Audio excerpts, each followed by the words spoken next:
Blackstone Publishing presents Last Winter We Parted by Fuminori Nakamura. Translated by Allison Markin Powell.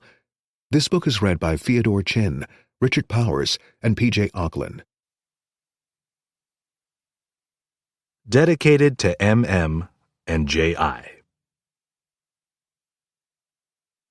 1. It's safe to say you killed them, isn't that right? The man's expression does not change when I say this to him. He is wearing a black sweatsuit, his body leaning lazily in his chair. If the transparent acrylic glass weren't between us, would I be afraid? His cheeks are hollow, his eyes slightly sunken. I've had my doubts all along, but why did you... After the murder, Akiko's. Don't jump to conclusions, he says. He remains expressionless. He seems neither sad nor angry. He just seems tired. The man had been born tired. I think I'll ask the questions for a change. I can hear his voice quite clearly even through the acrylic glass. Are you prepared? Huh? The air suddenly grows chilly. I'm asking if you're prepared. The man is looking straight at me. He hasn't shifted his gaze once, not for some time now. You want to know what's inside my mind, isn't that right? Why I committed a crime like that. You want to know about the deepest reaches of my heart. But up till now, nobody has come to see me in person. Do you know what that means? He moves only his mouth. Otherwise, not a single muscle in his face shifts. That I would talk to you. And probably eagerly. Loneliness can turn a person into a great talker. You seem like you can manage to sit with me as long as you're on the other side of this acrylic glass. But here's what it feels like to me. Like we're sitting face to face, in a small enclosed room, having a chat. Try to imagine it. Having a conversation with a person who committed a bizarre crime, and at such close range, listening to everything that's inside his mind. It would be as if I were putting myself inside of you. Inside me? That's right. Whatever's inside me, it would end up inside you. Whatever's inside you would probably be activated by the process, as if I, a man who's going to be executed, as if I could go on living inside of you. Are you okay with that? I don't know, I say honestly. But I've decided to write a book about you. The room grows chilly again. The place must be cleaned daily. Although the floor is worn, there isn't a speck of dust on it. Why? Because you're also a member of K2? The guard in uniform behind him is staring at me. The walls of the room are starting to get to me. It's as though, little by little, the room is closing in around the man.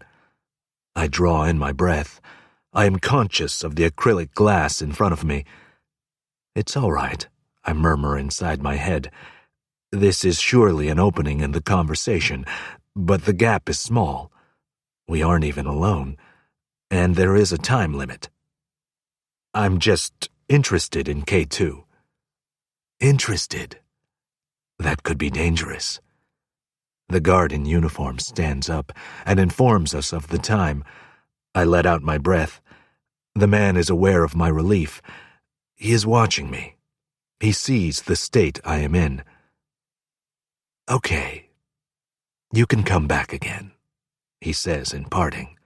The door behind him opens. But I'm still not sure whether I'm going to tell you anything.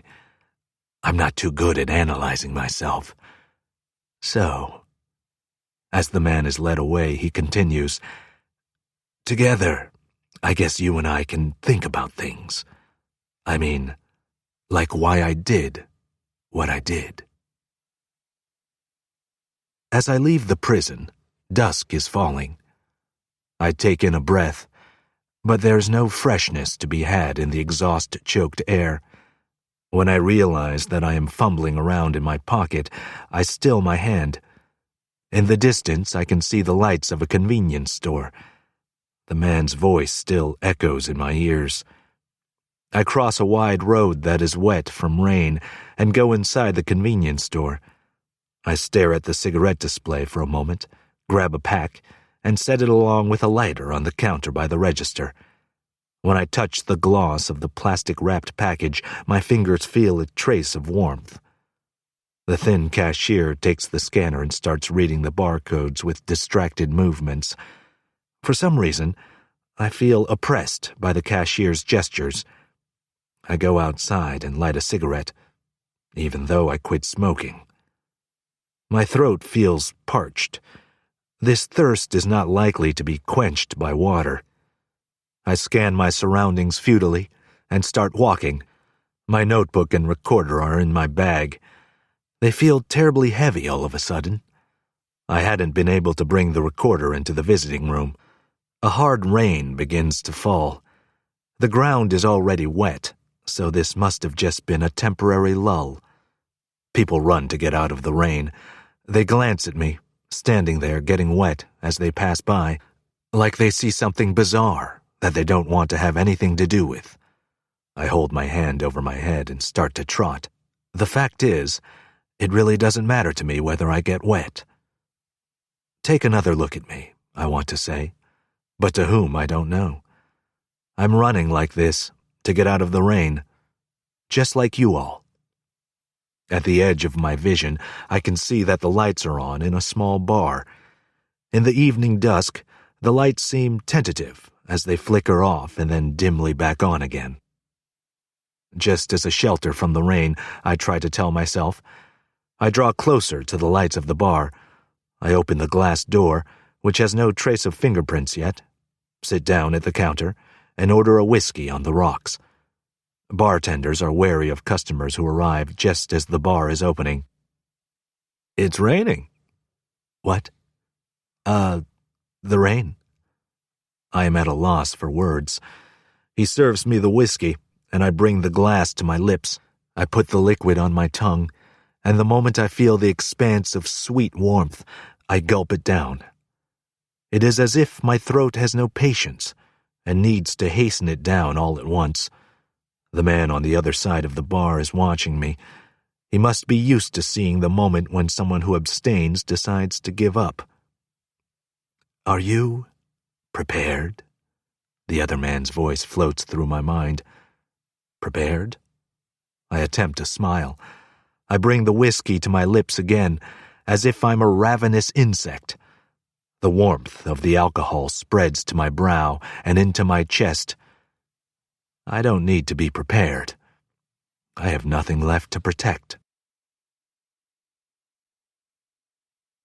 Archive 1. Dear Sister, prison is not as bad as you'd think, but it's been quite a long time. I hope you'll forgive me for writing another letter like this. I can't help but get introspective in letters. I don't want to upset you all over again. But I wonder why that is. Why do people feel the need to reveal things? I don't know. Stuff about me has probably been wrongly reported out in the world. That doesn't matter, because I don't even understand it myself. I mean, why I did such a thing, and why I'm going to be executed.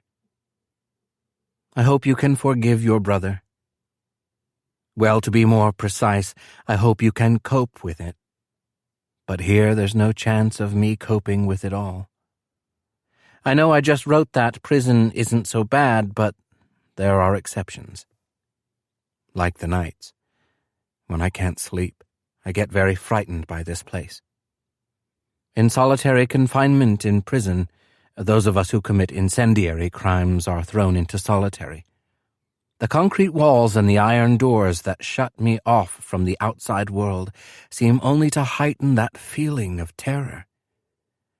Every sound echoes coldly against the concrete and iron. It's the heaviness and the indifference of such hardness that scares me, more than being locked up in here. I wonder if you can understand. Images of my own actions drift before my eyes. The heat of the moment, the sensation in the air. I experience everything as if I were reliving it. Down to the last trivial motions, even rubbing my eyes and swallowing my saliva. But in these visions, there are butterflies flying around me. I'm sure they're not real. But it's as though the butterflies are trying to disrupt the images I remember in my madness. It's almost as if they have come to save me. Do you remember the first time I ever held a camera? As far as everyone else is concerned, perhaps that was a fateful encounter, me and a camera. But a camera meant everything to me. Literally everything. That's because I interacted with the world through the lens of a camera. My first camera was like a toy, a black Polaroid. The first photographic subject in my life was you, my older sister. Take a picture in case I disappear. You were only 12 years old, and that's what you said to me. I could sense the danger then, too. If Father were to kill us, I wanted to leave evidence that we had been alive in this world. Otherwise... No, that's a lie. That's not it. It didn't matter to me whether I lived or died. What I used to think was, even if he kills you, this way I can still see your face every day. You were always so concerned about what would happen if he killed you. What would happen to your little brother if you died? That's why you said, I want you to take a picture of everything about me. Put all of me into this photo. Back then, sis, were you really just thinking of me when you said that? That wasn't all, was it? Of course it's true that you worried about me, but you, still a child yourself, you couldn't help but find it strange. The phenomenon of having your image appear on the page as a photo. And maybe you were thinking that yourself could be transferred into the picture? By doing so, you could find a safe place to go, like inside the little locked closet in your room, or in the openings of the refrigerator or cupboard that no one paid any attention to, or outside in the niches between the concrete blocks in our park, behind the flower beds. Maybe, if you could have, you would have left me and gone off somewhere. Now I've grown up and won all kinds of awards for my photographs, but it's because of what happened back then. Because I was so serious about trying to get all of you into the photo when I was clicking the shutter. Over and over again, I wanted to rob you of yourself. Even if what was left was nothing more than an empty shell. I was trying to capture the entirety of you in a photograph. It wasn't until much later that I realized what I really wanted was neither you nor a photo of you. Sorry for bringing up bad memories. Thanks for getting me a lawyer. I'd just figured I'd have a court-appointed lawyer, so I am grateful. I don't like him much, even the watch he wears is hideous, but I guess he's better than nothing. Why is that? What's better than nothing? No matter what I do, I'm going to be executed. 2. I fell asleep in my desk chair. Now I have a headache. There's still some whiskey in a glass that has been watered down by melted ice. I had started drinking in that bar and had kept on going even after I came home. Thinking about how icy the water from the tap is in winter does not motivate me to wash my face. I start up my computer and light a cigarette. It is 11 in the morning. I wonder how long I have been asleep. I look at the archived materials that have been converted to digital format. Compared to how he looked when he was arrested, his appearance now is considerably drawn and haggard. Yudai Kiharazaka, 35 years old, charged with the murders of 2 women, and sentenced to death at his first trial. The defendant is currently awaiting his appeal to the High Court. He had been a photographer by profession, but he only worked in fine art and had mainly lived off of an inheritance from his maternal grandfather. When he was young, he and his older sister had lived in a children's institution. Their mother had disappeared, and when the children had run away from their father, who was drunk all the time, they had been taken into protective custody by the police and then placed in the institution. It was unclear whether they were physically abused by their father, but both of them were suffering from malnutrition, so at the very least, they had been neglected. From then, the records drop off for a while. It's unknown how the siblings were raised in the children's institution, but in due time, the sister set out on her own, and the brother started working at an auto parts manufacturer's plant while he went to photography school. Apparently, the Kiharazaka's mother had eloped when she married their father, and her family had disowned her. Even after she disappeared, there was no sign that she had tried to return to her parents' home. The children's grandmother had died, and their grandfather, who was still alive, refused to acknowledge his own daughter ever again. It goes without saying that he never recognized the children she had given birth to. But after his death, there were no other relatives to claim his estate, so the 2 siblings inherited it. As a photographer, Kiharazaka is rather highly regarded. He has been selected for numerous awards, and 4 years ago he won a mid-level international competition called the Imre Award with a photo called Butterflies. At first glance, it appears to be a composite picture, but it isn't. I open up the folder on my computer where I had saved the image. The photograph is a still from a film, and the whereabouts of the original photograph, along with the film, are unknown. The image I'm looking at is a digital version that was published in a magazine when he won the award. When I click on the image, my breath catches. No matter how many times I see it, I still find it unsettling. Countless black butterflies are flying about wildly inside a white room. Like smoke, the butterflies swirl in numerous eddies, seeming to burst from the center of the room and explode outward. Behind the disarray of the butterflies, there is a figure, a woman, but she is obscured by the shadows of such a vast number of butterflies. She is hidden. It is impossible even to tell if she has any clothes on, or at first glance, whether it even is a woman. But it definitely is a woman. I'm not sure why, but I know that it is. True desire is hidden, the Russian photographer who nominated the image for the award writes about the photograph. Like Tarkovsky illustrated in his films, people's entire lives are motivated by their true nature, which they don't understand. When people look at this photograph, it inundates their inner selves. I don't know whether these butterflies represent divine goodwill, or the way that viewers willingly hinder themselves by their desire not to know their true character.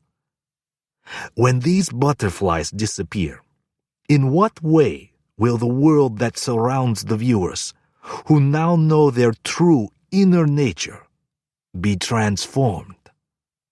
His critique continues as follows. The hidden figure appears to be a woman, but it very well may not be. It may not be a man either. It may not have a gender, or very well may not even be a human being.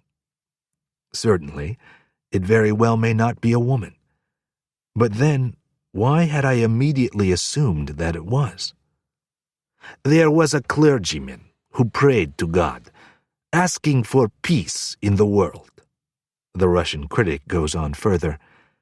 And God, knowing what the clergyman really wanted, granted with a smile, not world peace, but something more like a naked little girl.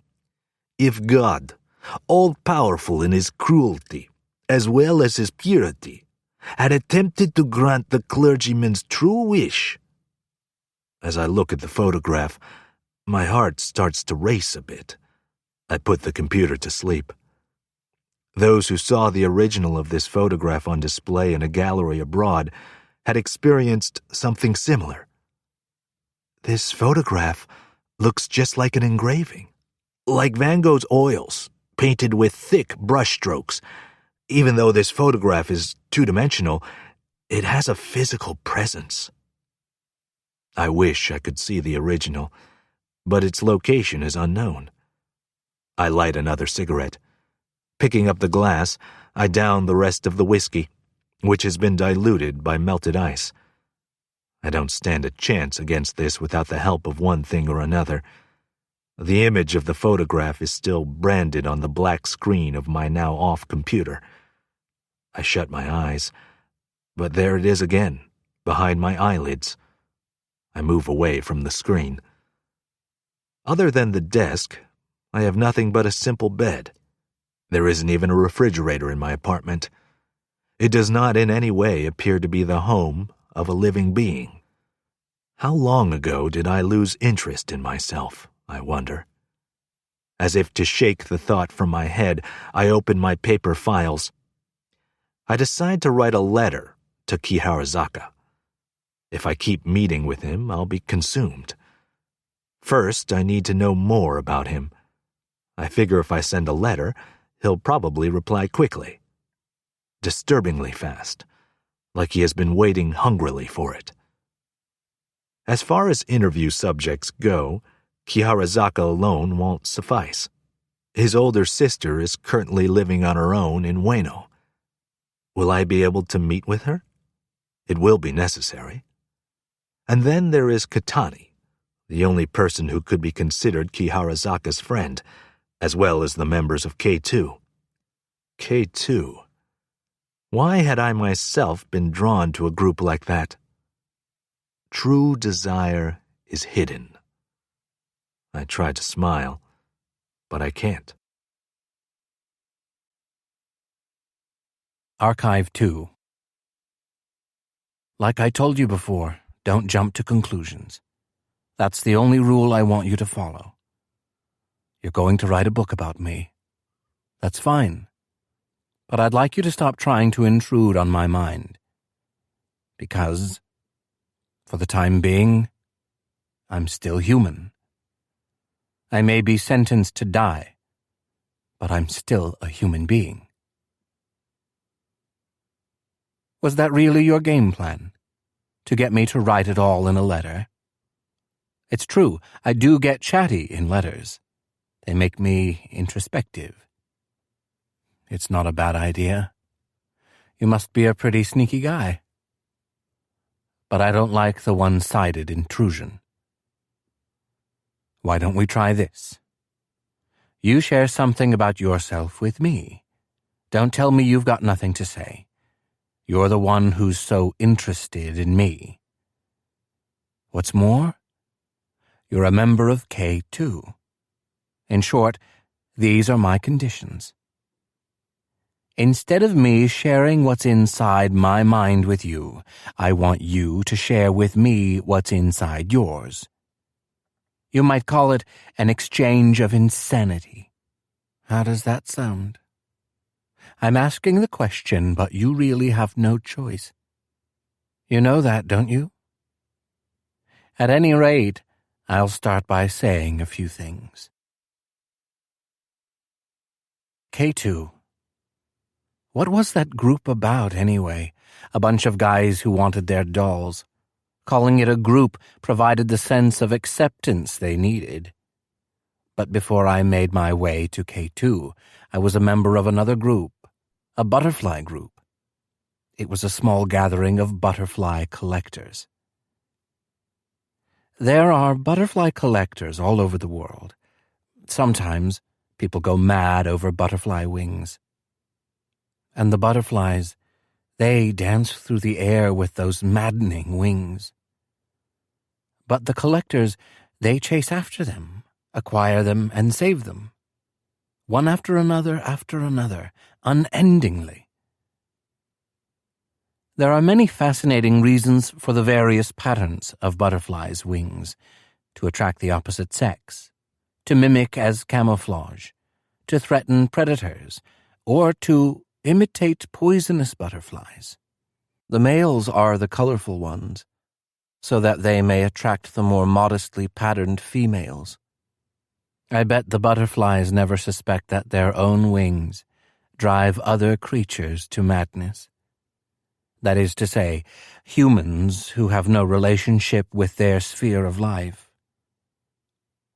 By the way, the collective noun for butterflies is a rabble. Did you know that? I've seen many magnificent specimens. For example, I saw the collection of an Irishman who was so crazy about butterflies native to Japan that he lived in the mountains of Nagano. His collection was brilliant. The rainbow of butterflies in his shadow boxes seemed to radiate their colors almost explosively. He was very proud to show off his collection when I asked if it was all right to take photographs. But then, I still remember this, before I was finished, he made me stop taking photos. It seemed almost as though he felt like I was going to steal his butterflies, as if he were afraid that they would be absorbed into my photographs. They fill a void.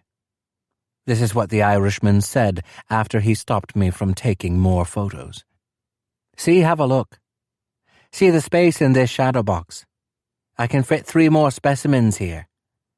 I must fill this void. That was a matter, of course. However, once this shadow box was filled, he would just start up another shadow box and fill it. His so-called void. He was particularly fond of butterflies that have an eye-spot pattern on their wings. There are many of these kinds of butterflies. Originally, these spots were to threaten birds away, or another theory is that the spots purposely lure predators into attacking their wings, where they will do less damage, rather than harming their bodies. They inspire fear and seduce. I thought the inner mind of that Irishman must have been quite a morass for him to be so attracted to those types of butterflies.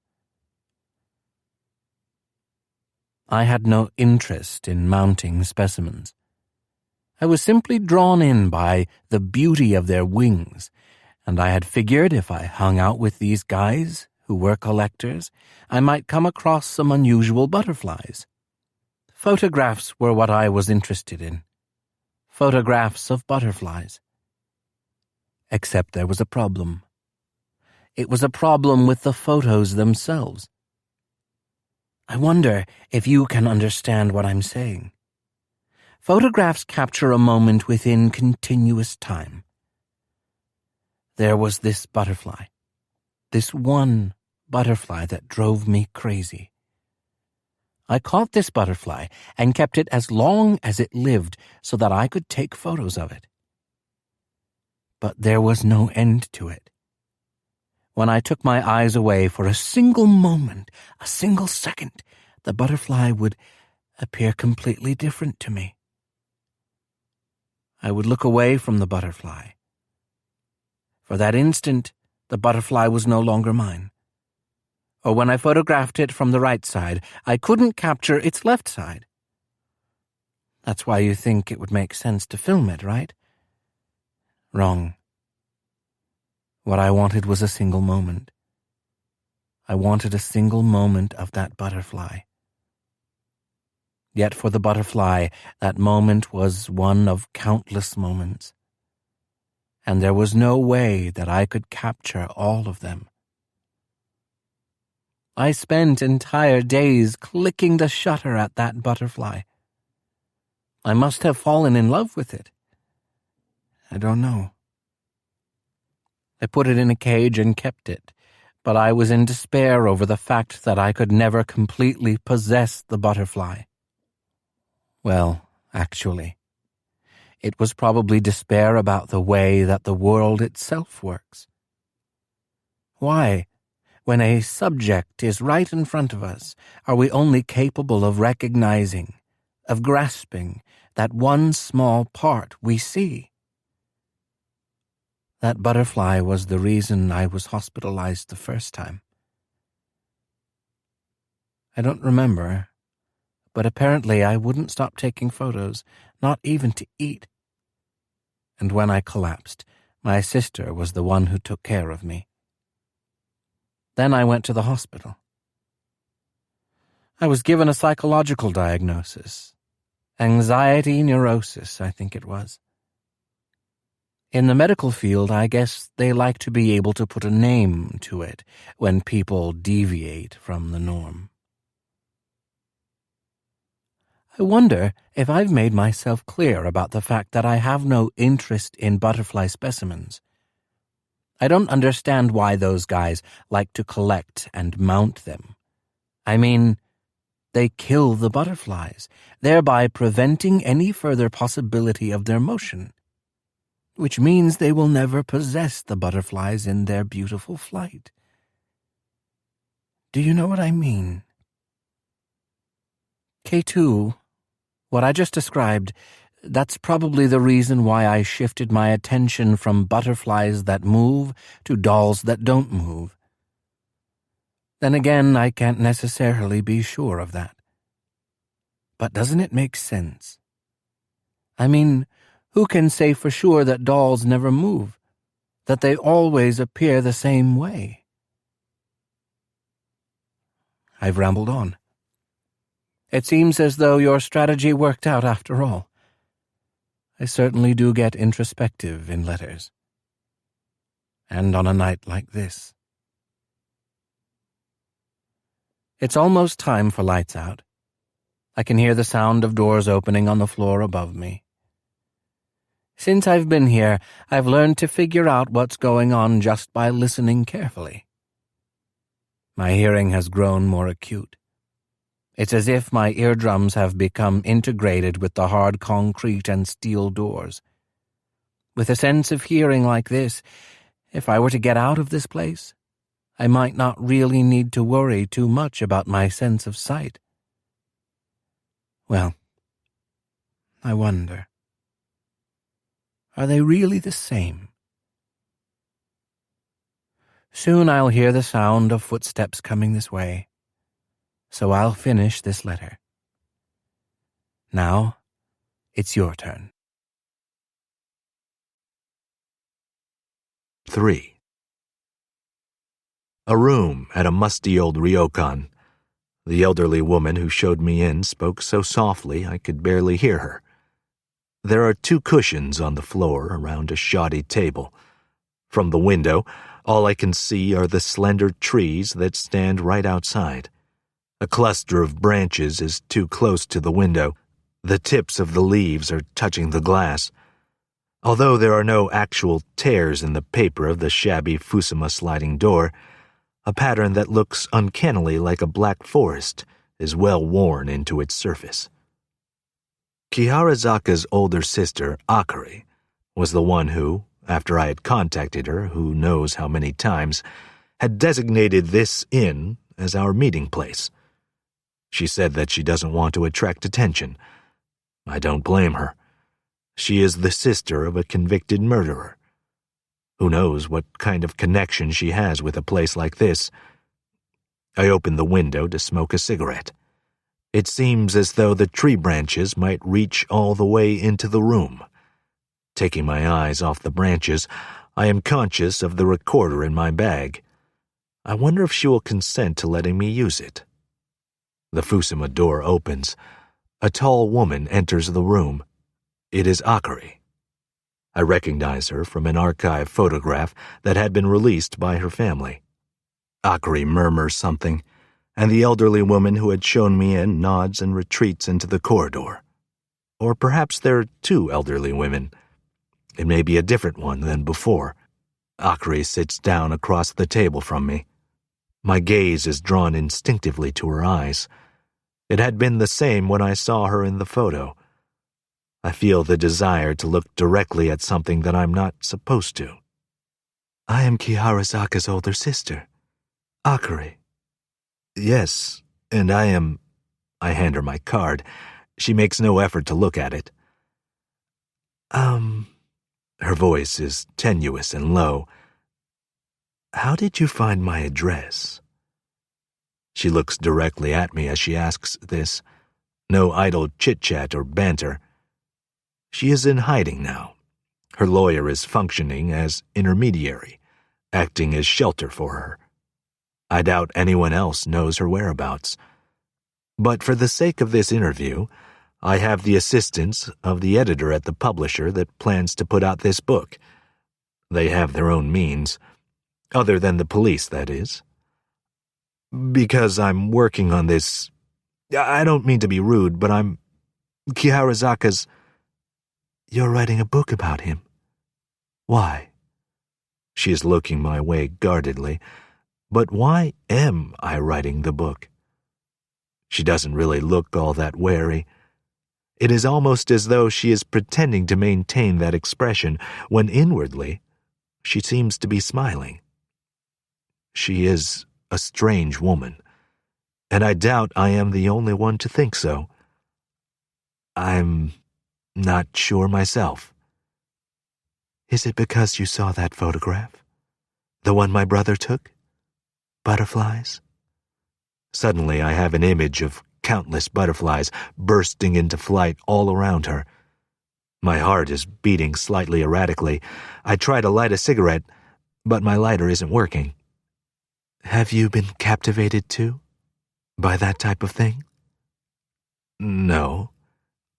What is it you're looking for? She fixes her gaze on me again. There is something about her eyes, as if she is actually concerned about me. Concerned, and yet still trying to draw me in. She keeps looking at me as she opens her mouth to speak. Have you spent a long time looking at that photo? No. There are people who say that it seems like it moves. Something there in the background. I have the urge to close the window, but it is too far away from where I am sitting. I feel as though the branches are coming in toward me. Countless branches coming into the room. Is it all right if I record this? No, it isn't. Please just listen. My lighter is never going to work. I put my cigarette back into the pack. You and your brother, Yudai, have always managed to get by together. What kind of boy was he when you were kids? She doesn't say anything. She just keeps staring at me. When you were kids, was Yudai... She maintains her silence. I have another urge to shut the window. This window isn't there to open onto the scenery outside. Instead, it seems more as if it is there to protect the room from the trees that surround it. Akari is wearing a red sweater over a black skirt. Beneath her dark, shoulder-length hair, she wears tiny earrings that catch and reflect the light. Just when I think she is going to crack a sudden smile, she begins to speak unexpectedly. My brother used a camera as though it were merely an extension of his own body. I can't seem to follow her pace. All there is for me to do is play along. Something that I thought was a little strange. When was this? I don't remember, but one time, that's when it was. The two of us had decided to run away from our father, from home, and Udai took my picture. And he said, "Now it'll be all right." That's what he said. All right? What could he have meant by that? Here's what I think it must have been.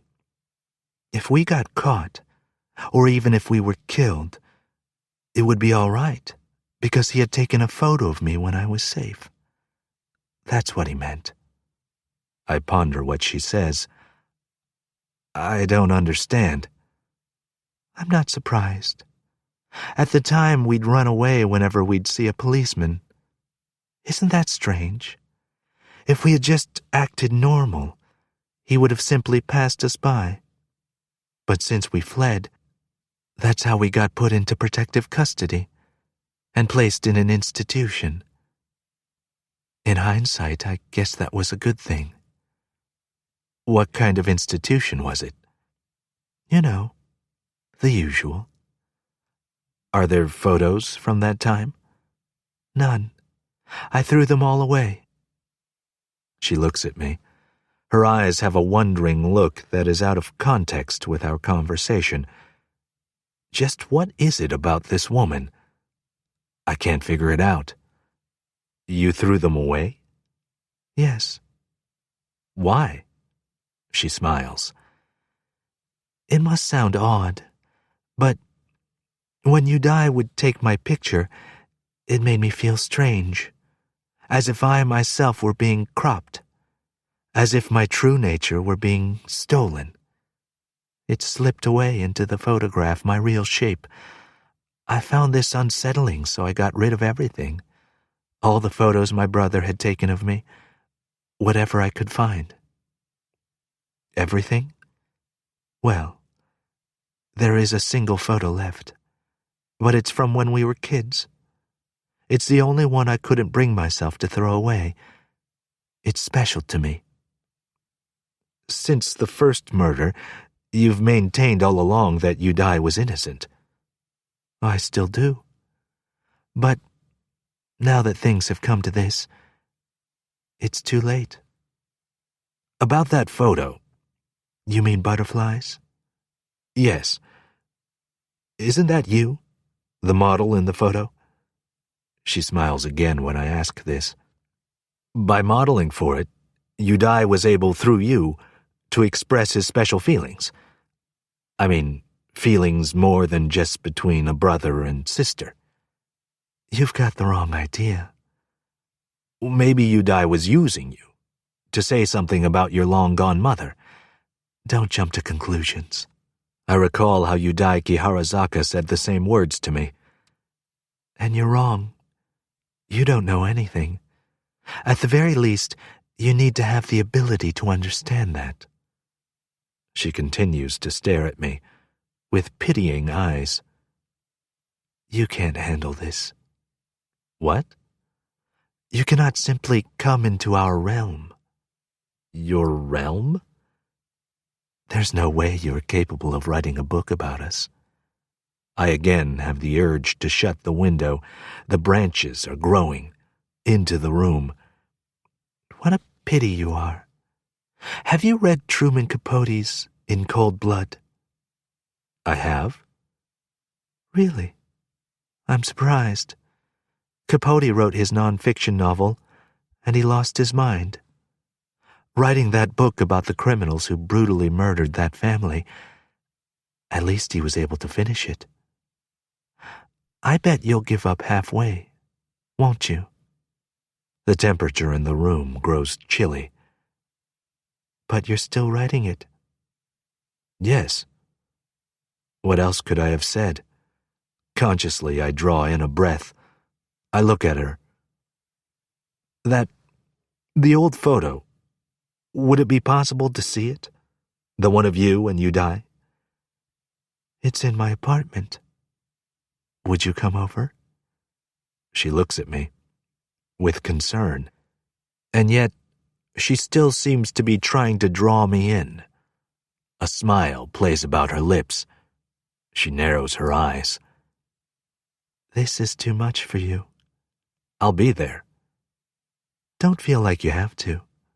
She smiles again. Another day, then. I leave the inn. For whatever reason, she stays behind in the room. Maybe there's something she needs to talk to those elderly women about. Why had she pulled such attitude with me, even though she is the one who is related to a brutal murderer? They are twisted, that brother and sister. I rub my lighter over and over until finally it produces a small flame. As I take a drag off my cigarette, the energy suddenly drains out of my body. I shake off a sense of eeriness. The light on my cell phone is blinking. I look at my incoming call list. Yukie. She called 15 minutes ago. What timing, I think. Archive 3. Hey sis, the stuff about the trial, it doesn't matter anymore. Nothing's going to change my sentence, so I couldn't care less about anything in your letter. Sis, how are you getting by these days? That's what I'd really like to hear about. What is your life like now? Are you on your own right now, sis? After the first murder, you had said that you weren't seeing anybody in particular, but I sensed otherwise. You met a nice guy, didn't you? I guess it's kind of like brotherly intuition, but I'm often right about these things. I don't know what kind of guy he was, but he must have been a good person. I just have a feeling about this, too. You've already broken up with him, haven't you, sis? And, yet again, my intuition tells me that very soon you're going to meet someone else. Your letter just has the whiff of a man. I've got a feeling. I'm sure you don't want to hear this from me now, but you have a bad habit, sis. You have a tendency to want to ruin people, or actually, you want to ruin yourself by causing ruin to others. The other day I remembered something from back in school when we used to make things out of clay in art class. It was summer, and in the heat of the classroom, the clay model I had made had melted into the clay model that was next to it. Both of them were reduced to a puddle. There was nothing to do with them but throw them away. But as they were falling into the garbage can, I could have sworn that one of them, my clay model that is, had been smiling. I didn't see the expression on the face of the other clay model. Sis, you never fall alone. You're always caught up with someone else. Don't take it the wrong way. I don't depend on you, since I can no longer depend on anyone. I heard from the lawyer that you've suffered emotionally. It's my fault. I know that. It's all my fault. I distinctly remember when you told me to throw away all of the photographs I'd taken of you. It was a shock to learn that my photos had always made you feel strange. But the truth is, I didn't get rid of all of them. That's why, now, I'm sending this back to you. I'm enclosing it with this letter. Sis, you're my closest loved one. You're the only person in the world whose happiness I care about. It's all right. I'm no longer jealous of the men in your life. I just want you to be happy. Isn't that right? Both you and I are hated by everyone out there. That doesn't mean it isn't frustrating, though. Being happy would be the best revenge. Be happy enough for me, too. I know about your bad reputation, too. And about the nasty remarks you made to the victim's family after the first incident. But that was just because you cared too much about me. Right? And already at that point, sis, you weren't in your right mind. You know, you've said all along that I was innocent. But you're wrong. I did it. I killed them. How many times have I told you? I really hope you can forgive me. You keep telling me to file an appeal, just like the lawyer does. But there's no more use for me. Just be happy yourself. Let this photo be a clean break from me. It's a good one, isn't it? It seems like all of you is in here. This is one of the photos I'm most proud of. The young girl in a white dress, nervously facing the camera. Actually, you faced the whole world nervously, didn't you, sis? And behind this expression lies your true self. Everything is apparent on your face. I captured it all in that one moment. I think it's a terrifying image. It was cruel for me to have taken a photo like this. Ultimately, sis, your way of dealing with the world is wrong. The same way mine is. 4. Yukie doesn't just leave a message. There's also an email from her. A brief one. I'm not happy with you. Please contact me. Don't you think it's cowardly not to answer your phone? Still, I don't reply. I need to break things off with her. I've known all along that a guy like me never should have gotten involved with her. An old coffee shop. I'm waiting for Katani. It is 5 minutes past the time we were supposed to meet.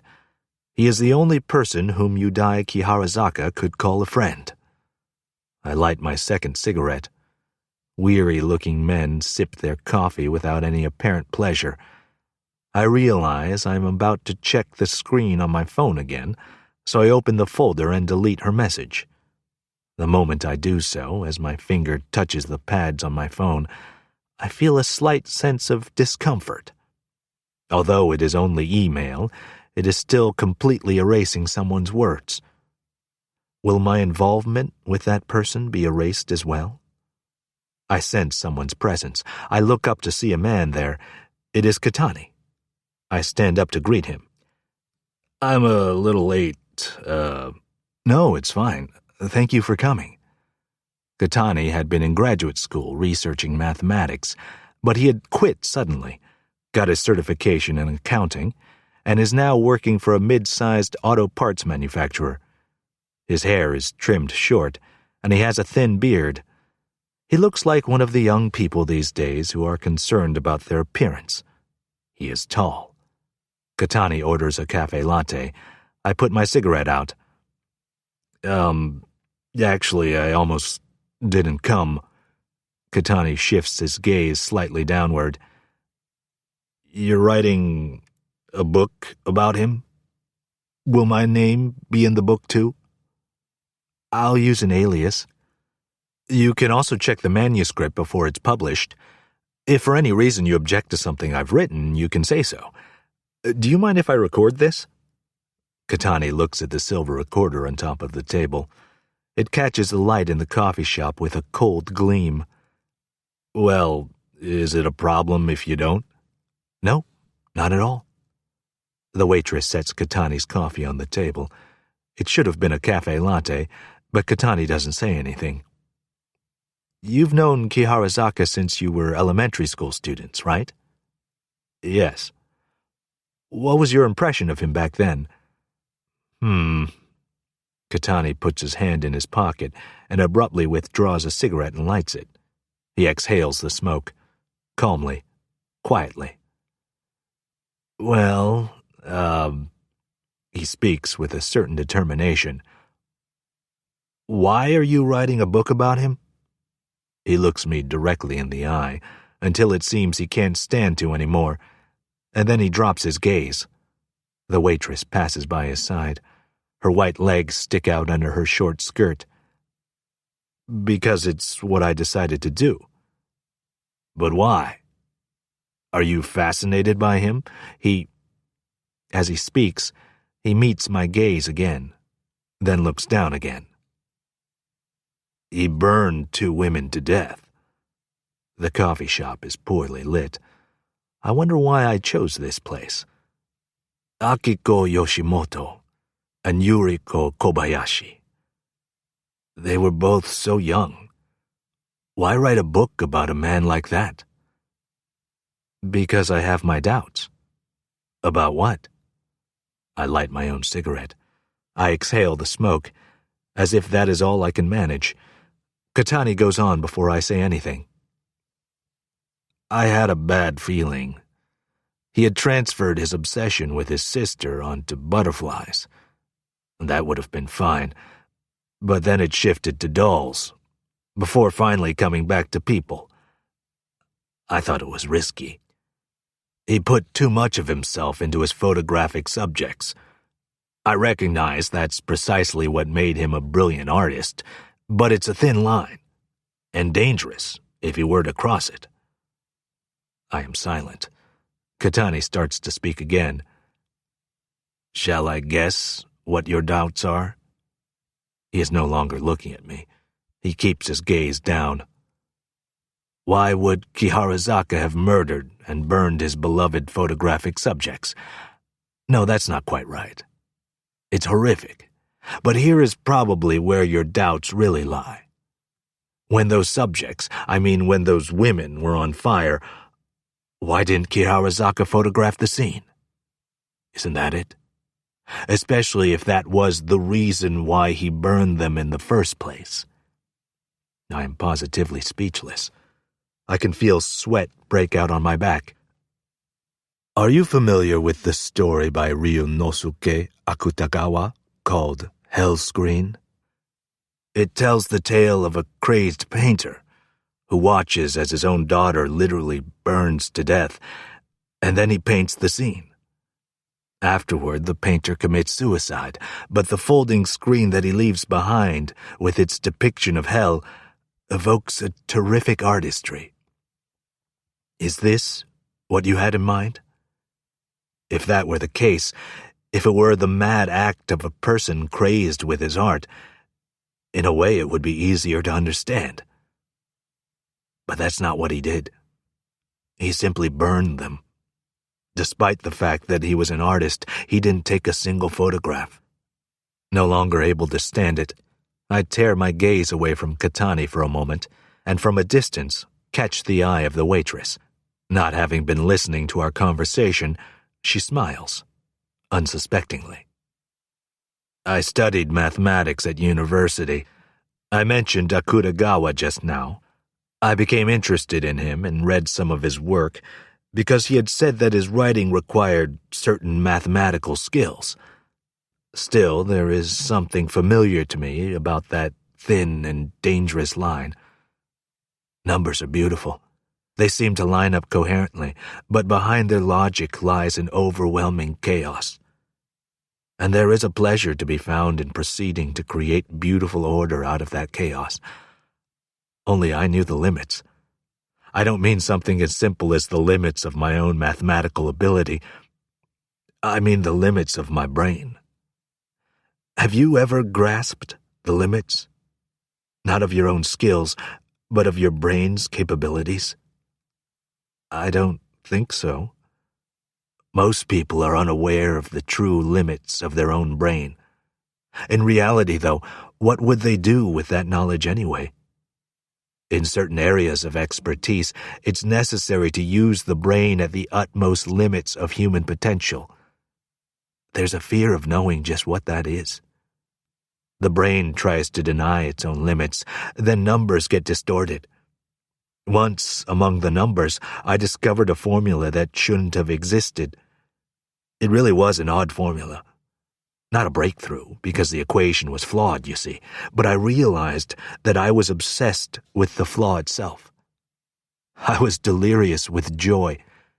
That joy enabled me to keep working on the flawed equation which brought me into strange territory. I was thrilled when I realized it. I was able to leave mathematics. To this day, I still wonder what the hell that damn formula was about. Katani suddenly falls silent, as if he realizes he talked too much and is embarrassed. Or perhaps he is distracted by something serious. I think if I don't speak, he won't say anything more.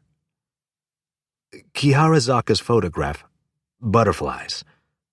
He doesn't respond to what I say, despite the fact that a moment ago he had been speaking with such enthusiasm. For me, there's something about that photo of his. This all started when my editor asked if I might be interested in writing about him. That's how it happened. No dramatic connection.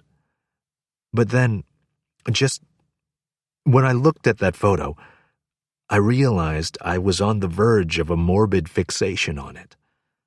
So the concept of writing a book on him is simply expanding the original assignment, taking it far beyond. He still doesn't respond. It seems as though he might have regressed to the time when he was doing mathematics. I was interested in the man who took that photograph. Then I looked at the archives that were supplied to me. Both women were murdered. When the first incident happened, the fire was not treated as arson. But after the second murder, it became clear that he was responsible for both. It's not as if one could be deemed an accident and the other a murder. It's just like you said. I have various doubts, and that's one of them. Why aren't there any photos of the corpses burning? Wouldn't an artist like him, one who sought out the bizarre, have been expected to take pictures? I think you may have missed, he says suddenly, the relevant point here. You're subtly avoiding the question. What I wanted to know was, why are you writing this book? You said it was because there was something about that photograph. But that's just the semblance of an answer. There's nothing substantial about it. Pay attention to what I'm asking you now. What was it that drew you to that photograph? I would like you to explain by focusing on the question of what it was exactly. I expect the real answer is to be found there. I get the feeling that he is not just an ordinary guy. It may not be outwardly apparent, but it seems as though something inside him might go off at any moment. You want to know what it was about the photo. I doubt the answer will satisfy you. All right. When I saw that photo, I felt like I wanted to push my way through. As I speak, my heart pounds slightly. Through all those disruptive butterflies, I felt like I wanted to leave everything behind, to push my way through those butterflies and give it all up. It seemed to me that my own essence was to be found there, that until now, my entire life had been completely distorted. I'm a member of K2. I take in a breath, as deeply as I can. However, I had never lost anyone close to me, so there was no reason for the doll creator to construct a memento doll for me. I had no interest in one of those ridiculous real woman dolls, nor did I have any proclivity for forcing myself on a doll. Nevertheless, I spent all my time at his mansion. I don't understand. Right. It has been quiet this whole time in the coffee shop. There are several crude lights suspended from cords, and they dangle like hanged men. K2, Katani murmurs. I had been in regular contact with him up until about when he was chasing after butterflies. By the time he was in K2, when he had turned his interest toward dolls, we had pretty much drifted apart. And to begin with, although we may have spoken to each other often, we never had very meaningful conversations. You ought to ask the other members about that period. You must know about the time when he was hospitalized after taking too many pictures of the butterflies. He was certainly acting strange after that, but when he really started to go off the rails was probably around the time he became a member of K2. Here's what he told me. A long time ago. Photography is an imitation, he said. An imitation? Yes. He meant there is always an object. As opposed to something like an abstract painting, there is always a distinct object beyond what you are seeing through the camera. Since you take a picture of that object, I guess you could say that the finished product is an imitation of that object. But he also said this, a photograph may be an imitation, but it transcends imitation. Katani cracks a faint smile. I realize it is the first time I have seen him do so. Another thing he said is, art is a form of revelation. That sounds like something Sartre said. He wrote about how literature functions in the world, in particular how it serves to reveal man to the world. Katani smiles once again as I speak. I don't know how he knows so much about so many things. That's just the kind of guy he is. Archive 4. What you said about the inside of your mind was quite boring, because you're hiding behind your cowardice. It seems like you are refusing to share your true self with me. No, refusing to share it with yourself even. How do you expect to intrude upon someone else's mind when you yourself are cloaked in layer after layer of disguise? For most people, things are only ever permissible inside their own mind. The palatable dark places, shady areas beyond censure. If people can accept those kinds of things, don't you think they'd want to read a book about whatever that might be for you? Last time I wrote, I made it to the point of the butterflies, including the part about being hospitalized afterward. I'm not going to write about what you want to know until you show me your true nature. But I will give you just a little bit more. Why? Because I'm lonely. When I was in the hospital, there was a man there named R. He had lost his younger sister, and he had not been able to adjust mentally, so he had been admitted to the psychiatric hospital.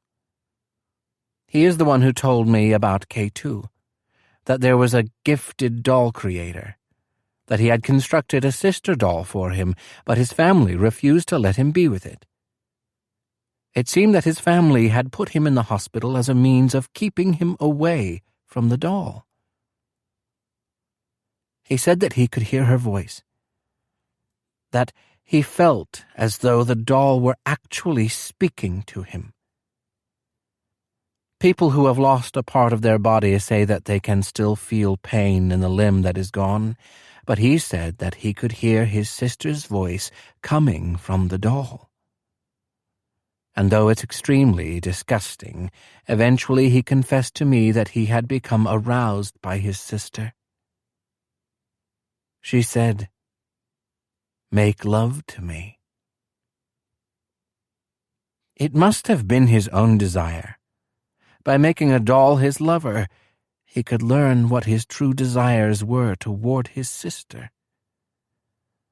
But he was a sensible person, so he could reject his sister's provocations. When he did so, the sister doll then started saying that they should kill their parents. If their parents weren't around, it would just be the two of them. It's a good thing that he was hospitalized. But they almost put him in the single room next door to me. My interest had been piqued, so when I was released from the hospital, I went to meet the doll creator. I'm sure you're aware, but I think most people are surprised at first when they meet him. They expect to see a creepy, jittery man, and instead, here is this cheerful, unassuming person waiting for them. But that's just appearances. He's a genius. Those kinds of people are the most dangerous as far as I'm concerned. When he showed me the dolls that he had constructed, I was amazed. It was the first time I had ever been so astonished by someone's talent. I wonder if you've noticed a particularly creepy tendency about the way he makes the dolls. He doesn't attempt to accurately reconstruct the subject of the doll. He subtly emphasizes one trait that suits the client who has hired him, and then he goes on with the restoration. What the doll creator seeks is not integrity, but rather imperfection. The soul dwells in the distorted part, in the instability that maintains such imperfection. But it's a soul that suits the client. Being a photographer, I was deeply interested in the work he was doing.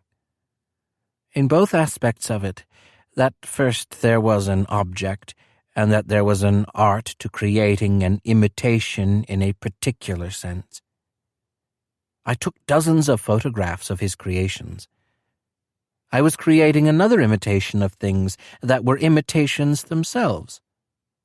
At that point, I felt as though I had ventured into territory where what was original no longer mattered. Do you get it now? The sensation of being in that place was very soothing. Why was it that you became a member of K2? Even coming up with a name for it was intentional. Don't you think?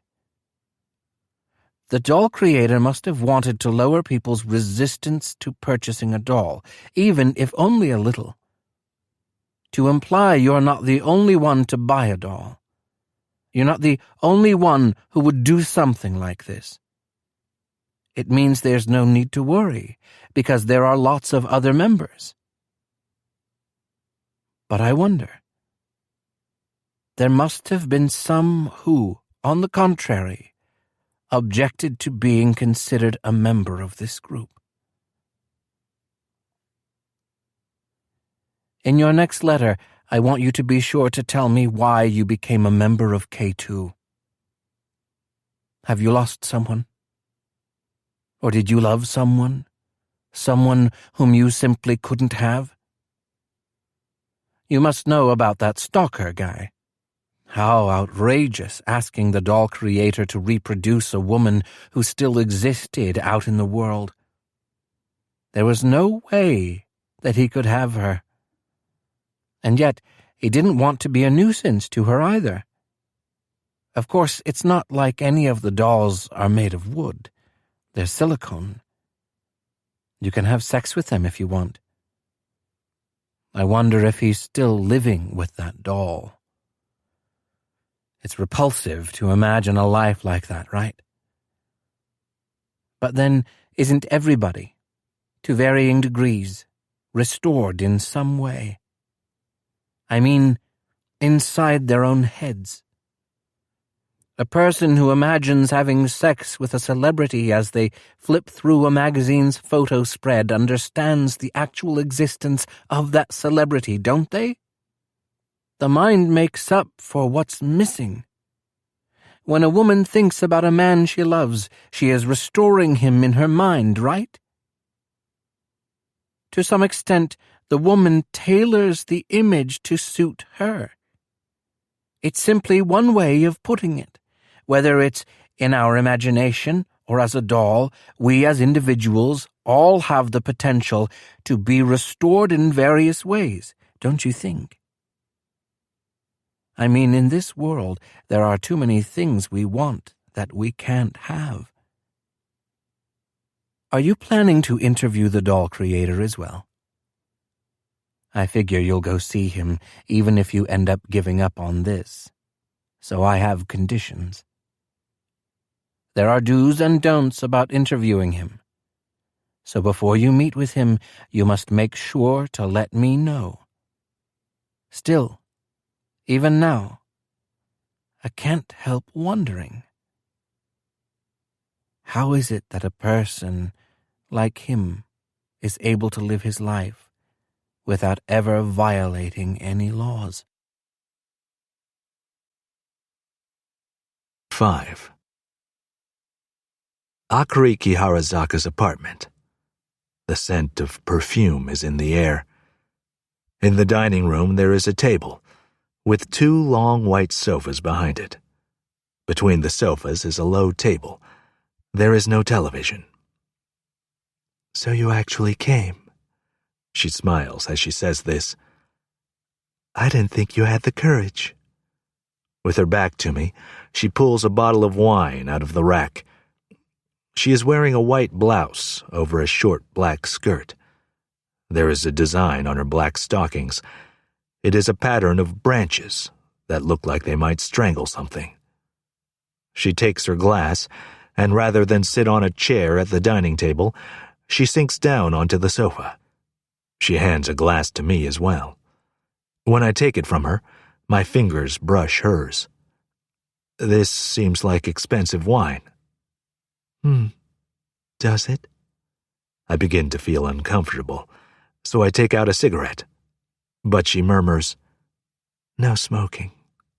"Sorry." "No, there's no need to apologize." She withdraws a cigarette from her own cigarette case and lights it. She smiles as she looks at me.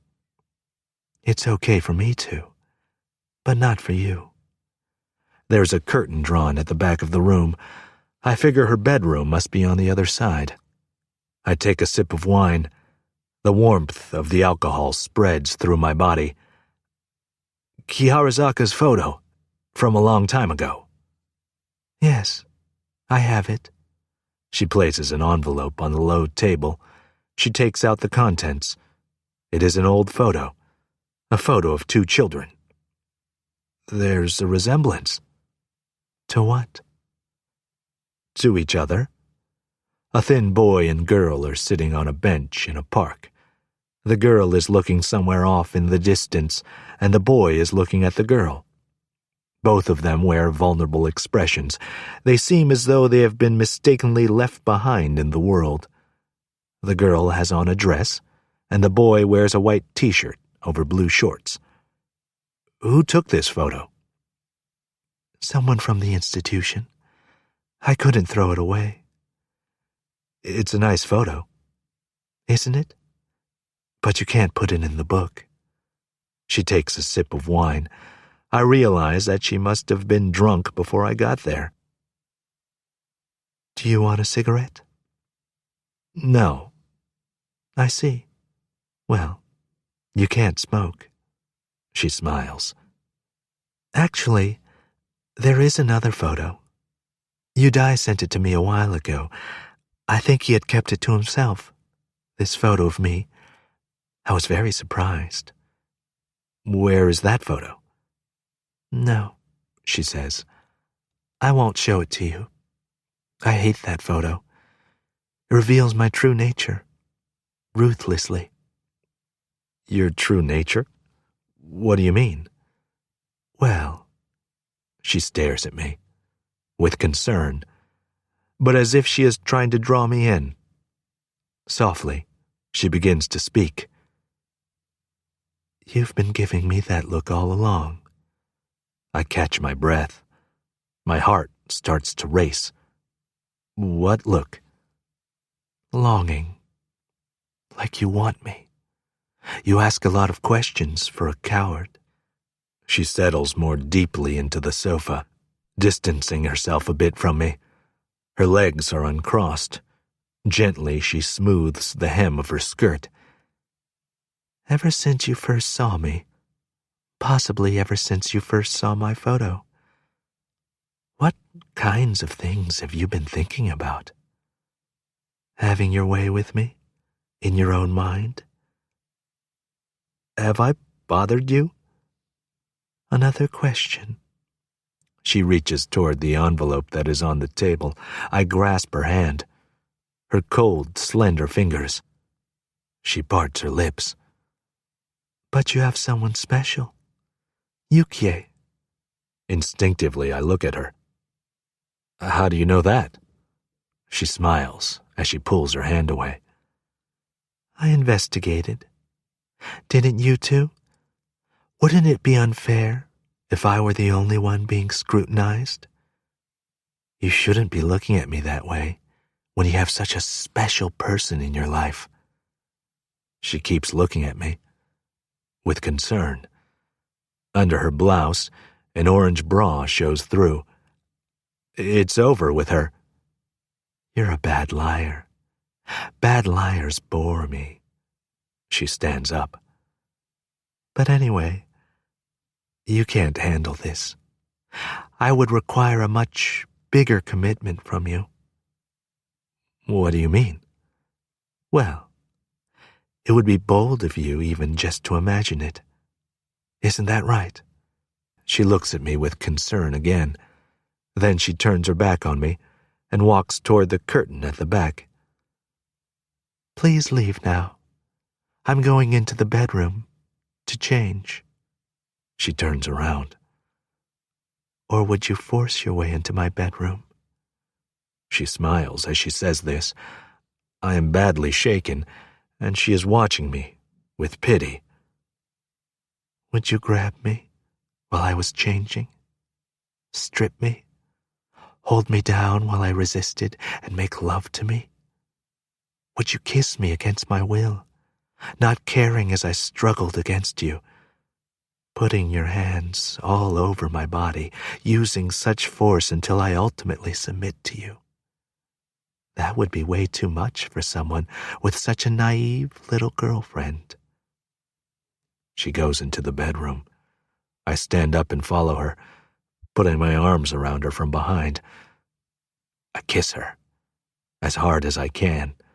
Her arms wrap around my back. Her tongue moves around gently inside my mouth. I thought you didn't want me to. She pulls her lips away to speak. If you do all those things to me, I won't let you go. Not until you are completely ruined. She looks at me as if she pities me for being as worked up as I am. With that same look on her face, she brings her lips close to mine again. Her tongue intertwines with mine. She keeps her eyes narrowly open, and while continuing to stare at me, she kisses me as if she were inhaling me. I caress her breasts. Her scent wafts through the room. I let my lips trail across her neck. She unfastens the belt on my pants. You'll hate me soon enough. You're still not ready for this. As she speaks, she touches my penis, caringly, as if she is even more concerned about my penis.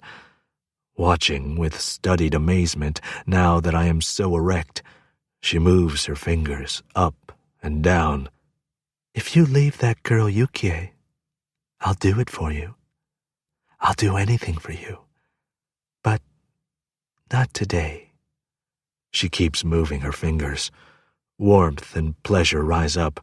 Her tongue darts into my mouth again. Do you like it like this? Or this way? Her lovely, slender fingers entwine around my penis, tightening as they move up and down. It becomes impossible for me to keep a thought in my head. The pleasure builds up in my penis. I bury my face in her breasts. If we keep at this... Go ahead and come. Come.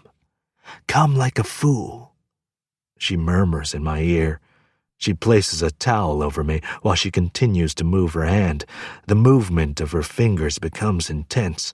My breathing is ragged. I can't take it any longer. I try to stop her hand, but she won't let me. We kiss again and again. The pleasure intensifies, and I close my eyes. I ejaculate into her long, slender fingers and the towel. My body quivers faintly with lingering pleasure. She strokes my face and kisses my ear. Feel better? Now go home. She is still smiling as she pulls away from me and stands up. She looks down at me. Come back again. And, her breath catches a little, save me. 6. The lights in the room are glaring on the transparent acrylic glass. Yudai Kiharazaka looks tired again today. He wears a black sweatsuit, the same as last time. He is looking straight at me with his lifeless eyes. I had a lot of things I wanted to say if I ever saw you again. Again, he manages not to change any part of his expression besides his mouth. But there's something more important. Have you met with my sister? Behind him, there is a guard in uniform this time as well. He is not the same man as before. Yes, because I'm writing a book about you. Is that all? Suddenly, I can feel the movement of her fingers, her long, slender fingers. I can also feel her breath and the warmth of her body. That's all? That's a lie. Are you prepared? I maintain contact with his lifeless eyes. I can feel the pressure. I want to look away, but I hold out. What do you mean? You don't know about my sister. She's not the kind of woman you can just simply flirt with. 2 men are dead because of her. So far. My heart starts to race. I have the feeling that he is looking directly at my chest, as if he is trying to ascertain how fast my heart is beating. Her fingers grip around me again. Dead? Suicides. My sister drove them to it. I don't know the details, though. There must be more of them who attempted suicide, who didn't die. Quite the siblings we are, huh? You're in danger, too. The smell of disinfectant wafts up from the cold floor, as though no matter how persistently someone has tried to kill whatever germs are there, they still refuse to be eliminated. I try to capture a person's true nature in a photograph. My sister, she stimulates a person's true nature and throws it into disarray. In a way, I'm probably no different. My sister wants everything from a person, and when she's gone, the man is ruined. These men give up everything for my sister, and she sucks them dry and tosses them aside. She's a looker, isn't she? My sister. She's alluring. Right. You probably think that you've never met anyone like her in your life. I want my sister to be happy, but it will never happen. I doubt she will ever be happy, or that anyone around her will ever be happy either. I am aware of the prohibited recorder I am carrying.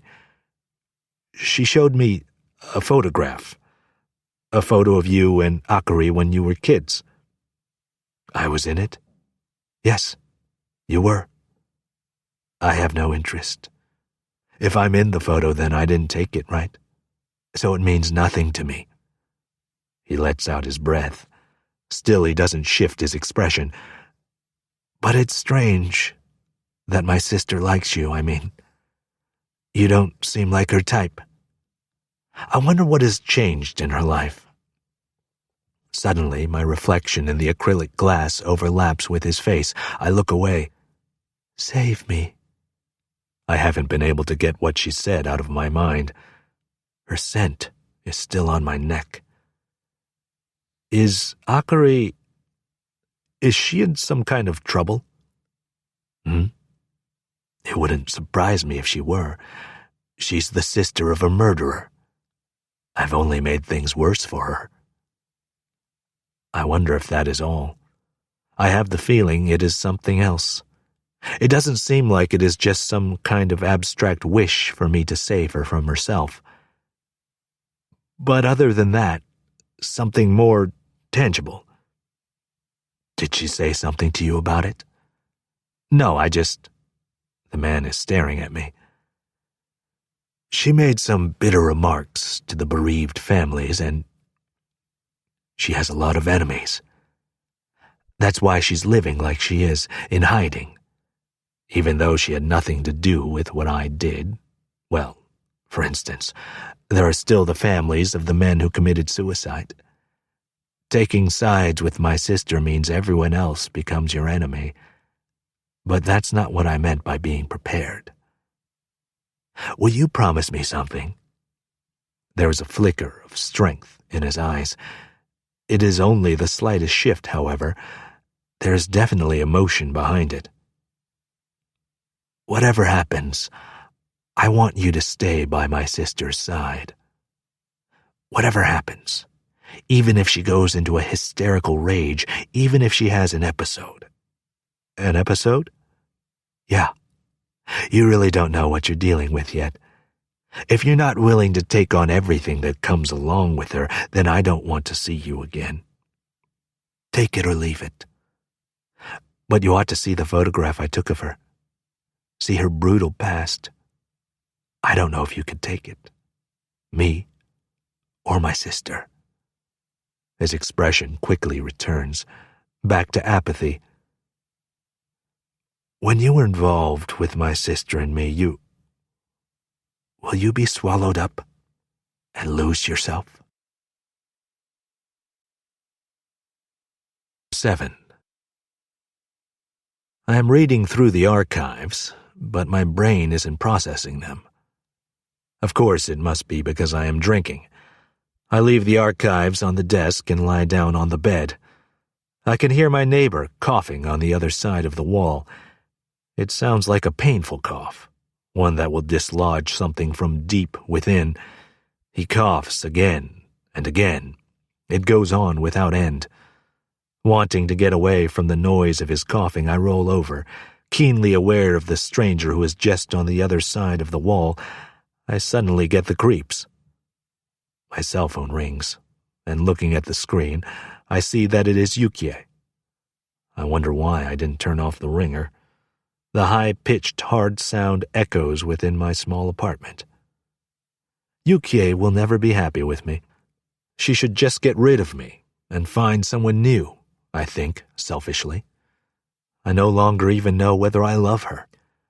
I want her to be happy, but no sooner do I have the thought than the intensity of my feelings is likely to disappear.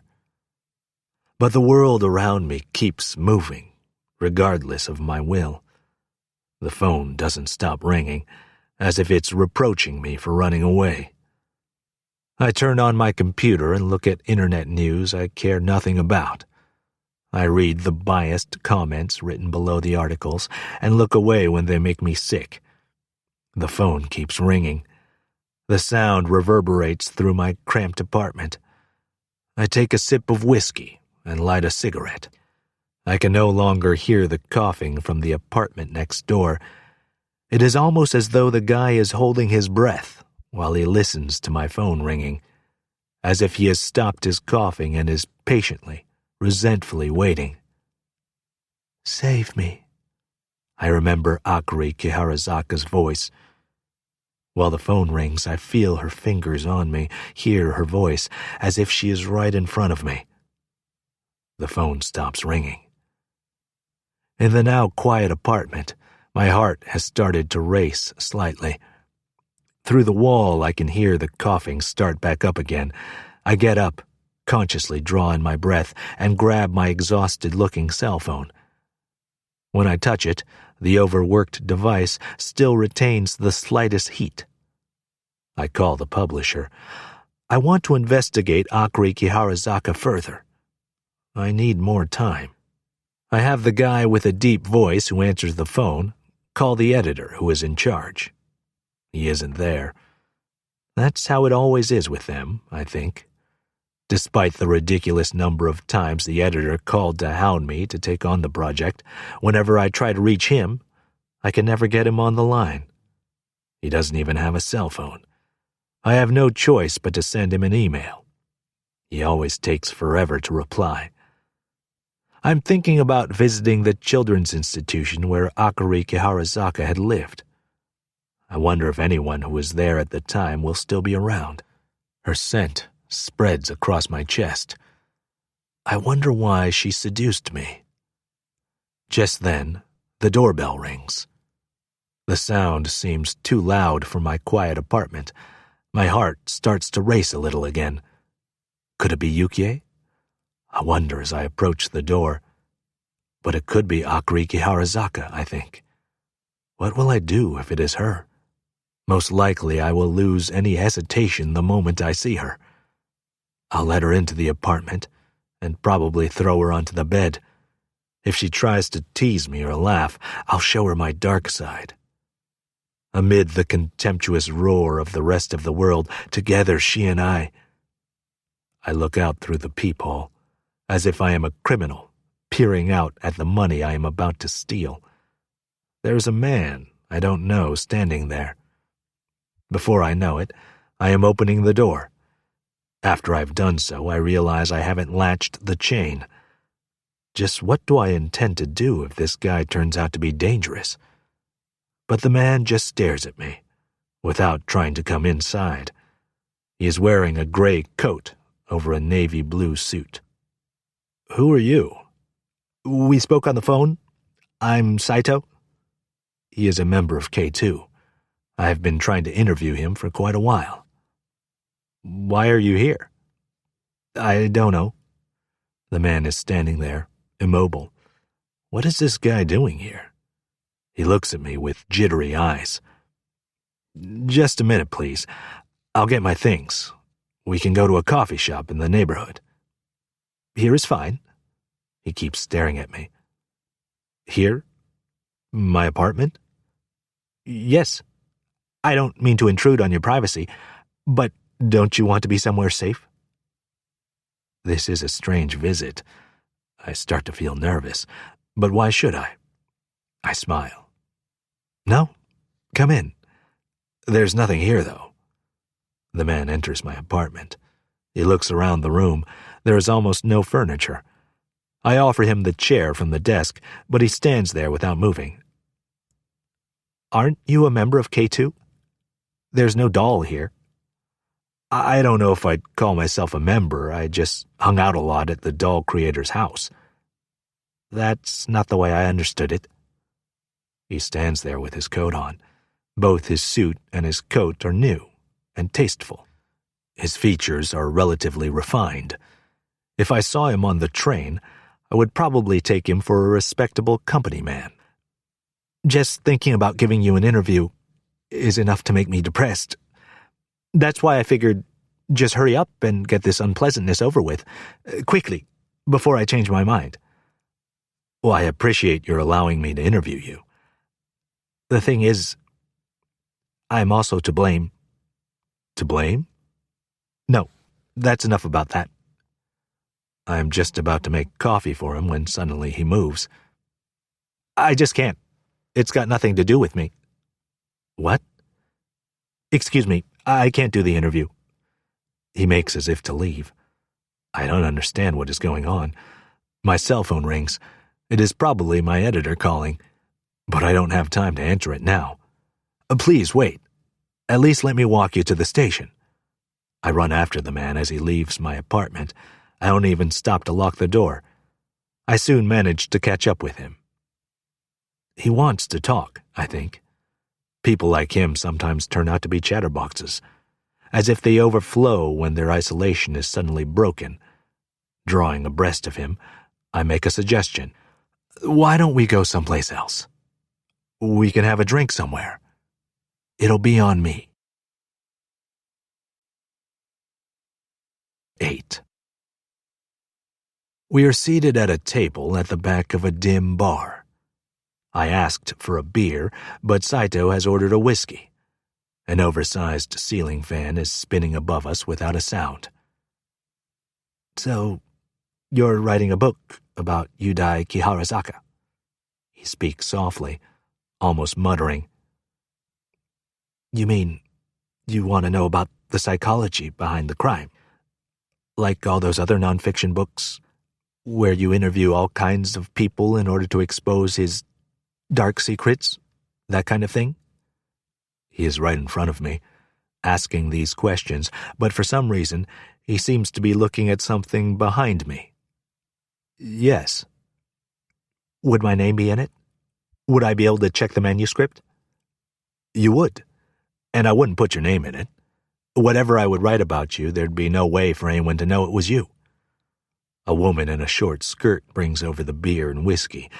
A black bra is visible through her white blouse. When the woman approaches our table, the man suddenly looks down.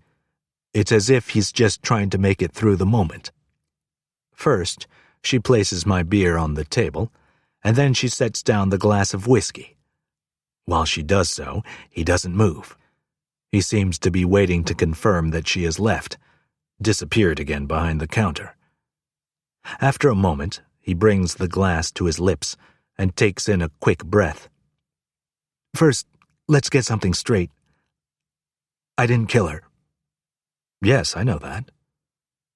He is that woman's stalker. It was a traffic accident. I had absolutely nothing to do with it. It happened while she was on a trip with her bartender boyfriend. I don't know. By that time, I no longer had any interest in her herself. Because you had the doll? That's right. He drinks his whiskey. I am the one sitting across from him. I am the one interacting with him, yet he won't look me in the eye. It is as if he is having a conversation with someone else. She wouldn't have anything to do with me, but I was sure that was only because she didn't really know me. He brings the glass to his lips again. The tone of his voice quickens a little. I thought that, in order for her to like me, I needed to know more about her. I was shocked when I heard the police use the word stalker. Saito shifts his gaze somewhat to the left of me. I didn't think I was a stalker. I mean, stalkers are guys who are hated and feared by women, but I'm not like that. She just didn't know me, that's all. And she would like me once she had a chance. But isn't that what a stalker says? I was devastated. I nod vaguely. If I am overly sympathetic, I will come off as unnatural. The slowly turning ceiling fan casts a shadow over the right side of Saito's body at regular intervals. But you know, I really loved her. I doubt you could understand. I didn't think it was worth living in a world where she didn't exist. But you know, I never wanted to cause any trouble for her. I just really loved her smiling face. I saw a photograph of her. She was a beautiful woman. You don't understand. Nobody else could fathom her true charm, he says absent-mindedly. It pained me to cause her grief. But I needed her. I wanted her so badly, and there was nothing I could do about it. When I saw her walking with another man... Anyway, you know what I mean, don't you? I attempted suicide. But I didn't die, because I was a coward. After that, things got worse and worse for me. Her smiling face that I had loved, it meant nothing to me anymore. I even thought about killing her, along with myself. I couldn't bear the idea of her being with another man. If I were to kill her, I'd have to kill myself too.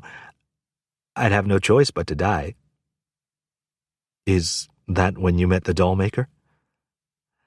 I never thought he'd be such an unassuming person. And to be honest, I just figured I'd listen to what he had to say. I couldn't imagine the prospect of living with a doll. But then when I saw his collection, I was stunned. I couldn't believe how beautiful they were. Saito's eyes are moist from the alcohol. Strangely enough, they were actually more appealing than real women. I gave it a shot and asked him if he'd make one for me, a doll that resembled her. But at that time, the doll maker said that was taboo. Taboo? That's right. He said that he had never created one based on a living person before, that it was very dangerous to do so, and that he was committed to creating the dolls so that people would never forget those who had passed away. Yet he made one for me. He must have realized the dreadful state I was in. That's just how kind a man he is. Saito smiles vaguely. When I saw the finished doll, I was really surprised. It was her, right there in front of me. In fact, the doll was even more beautiful than she was in real life. The doll was smiling.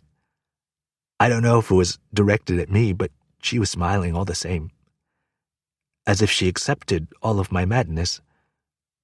But I know about the rumors, that I was hearing voices. He stopped suddenly at that point. What do you mean?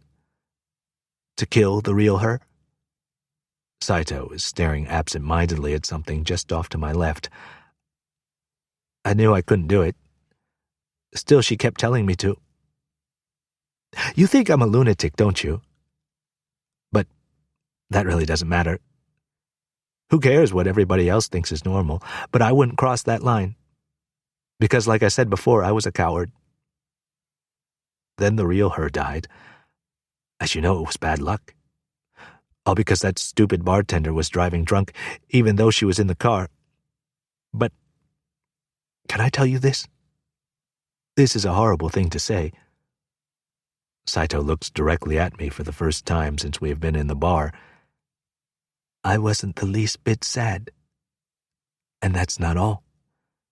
From then on, the doll began to look even more beautiful. He is still looking at me.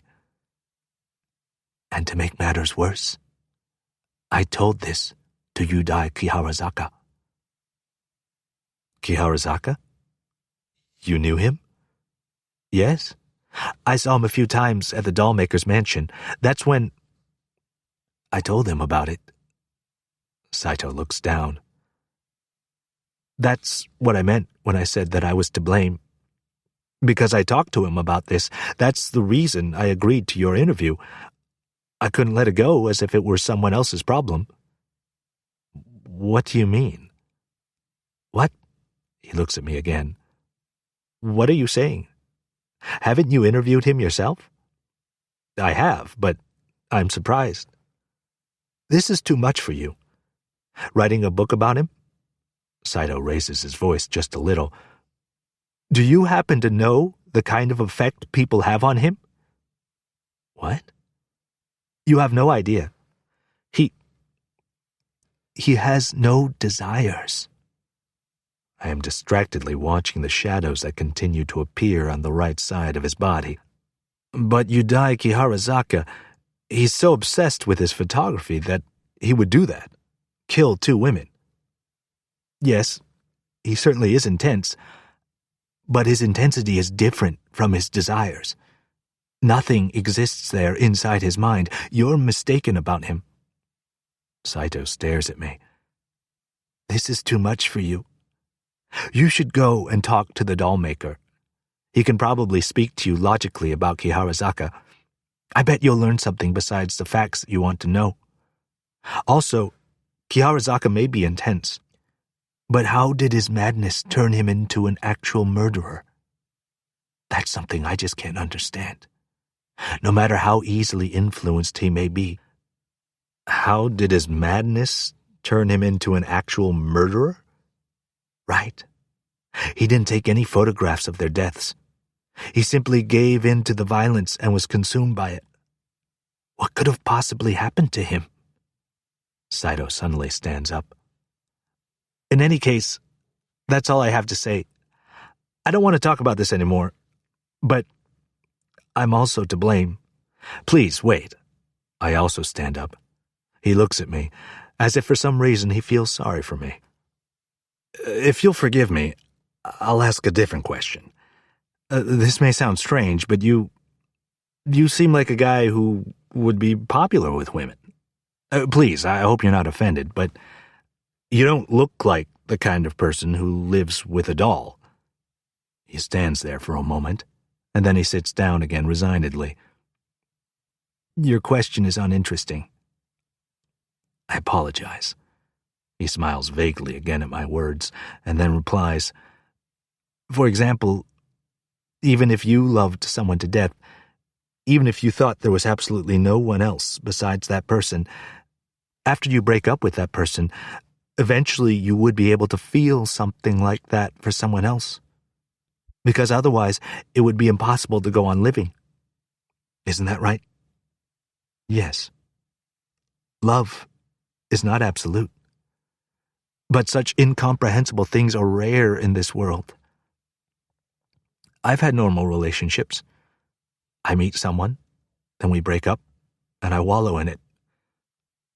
But she was really special. I never thought I would turn into a stalker. Well, I guess I've always had the potential for that sort of inclination, but...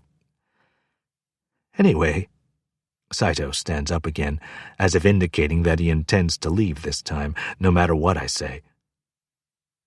The real her is no longer here.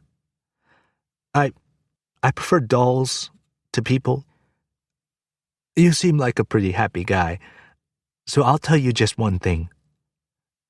When I used to be with women, sometimes I would have trouble, like ED. But now with the doll, that hasn't happened once. That vague smile. But you shouldn't put that in your book. People wouldn't like that. Don't you agree?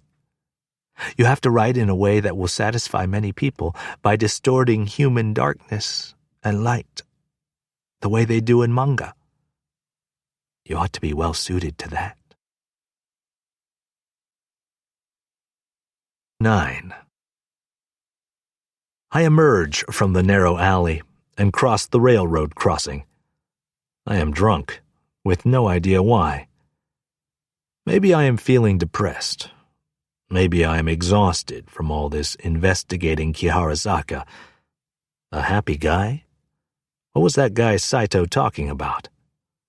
Aren't I just trying to take a look at other people from my own dark place? These thoughts float and hover, echoing stubbornly in my mind. The tattered remains of a campaign poster pasted on a wall is swaying in the wind. I turn left at the corner, cut through a parking lot, and come to stand beside a telephone pole. Directly in front of me, I can see Akari Kiharazaka's apartment building. I take out my cell phone and dial her number. My throat feels dry. With the cell phone pressed to my ear, I look up at her building. The thought crosses my mind that I want her to take me and devour me. Whatever I'm hoping for, I don't care if she just uses me however she sees fit. What's the matter? I hear her thin voice through the receiver. She sounds formal and distant. I wanted to see you. Can you meet me? I can't. I'm still looking up at her building. At the second apartment from the left, a dim light is on. Why not? I want to see you. You just want someone's permission. She laughs, as if letting out a breath. You want me to erase your sense of guilt for cheating on your girlfriend? I have no interest in sleeping with a guy who calls me just to see which way I might go. The sky is overcast with dreary clouds. Even the moon is obscured. I'm right outside your building now. I'm coming up. You can't tonight. Another man will be here, she says softly. That's a lie, isn't it? Well, now. Her breath comes through the receiver. I don't believe you. Are you a little frightened? She laughs, faintly. I'm not frightened. Should I kill that man when he gets here? Really? I ring the buzzer on her building. Open the door. You know I can't break through the auto lock. The front door opens automatically. I enter the building and get on the elevator. As if confirming that I have entered, the automatic door closes, followed by the elevator door. I have no desire to turn back. I get out on the 6th floor, where she lives, and stand before her door. I'm about to ring her doorbell when, unabashedly, my hand reaches for the doorknob. It is unlocked. I grasp the cold knob and open the door, entering her apartment. She is at the end of the hallway. She's wearing a white bathrobe and looks at me with concern, as if she feels sorry for me in such a desperate state. I walk over, clasp her to me, and kiss her. Her arms embrace my neck, her tongue thrusts inside my mouth. "Did you break up with that girl?" she asks me in between kisses, her eyes still narrowly open. "I broke up with her." "You're lying. You're just ignoring her phone calls, aren't you?" "I broke up with her." I throw her down on the bed and kiss her again, forcefully. I untie the sash on her bathrobe. "You seem like a bad man, with that look on your face." "I'm going to turn into a bad person. Worse than you." "Bad enough to kill someone?" "There are ways." I don't feel like talking anymore. I don't need any conversation. I kiss the nape of her neck over and over, pushing aside her bathrobe. My lips are drawn by the glimpse of her shoulders and breasts. Her scent spreads all around me. I feel the softness of her breast as my mouth touches her nipple. "Ah, don't." She strokes my hair. I kiss her again, over and over. I take off my belt and unbutton my shirt. "Wait a minute. There's something I want to show you." Heedlessly, my lips are drawn to her body. Pushing aside her bathrobe again, I drop the unfastened sash under the bed. Her voice comes out like an exhalation as she stretches out an arm and takes out something from the shelf beside the bed. "The photo of me that my brother took. The one I told you about. My brother sent it to me." Her eyes are narrow as she speaks. "The one that reveals my true nature. Look." I ignore her. I put my arms around her back and take her nipple in my mouth again. "See? Look." She holds the photo right in front of my eyes. My breath catches. "Will you save me?" She looks at me. "There's someone I want you to kill." Archive 5. Your letter is really boring. The reason why you became a member of K2? Do you think you can satisfy me with that kind of scratch? If you're going to peer inside someone's mind, you're going to have to reveal something of yourself. From now on, I'm not going to write anything about the murders. Not until you give me something definitive about your own self.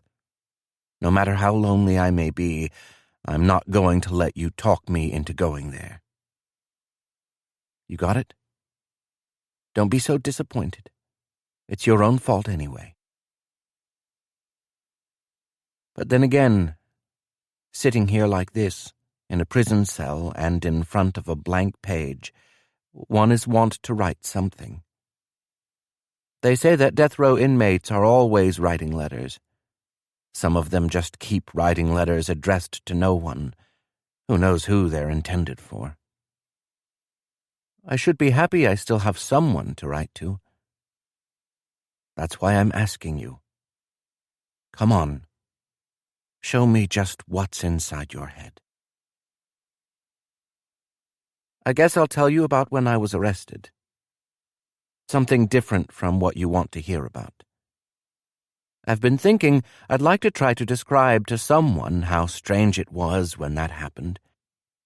Maybe, if it were you, you might have thought it was happening to someone else. When they put the handcuffs on me, I thought, they caught me. It may sound strange, but I remember feeling tremendously relieved. Like they had finally seized hold of a balloon that had been floating all over the place. Now I would no longer have to lie to anyone. Now I would no longer have to keep up with the confusion inside my mind. The irony is that prison is what a criminal is trying to avoid. But it is also the very thing that, at his core, he is yearning for. Here he no longer needs to go on living as an alien entity within a normally functioning society. The alien entity finds himself when he's in handcuffs. It felt like an appropriate resolution to my life. What's more, once I was arrested, I wouldn't be able to have a camera anymore. I wondered if I would be capable of being separated from my camera. The camera. Who invented such a thing? What a terrifying device, don't you think? But people are...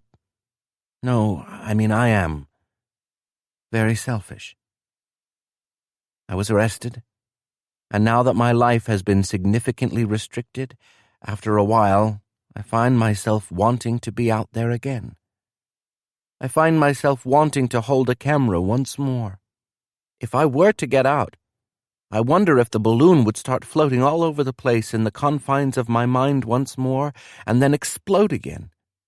Then I'd be arrested and relieved all over again. It's a harsh existence. See what I mean? Sometimes I think they should just kill me already. I'm not doing so great today. I had thought it might relax me a bit if I wrote for a while, but the words are depressing me. Usually I can only write letters when I'm feeling calm enough. Part of my obsession with cameras is that, even though I'm a criminal, there are still people who think the photographs I took mean something. But then, my photos? No, I think it would make you happy to read this, so I won't write it. I'll just say that lately there's one thing I can't stop thinking about. Well, I wonder why the hell was I born? A pretty random tangent, I guess, but this is your fault, because you refuse to reveal yourself. By the way, recently someone else has emerged who wants to write a book about me. He's already come to visit me twice at the prison. We talked through the acrylic glass, and you haven't even come to see me once. Just like you, he has a habit of jumping the gun with his questions, and he seems kind of unreliable, but apparently my sister has taken a liking to him. I don't know what she finds appealing about a wobbler like him, but he must have some redeeming qualities. And what about you? Were you really a member of K2? Are you really trying to write a book about me? I don't know the first thing about you from your letters. I don't know what you look like, or even what your voice sounds like, because you've made no effort at all to come visit me. So I need to ask you this fundamental question. Just who the hell are you? 10. Thin threads of rain are soaking the ground, as though it doesn't really matter if it falls or not. Usually I don't care if I get wet, but I put up my umbrella. I am on my way to meet someone. It makes people uncomfortable when you show up sopping wet. I had fled back home from Akri Kiharazaka's apartment. I had left her like that, halfway out of her bathrobe. I am a mess. In a bad way. My head is throbbing, and I futilely clench my molars together. It isn't as if that is going to make my headache go away. Sensing something, I turn around to see a cat behind me. The cat is black. The area around its belly helplessly white. For some reason, the cat has been following close behind me, like it is checking to see what my fate is. As I hold up my umbrella, my bag feels heavy. I am aware of the recorder and notebook and stationery I'm carrying. I still cannot bring myself to write a single letter to Yudai Kiharazaka. He seems to expect me to open up to him in a letter, but I can't figure out how to write to him. I even have envelopes with me, and of course pens, too. Maybe, once I start writing, the words will come to me. I have still only met him twice. I can see a concrete wall. The high enclosure conceals an old mansion. There are numerous trees. Inside the grounds, the house surrounded by that wall seems familiar for some reason. I ring the doorbell. I hear a woman's voice, and a moment later, the door opens. A still youthful woman comes to greet me. Smiling, she guides me through a large garden. "We've been expecting you." These words are spoken by a man who has been crouching in the garden. He is the doll creator, Suzuki. He is wearing the white sweatsuit that is his work clothes. The color is different, but it resembles the outfit that I had seen Yudai Kiharazaka wearing. "I thought it was about time you came around. You're writing a book about Kiharazaka, are you?" He smiles as he speaks. The woman is also smiling as she looks at me. I sense something behind me and turn around to see the same cat from before. It approaches the doll creator and then rolls over on the ground. It must be Suzuki's cat. As I look closer, I see it is wearing a collar. "Yes, I'm a mess. You're in over your head?" "I am." "I see," he says with concern in his amiable voice. I wonder how old he is. I had thought he was in his 40s, but he had looked younger when I saw him outside of his home. "Please come inside. I'm not working today." The woman opens the front door and leads me inside. We walk down a hallway and come into a familiar, spacious tatami room. My breath catches. There are countless dolls, all wearing different clothes. They seem utterly alive. Of course, I know very well that they aren't alive, but I can't help thinking they're by no means dead either. Although my brain registers them as human, a part of me still seems aware that they definitely are not. The vivid gazes of the various dolls are looking in every direction. My eyes lock with one of them. My heart starts to race a little. If I look at them from even a slightly different angle, each of the dolls' expressions seems completely changed. "Lately, I haven't been able to make any for pleasure. I've been too busy." "You have many commissions?" "Yes. Maybe it's the times we live in. There are a lot of requests for ones modeled on living people." The doll creator smiles when he says this. His eyes are extremely narrow, his skin pale. His long hair has a gentle wave and is neatly arranged. "I heard that used to be taboo." "Yes, but if they keep asking for it." "I also heard that one doll told the guy to kill the real woman she was based on." Suzuki looks at me with pity when I say this, even though he is the one who has created such a doll. What a shame. Really, such a shame. But I am simply the doll maker. All I'm doing is actualizing people's desires. Once actualized, certain things also become apparent. I drink the tea that the woman has prepared and brought out. The doll creator is sitting directly on the tatami, so I sit down myself, right in front of the dolls. At some point, the woman has disappeared.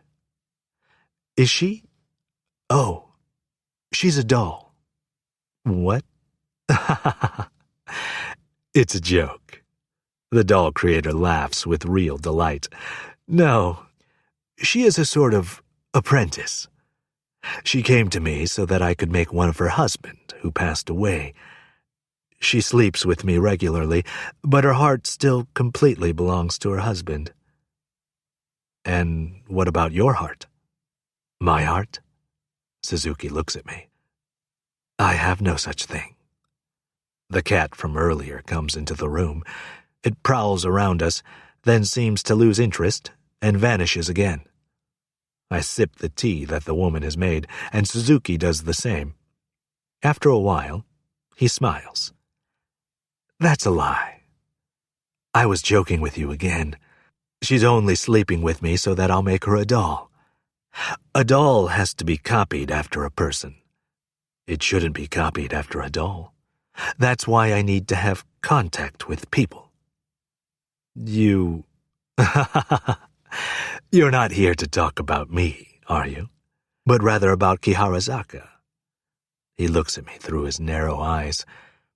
He was a top-notch photographer. But unfortunately, he tried to go beyond that. Perhaps what he sought to be doesn't even exist. Take a look over there. I let my gaze follow Suzuki's hand. At one side of the room, past all the other dolls, there is one that appears to be in the process of being made. It has no hair. Its flesh-colored body is exposed. It isn't wearing any clothes. Neither the face nor the body have the texture of real skin.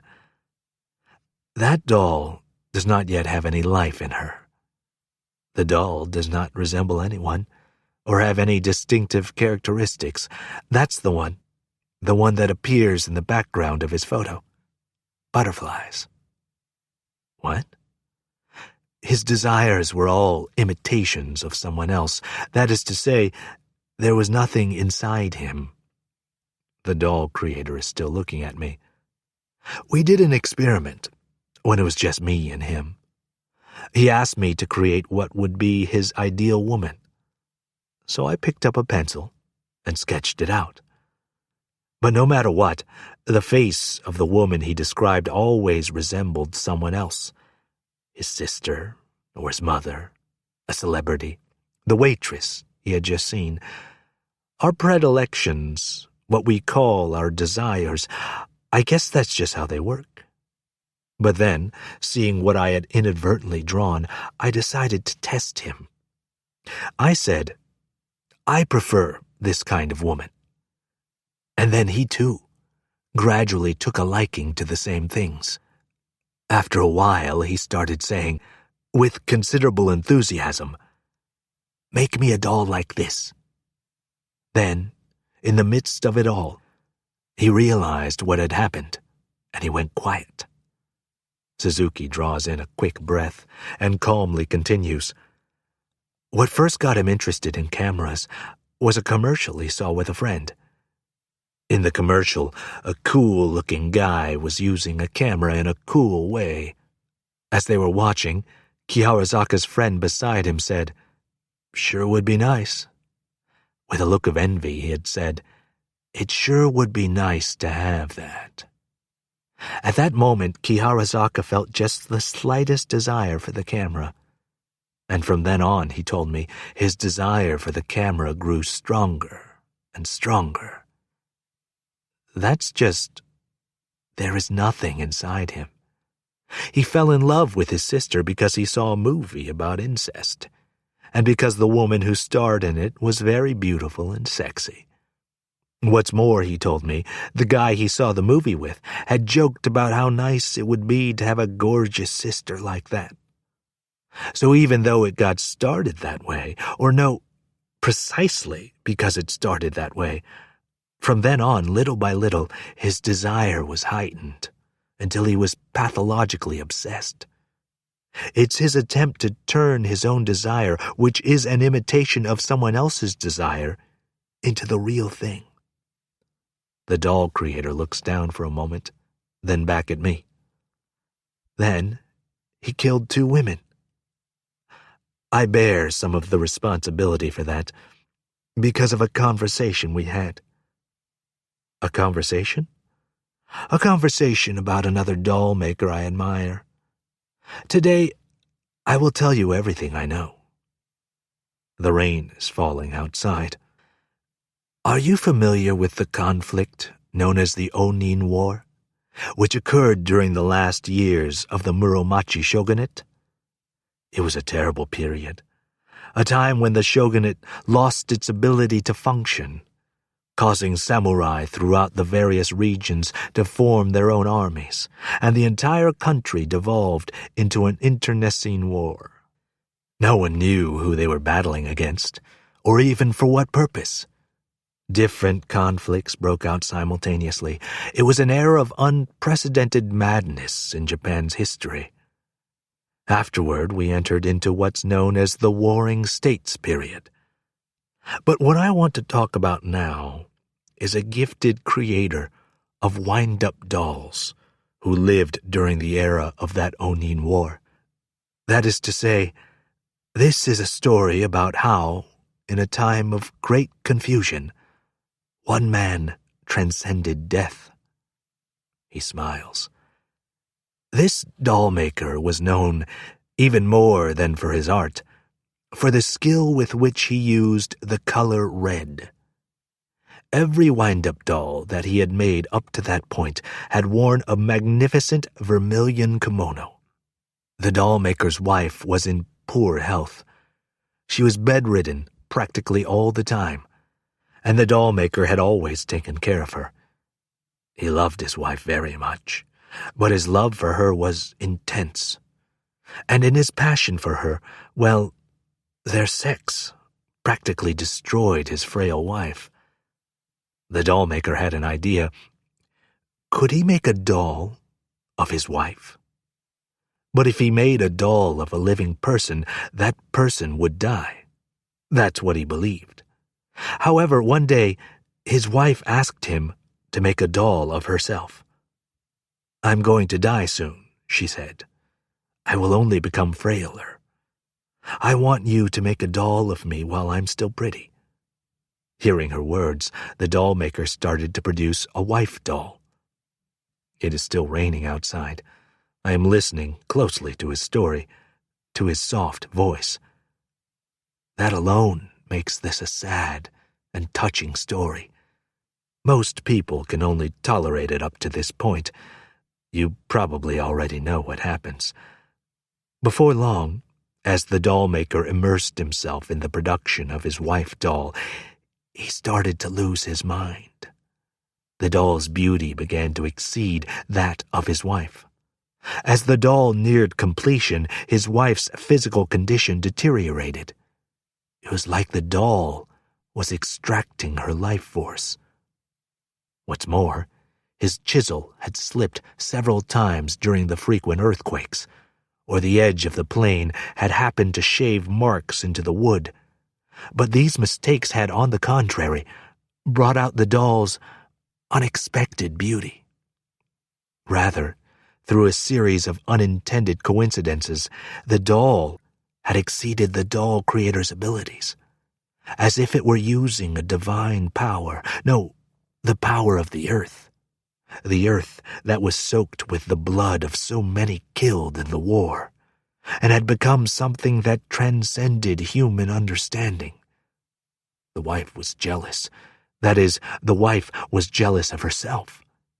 She experienced jealousy of her own more beautiful self. The doll maker devoted himself to the production of the doll and stopped paying attention to his wife. Early in the morning, all day long, and into the night, the sound of his chisel carving away at the doll echoed from his house. Later, the doll maker was discovered to be living with both the red wife doll and the skeletal corpse of his actual wife, months after her death. Little by little, the temperature in the room was growing chilly. But there was one thing that the wife managed to do before she died. Abandoning the effort to tear her husband away from the doll, the wife could only pray for his future destruction, now that he had become the object of her inevitable enmity. On the verge of death, she suddenly found the strength to stand up. She pulled herself up behind her husband, who would no longer have anything to do with her, immersed as he was in the creation of the doll, and she put a curse on her husband. "You will never again be able to live with anyone except this doll." The wife coughed up blood on the doll. This cough was fatal, her last. The doll maker stared at the blood-stained doll and its overwhelming beauty. This was exactly the shade of red that he had been seeking. The red that a person spews out as they are dying. The doll, her skin stained blood red, had taken on a maddening beauty. From that day forward, the doll maker became oblivious to all other women. Even if he attempted to demonstrate some kind of interest, he was simply unable to. As for flesh and blood humans, no one existed in this world beside the doll. And that was not all. The doll maker was no longer able to produce any other work either, because he could never attain that same shade of red. He would never again have access to the blood coughed up by his beloved wife. The doll maker had been drawn in by the totality of the doll's beauty, born of a series of coincidences and further enhanced by his wife's crimson blood. The doll maker finally died of madness. These were his last words, and herein lies the problem. Once my wife died, the doll grew even more beautiful. Suzuki suddenly stands up and approaches his own doll creations. He strokes their hair impassively.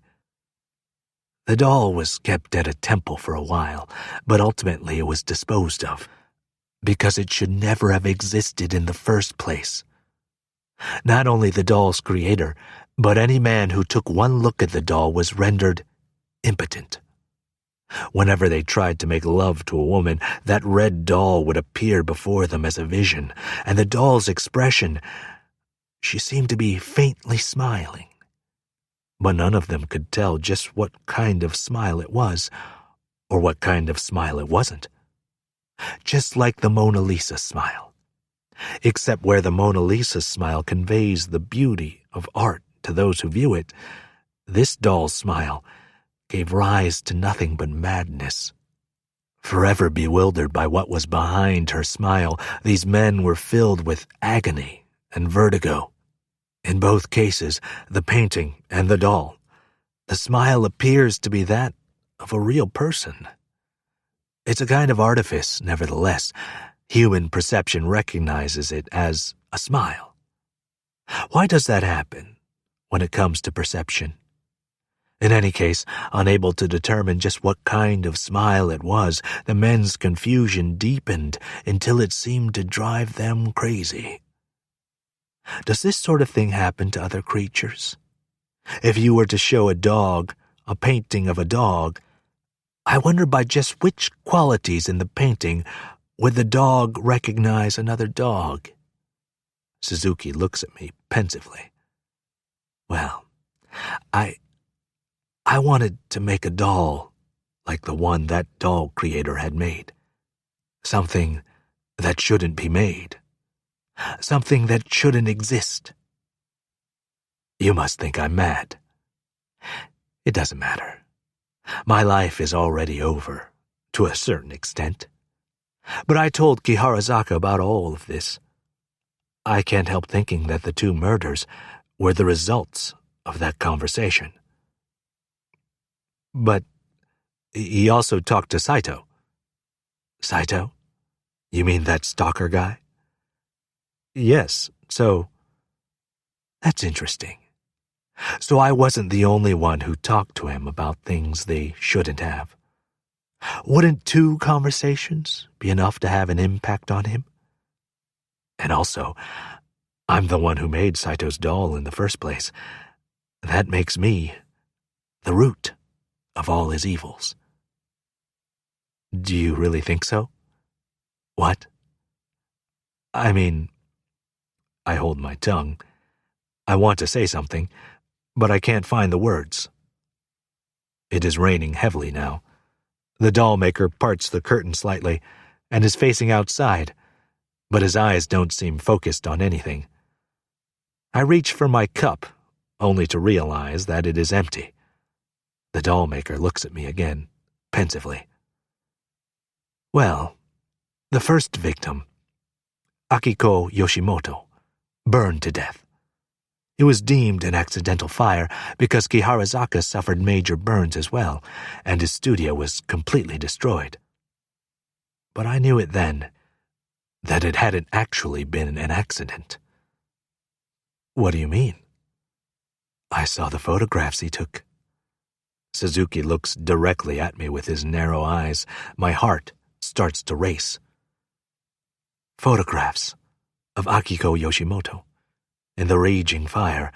Are you familiar with the story, Hell Screen? Yes, by Ryunosuke Akutagawa. That's right. Kiharazaka was morbidly fascinated by that story. There must have been somebody who had casually recommended it to him. He set fire to his lover and then took photographs of her. But he didn't show them to anyone, of course not. If such photos existed, they would find out what he had done, after all. The dollmaker draws in a quick breath. He thought they would become more beautiful, the photos he took of her, if she were to die. Once the real her was dead, like Saito's doll, like that doll made by the dollmaker during the Onin War, Kiharazaka tried to create art that he shouldn't have. Just like me. He ventured into territory where he didn't belong. Akiko was visually impaired. To do such a thing to a woman like that, and an imitation of someone else. Ryunosuke Akutagawa's Hell Screen is based on the tale of Uji Shui and the Kokon Shomon, isn't it? Yes. The work has a cultural lineage. That's what he was trying to do with his photographs, but it led him to a strange question. Which photos were actually more beautiful? The photos of his lover on fire? Or did the photos he had already taken of her gain in beauty, now that she was dead? He shows me several photographs. I reach my hand out to them. My fingers are trembling slightly. The first one is a photograph of Akiko Yoshimoto on fire. Her eyes are closed as she is engulfed by intense flames. The second one is a photograph of the interior of the room, engulfed by the same inferno. The third one is a photograph of Akiko Yoshimoto, the victim taken when she was alive. She is in the studio, seated in a chair, her eyes closed, a faint smile on her lips. There are also photographs of the other victim, Yuriko Kobayashi. One photo of her engulfed in flames, another of the room as it looked at the time, of the walls and equipment about to collapse. There are numerous other photographs as well, of the flames, of the women as they are burning, of the studio on fire. But, I think to myself, do you see? They're quite terrifying, aren't they? This is his failure. He photographed women to their death. What's more, his photos of them aren't even particularly powerful. He was in the midst of a slump at the time. He took these photos in an attempt to break out of his slump. I say slump, but it's not what an ordinary photographer would consider a slump. What I mean by slump is, well, ruin. And by ruining himself, it's not just that he would be rendered incompetent. He would have driven himself mad in the process, creating photographs that should never have existed. But he failed. There have been whispers from various quarters about the mystery of why, if he went to the trouble of burning these two women, did he not take any photographs, but the reason is simple. He did take photographs, and he failed. He couldn't show them to anyone. He asked me to keep them to myself. You mean that's why he tried again? With the second woman? That's right. The second victim, Yuriko Kobayashi, who was working for him as a model, was killed in exactly the same way. As a result, the true facts of all that happened were brought to light. He will always be one to lie about everything, but that is the whole truth. Then again, there was more to it than just that.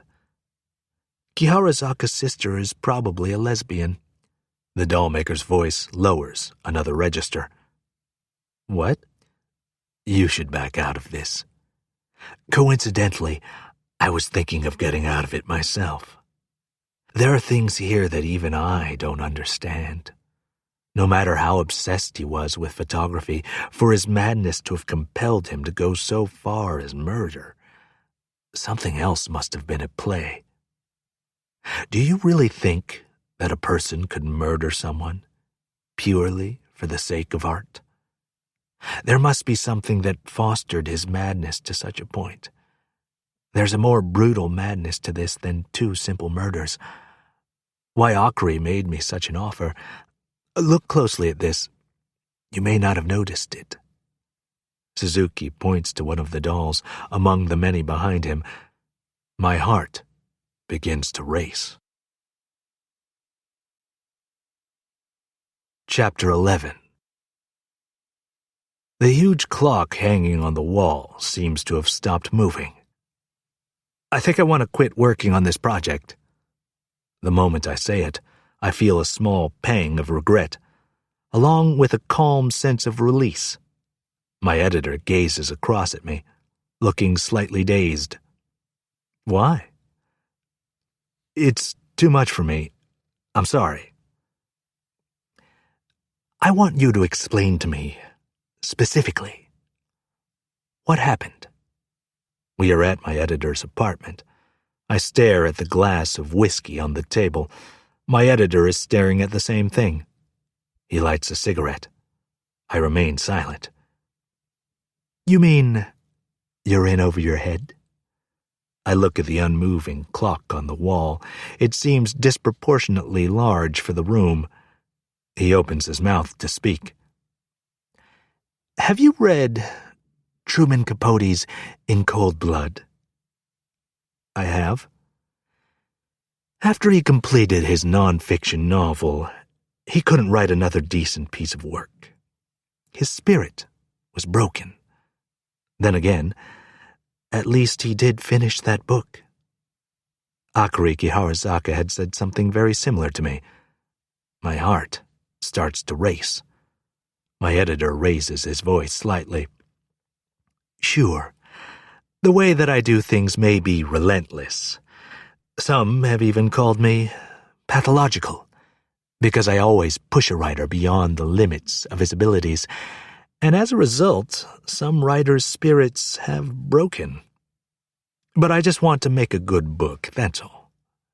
It may sound callous, but I'm not thinking about the writer. The only thing I care about is the work. I understand that. Really? The editor looks me straight in the eyes. Capote managed to write his all. He put his heart and soul into it. And you? You're going to give up at this point? He still isn't finished with what he has to say. It's frustrating. I'm disappointed to hear your position. It sounds like you're putting your personal life above your own work. Get out of here. He takes another drag from his cigarette. Don't bother sending me your expenses. This will be a major loss for us, and I don't want to deal with you anymore. Archive 6. A woman with a towel wrapped around her face is being embraced by a man. The woman's pleasure is conveyed through her body's response. She gently caresses the man's face as his tongue trails between her breasts. The man also has a towel wrapped around his face, but his eyes and mouth are visible. The man slowly enters the woman. She arches her back, spreading her legs wide, and then coiling them around his waist, squeezing. The man thrusts his hips, and the woman takes him in. There is no sound on this picture. Staying inside her, the man lies down on the bed so that the woman is on top of him. The woman moves her hips vigorously. She is completely absorbed in the act, but every so often, the man steals a glance in the direction of the camera, as if confirming its location. The man is filming the encounter with a hidden camera. The woman is unaware. The man pulls away, flips the woman onto all fours, and enters her from behind. No passive participant. The woman is still moving her hips like an insect in heat. The white sheets are soaked from the wetness seeping from between her legs. The man pulls out of her, and even more fluid that has accumulated inside her gushes out. He looks at the camera once, as if he wants to make sure it caught the flow of her wetness on film, and then puts his sex back inside the woman. He thrusts his hips briskly. She is moving her own hips carelessly, as if nothing seems to matter. The man is not wearing a condom. He is about to come inside the woman. It is as if he insists on pumping every last drop deep into her. The woman's body quivers as she takes it within her. She is slender, but her body brims with sensuality, suggesting she has slept with many men. The woman moves to kiss the man, and he tries to take the towel from her face. The picture abruptly ends there. Archive 7. Essay composition. 10 years old. I don't have a mother or a father. That's why I can't write anything about my parents. I have an older sister, but if I write about her, the teacher will tell me that I'm wrong, so instead I'll write about the director at the institution. The director always tells us he is our parent, but that sounds bad, and sometimes I think it is bad. This one time, we were at Okawa Park, and I saw a father and a mother and a girl. They were walking. I'd seen things like that lots of times before, but this time was weird. This time I thought, I could be that girl. I thought that was weird. If I were that girl and somebody called me a fake, I would probably get mad. The girl was holding hands and walking with her mother and father. She was smiling and wearing nice shoes. I thought I remembered that I had made that girl cry once, but really what happened was she called me a fake. That's why I thought she was lucky to be a girl, because she was the real thing. Other girls were passing by me, and the sun was really bright, and it was like there were traces of green everywhere catching my eye. My eyes started to hurt, and I thought, my eyes really hurt. It was like there were cracks in the telephone pole, cracks in the street, cracks everywhere. The cracks were getting bigger and bigger, and I got scared, so I tried to close my eyes, but I couldn't. Not at all.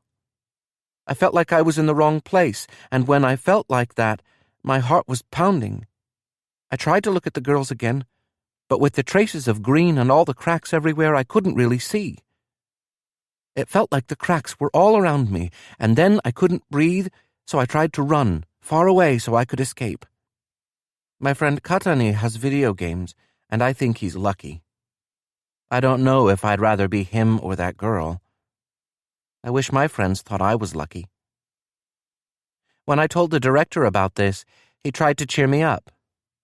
The director is nice. He takes good care of me. He gave me money on New Year's. I was happy. But I didn't get as much as everyone else, so that made me a little sad. But I was still happy. Archive 8. All of a sudden you want to call off the interview with me. Don't you think that's a little one-sided? You came to see me. You said you were writing a book about me. To quit now is too irresponsible. I'm utterly baffled to get this letter out of the blue. There was another person who wanted to write a book about me too. I'm sorry for not mentioning this. If you had come to see me again, I would have told you about it, but his letters suddenly stopped. I never met the guy. Only got his letters, so I was feeling more inclined to trust you. Besides, my sister liked you. So what's this all about? I want you to explain it to me. Stop upsetting me like this. You know, I'm trying to get them to go ahead and execute me. But sometimes I waver about it. When I hear the word execution, I think the sooner the better. I've got too much time. Meanwhile, there are nights when I tremble. Even though I try to keep my fear in check, I can't help it. There are times when I get scared. Of course, it's my own fault. But what scares me are the things I can't do anything about. Lately, I've had terrible hallucinations. There's somebody who's trying to attack me. This is the only thing I can't bear. How could someone attack me when I'm in prison? Not even my sister can save me. My sister loves me, but at the same time, she quietly hates me. I can tell. You're the only hope I have left. Should I tell you about it? You may think I'm a coward, but maybe I should tell you about it. All right, but read carefully. I'm not writing this to you because I don't want to be executed. I'll say it again. I'm not writing this because I don't want to be executed. It's not because I'm struggling. But if you still have an interest in my case, would you consider contacting the media? That lawyer doesn't believe what I tell him. His entire strategy is built on me being mentally unstable. That was part of the scheme, to make me lose my mind. Everyone is watching me. No, that's not right. What I mean is that everyone is listening in on me to hear what I'm doing. They're using the concrete walls and the iron doors like an eardrum. That's why, even when writing this letter, I'm doing so very quietly. I can't have them knowing what kind of letter I'm writing by the sounds I'm making. Clever, aren't I? I know what I'm doing. From now on, I've got to write even more quietly, without making a sound. All right. Listen closely. Those 2 murders were not my fault. The women are to blame. Do you remember the first time we met? Remember what I said? That to me it felt like we were sitting in a cramped little room, talking face to face. Now, you and I find ourselves in that same situation again. I'm clinging to you desperately now. Do you know the story about the freelance writer who lost his mind because the condemned criminal who didn't want to die was counting on him? I am now burdening you with this. I'm not going to let you get away. There's no way I will let you escape. About the first incident, Akiko Yashimoto. She was beautiful. I thought I would help her since she couldn't see. A little before I met her, I had seen a movie that was just like that. I took photographs of her to try to get close to her. So many photographs. But it didn't work. No matter how many photos I took, I was unable to capture a more beautiful version of her. I thought it was the fault of the model. At that time, there were those who said I was in a slump, but that was definitely not the case. I knew I had the ability, and as long as I had a good model, I could take good photographs. I made her sit in that chair forever. And because she'd try to get away, I'd tie her legs with rope and take more photographs. She grew thin, but I had no choice. I wasn't eating myself. Don't you think it would have been strange for her to eat so long as I wasn't eating? And the image of her in my mind required her to be thin for the photographs. I didn't think there was any need for me to feel bad about her not eating, since I wasn't eating either. Do you know the short story, Hell Screen, by Ryonosuke Akutagawa? I kept seeing it before my eyes. Her body on fire. Or to be more precise, a photograph of her body on fire. A photograph of her engulfed in flames. The color of the flames when a body burned. I had that vision. All that was left was for her to burn.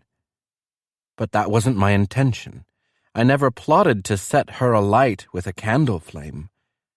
It was just there as part of the photo shoot. I didn't set her on fire deliberately. Nevertheless, there she was, burning right before my eyes. It was a phenomenon generated by my talent. I became increasingly abstracted, It's true. You've got to believe me. My whole studio burned down. I suffered burns myself, but it may have been lucky for me that the rope that had bound her legs also burned. That was why it was possible for the fire to be ruled an accident. As might be expected, not even the guys who came to the scene and examined her burnt corpse could detect any sign of the rope. And as for photographs, there were none. Why would I have taken any? There wouldn't have been time for that. Because it was an accident. There was nothing I could have done about it.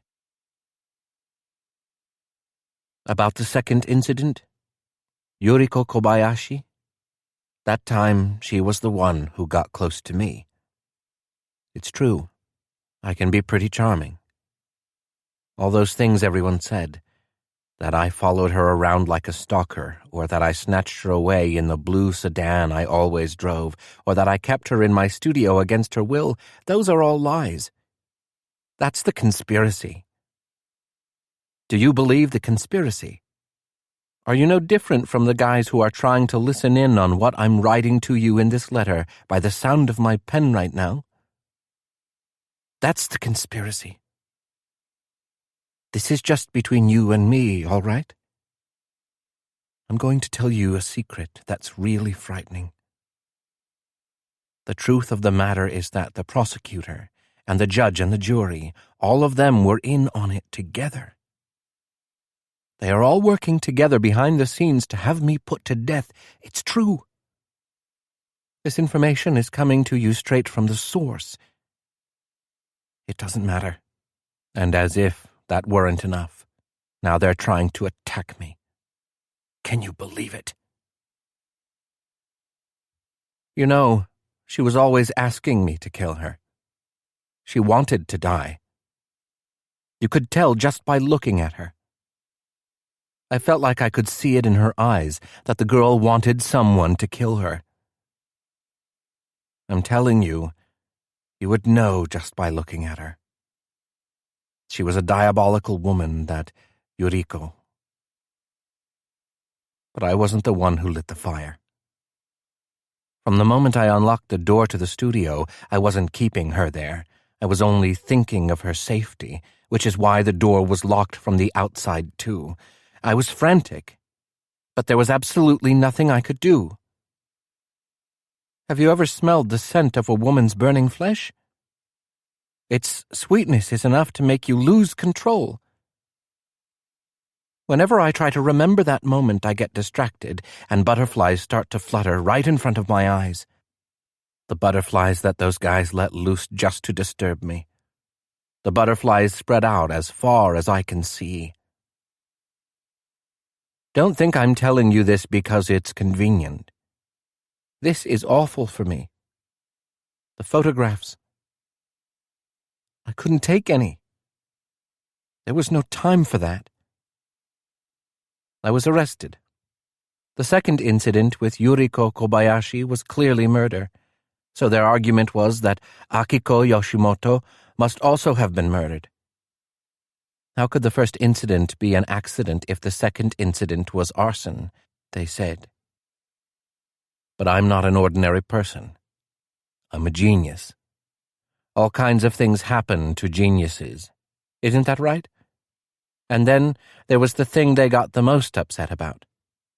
That all this time I had been photographing these women, and now that I had those photographs, that must be why I didn't care whether the women themselves died. I don't want to be executed. It's all I ever think about, but now I'm afraid of dying. Some nights, I scare myself thinking about it. Most of the time, I think I might as well die the way that I am. And I feel like I'm finally ready to die, but then suddenly, just like that, I'll be terrified. I didn't do anything. And I'm going to be put to death for a crime I did not commit. Let the media know all about this. Please, save me from death. I know I can still file an appeal. I can file an appeal. I can appeal and be found innocent, and then I can take the best photograph of my life. I've got talent. Next time I won't fail. Next time for sure I won't fail. Next time I'll show you. I'll take the best photo ever taken, a photo of a burning woman. Next time you'll see. It will be the best photo ever taken. Don't you want to see my photo? I bet you can't wait to see it. I botched the photos last time. It was a ridiculous idea. I freaked out when they were right in front of me, burning. And even though I had set them on fire, the photos were no different from any others I'd taken. You can't be giving up on your book about me. You were joking, right? It's a joke, right? It can't be true. You can't leave me alone. My sister said I should just die. She didn't say it in so many words, but she insinuated. Why would she say that? There's something obscene about the insinuations in her letters.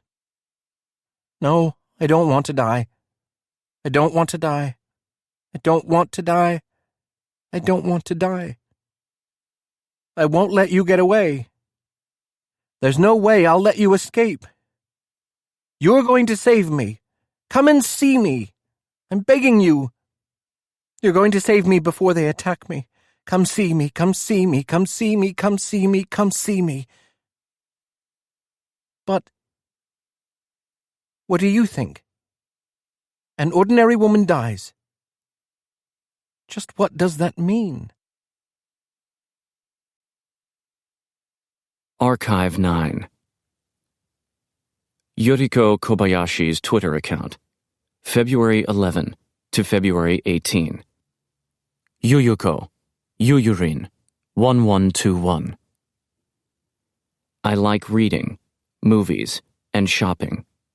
I do a little modeling.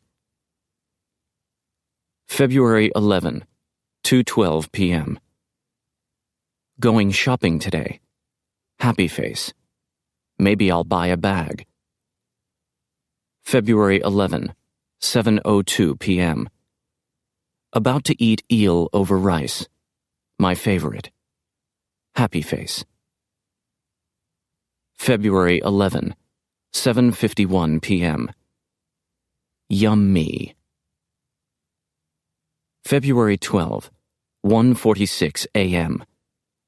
Can't sleep, and I have to get up early tomorrow. I'm screwed. Sad face. February 12, 4:01 p.m. Got a job. Surprised face. With a famous photographer.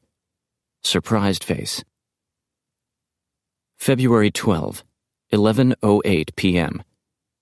Thanks, everyone. February 12, 11:59 p.m. I'll do my best. Excited face. February 13, 2:12 p.m. I feel like I have so much support in my life. Embarrassed face. Having a late lunch with a friend. Happy face. February 17, 3:13 p.m. Actually, might not be exactly what I thought. Embarrassed face. February 17, 3:51 p.m. I'm not upset about it. February 17, 4:03 p.m. I'll be fine. Happy face. February 17, 4:23 p.m. Matsuko, you're so funny. February 18, 2:12 p.m. Shopping. Posts end here abruptly. No further updates. Notes from Yuriko Kobayashi. Personal diary. Daily entries from New Year's Day to February 17. Blank from February 18. Starts again from February 25. February 25. Just smile. As long as I smile, I'll be fine. February 26, Don't get upset. Don't even think about it. February 27. Toshiyuki, I'm sorry. I may already be dead. But I'll never forget you, Toshiyuki. I'm afraid. Help me. I'm scared. February 28. I had no choice but to sleep with him. It's probably my fault. I'm sorry. I'm really sorry. I was frightened. Most of all, I didn't want him to hit me. It hurt really bad. It's probably my fault. I'm the one who's to blame.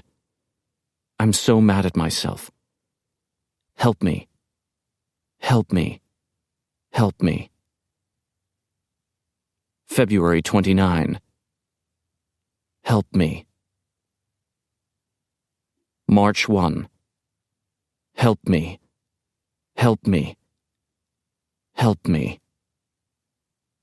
March 2. Help me. I can't stand it. I can't stand it. I can't stand it. March 5. I don't want to die in a place like this. I don't want to die in a place like this. What are photos about anyway? What do you think life is about? What do you think it is to be a woman? I don't want to die in a place like this. I don't want to die in a place like this. I want to see my friends. I want to go places. I want to live. I want to live. I want to live. However this turns out, I want to live. Toshiyuki, you probably never want to see me again, but I want to live. Toshiyuki, I love you. March 6. My body feels heavy. It hurts. It hurts. Help me. March 7. Handwriting illegible. March 9. Handwriting illegible. Folded note found with diary. March 18. If you're reading this, please notify the police. My name is Yuriko Kobayashi, and I'm being held captive in this house. My captor is a photographer named Yudai Kiharazaka. Please help me. He's going to kill me soon. Folded note found with diary. March 29. If you're reading this, please notify the police. My name is Yuriko Kobayashi, and I live in apartment 408 of the Alude Mansion. My address is 2219 Kamogawa-cho, Nerima-ku. I'm being held captive by a photographer named Yudai Kiharazaka. My legs are tied to a pillar, and I can't move. I haven't eaten anything for days. I'm in a small blue building like a shed. If you happen to find this note somewhere away from where I am, you may not see this building anywhere nearby. He drives a blue car. His name is Yudai Kiharazaka. He's thin. He has long hair and a mole on his cheek. Please help me. Please notify the police. I'm enclosing a button from my clothing and a lock of my hair. The button is from a favorite shirt, and one of my friends will recognize it.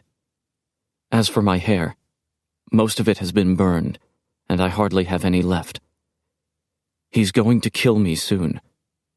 But I want to live. I want to live. Please help me. Please help me. Please help me.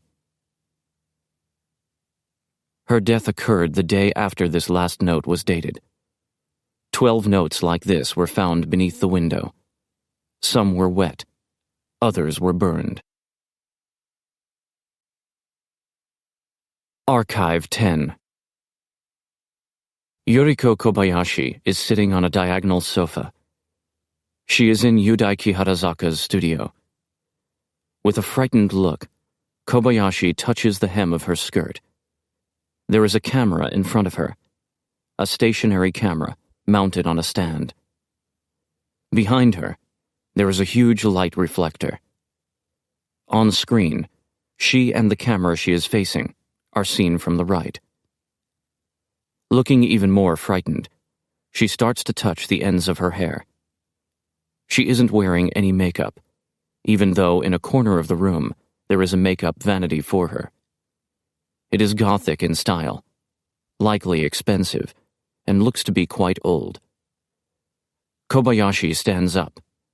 Then, seeming at her wit's end, she sits back down on the sofa.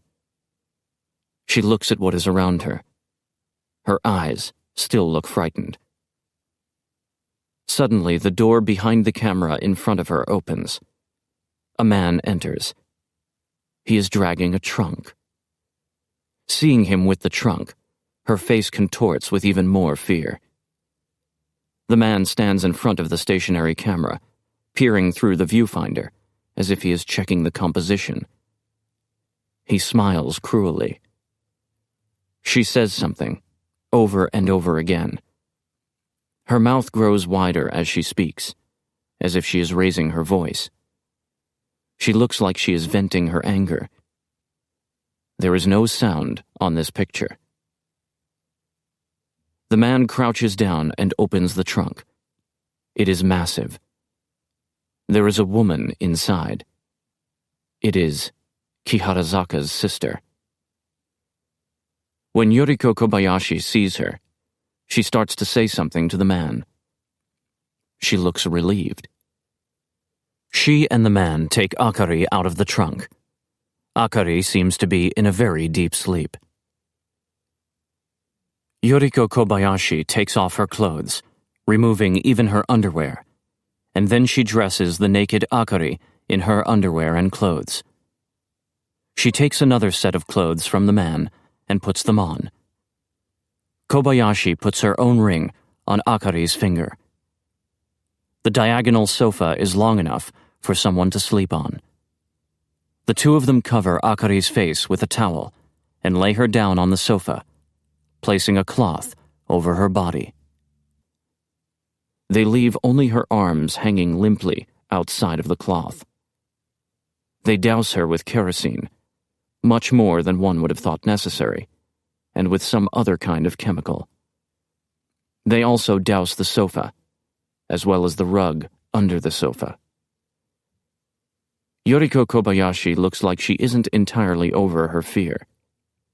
Both she and the man turn toward the door at the same time. Using the chair beside her, Yuriko Kobayashi exits the room by climbing through a window that opens easily. The man strikes a match and tosses it in Akari's direction. The cloth laid on top of Akari catches fire, little by little by little. The man stands there for a moment, then steps up onto the chair and climbs through the window. As he goes, he kicks over the chair, then hurriedly closes the window from the outside. Akari is left alone in the room, slowly burning, her right arm hanging limply off the sofa. The door opens. A different man enters. Stunned, he looks at the fire burning before him. The flames grow steadily more intense.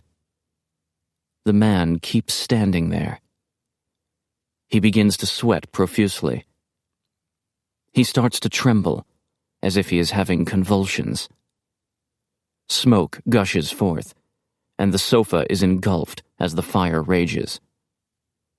Suddenly, the man lunges at the stationary camera. He clicks the shutter, over and over again. From the way his mouth is moving, one can see he is crying out Yuriko Kobayashi's name. Yet even as he calls her name, he continues to squeeze the shutter, as if he were obsessed. But there is no one else there besides him and his sister. The screen shifts to the window frame covered by the curtains in the room. The building that houses the studio recedes slowly, farther and farther away. It becomes clear that this picture is being filmed with a small camera through a gap in the curtain no more than 2 centimeters wide. But then, as if remembering something, the scene closes back in on the studio. Someone's right hand comes into the picture. A man's hand. In it, he holds a bundle of notes of some kind. The hand isn't trembling at all. He scatters the notes under the window of the studio, and then the building again recedes from view. The camera approaches a car. Inside it are Yuriko Kobayashi and the first man. He hands her Yudai Kiharazaka's sister's apartment key, her insurance card, and her pension account book.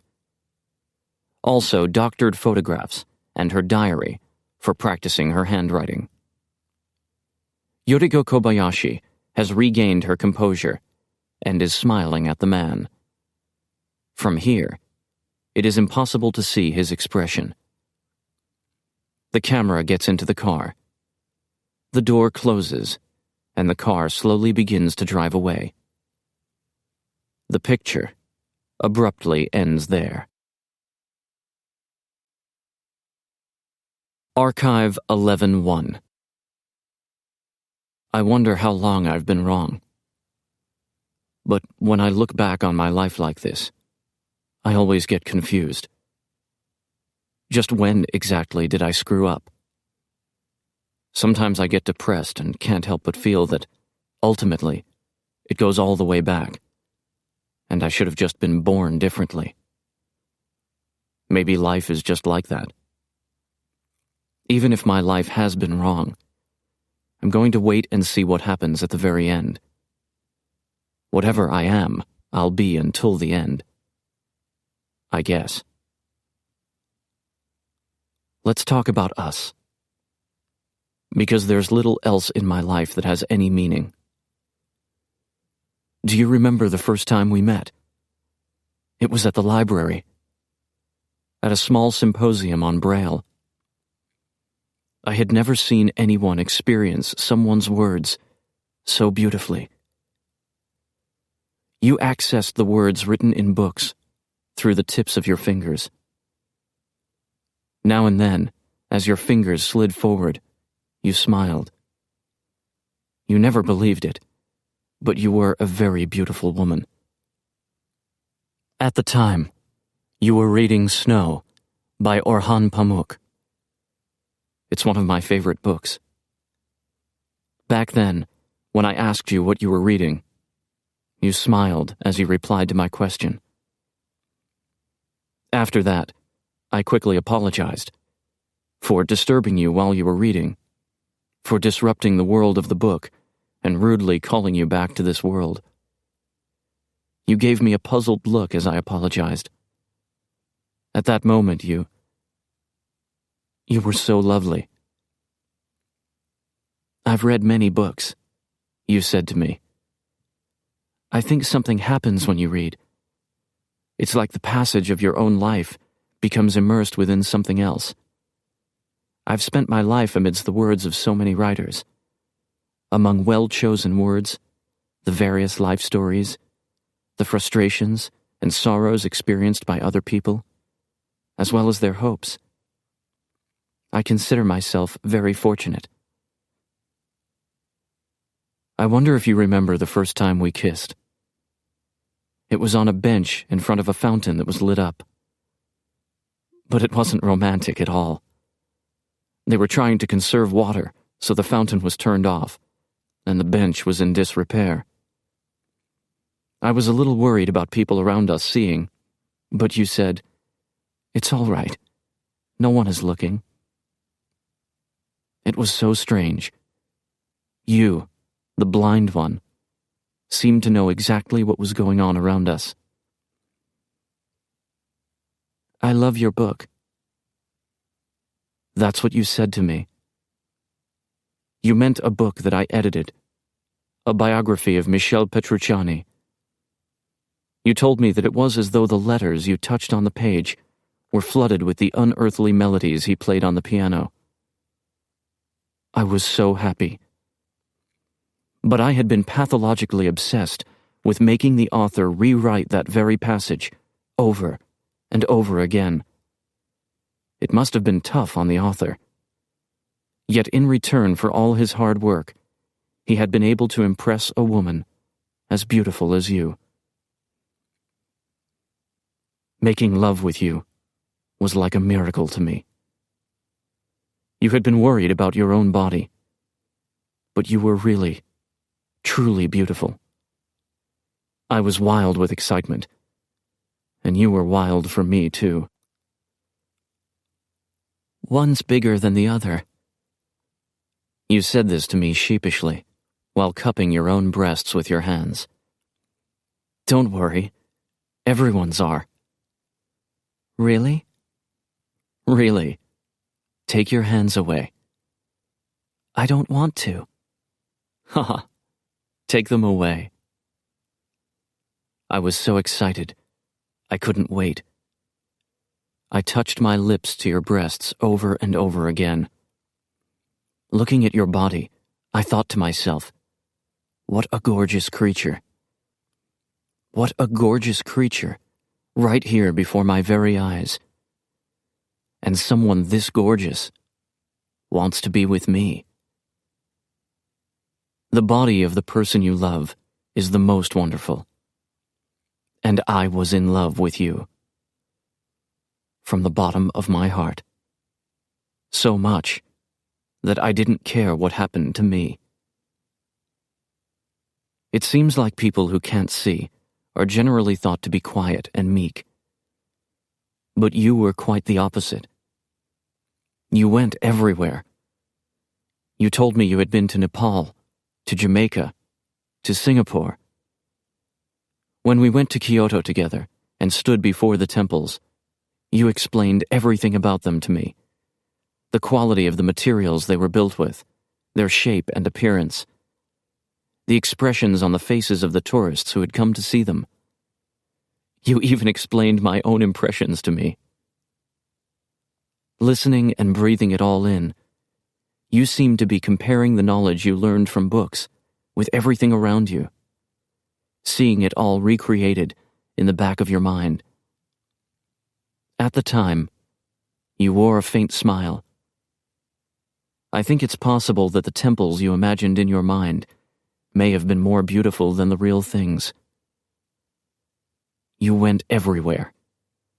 To concerts to hear the jazz you loved, to author readings and amusement parks, on walks to nature parks, and to restaurants you had discovered in magazines.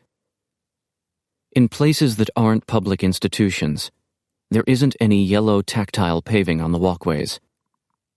There you were with your walking stick, and I was right beside you, when a car rushed recklessly past us. Worried about you, I followed you wherever you went. You seemed so amused by my concern. You even made me stop when I tried to insist on walking on the street side to protect you. You laughed and said, "I'm worried about you."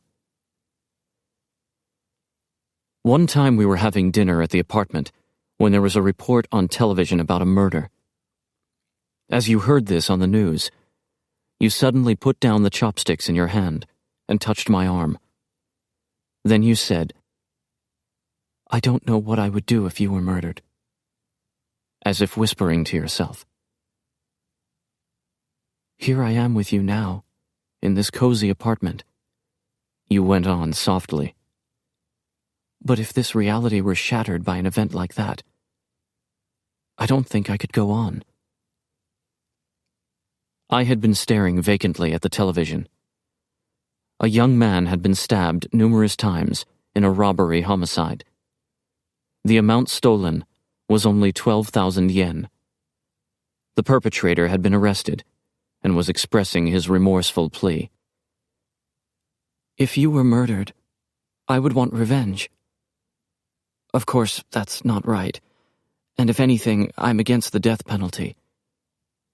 But if someone I cared about were murdered, I don't think I'd have a choice but to consider revenge first. I mean, it's not really to say whether it's right or wrong. To lose someone I loved would destroy my life. And in that state, I don't think I'd listen to anyone. You were clasping my arm tightly, as if to assure yourself that I was still there with you. I didn't say anything at the time, but I was thinking the same thing as you. I was at work when you were in the traffic accident. I had just left a big publishing house for a smaller one, and I was caught up in the dizzying pace. I rushed madly to the hospital to find you there in bed, your legs suspended in traction, and you smiled at me in greeting. I was forced to face the possibility of losing you, of you disappearing from this world. That terrified me. My entire world would become worthless. Grasping your hand, such a slender, warm hand, I could only be grateful that you were here now. Such a soft, irreplaceable thing. I would go on, holding your hand forever. After you left the hospital, I asked you to stay at home while I was working. But you just smiled at me, and, as always, went everywhere. Sometimes when I was stressed out from work, I raised my voice at you without thinking. You looked at me with such sad eyes that I immediately apologized. But I couldn't stop myself from worrying about you. I started leaving work as early as I could. When I'd get home and not find you there, I'd feel a slight panic. I'd call you, and ignoring your protests that you were all right, I'd drive over to get you. You kept telling me you could do things on your own, that you only get one life, that you didn't want to limit yourself.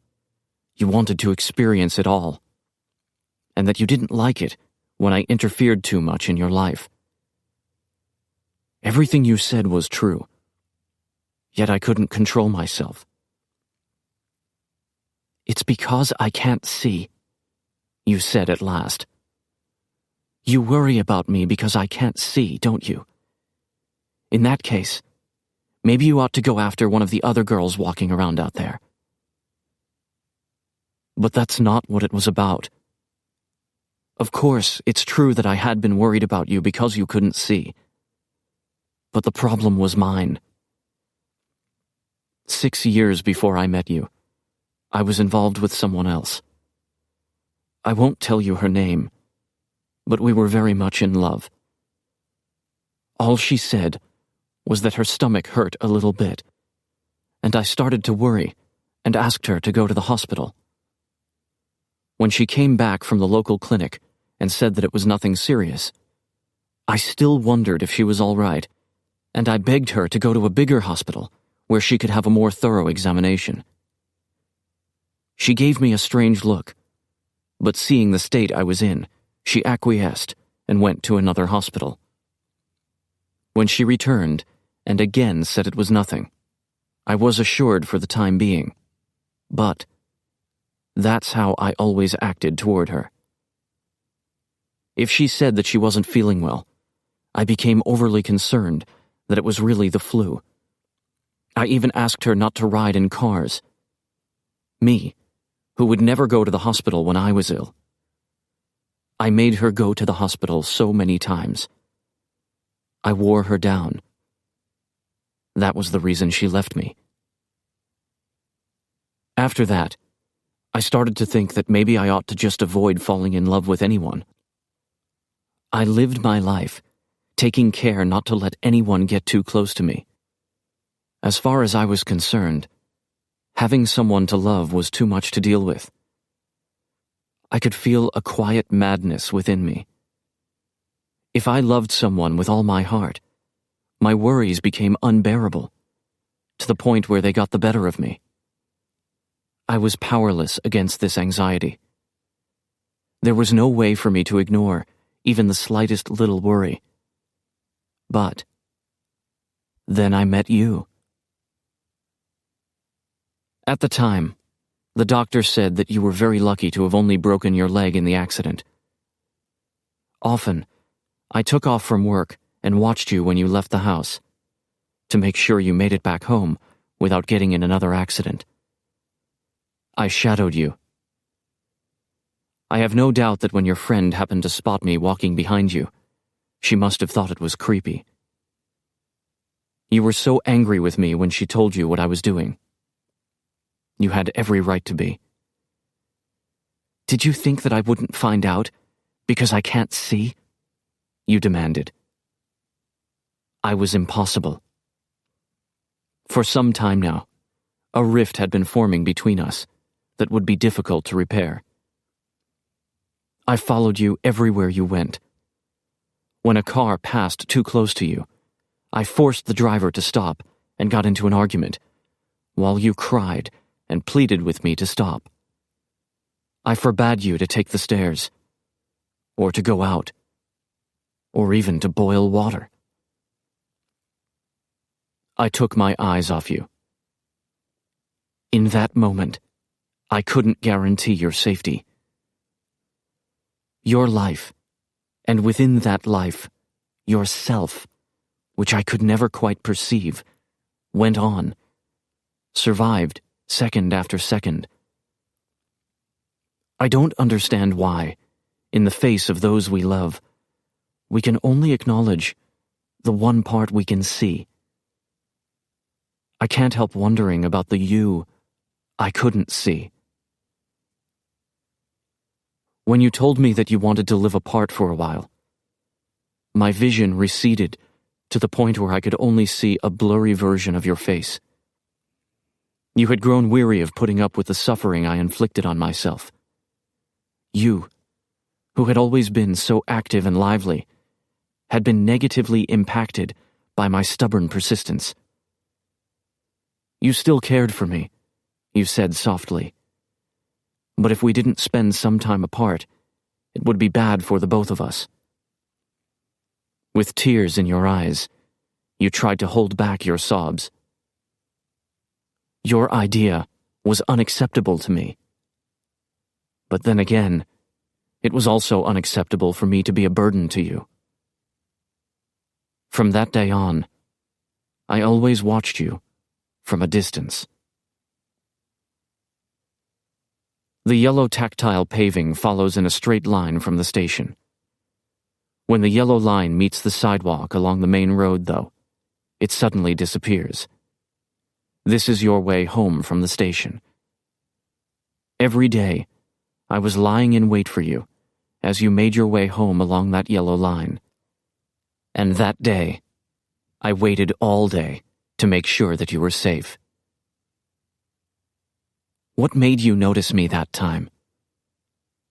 On that day, I was sitting on a bench in the plaza in front of the station, and I saw you as you moved along the yellow line with your walking stick. I was relieved that, once again today, you were safe, and I watched for a while as you passed right by me. That was when you stopped in your tracks and turned to face me. Was it my scent? Or was it just some sort of feeling? You were definitely aware of my presence. Of me, who was still watching you like a chaperone, even though we lived apart. Who would always follow you around? Who was unwilling to leave you? That day, your expression betrayed a trace of fear. Your face contorted, as if you were afraid of me. The next day, you did not walk along the yellow line. You chose another way, one that did not have tactile paving, a more dangerous route, in order to avoid me. So I stopped watching you. It seemed better for me not to love anyone, because I became a burden to the person I loved. I decided to throw myself into my work, to try to forget about you. I thought I could change myself. I forced myself to stifle my worries about you, trying to withstand the regular bouts of nausea that accompanied the effort. The nausea tended to well up around the same time in the evening that your traffic accident had occurred.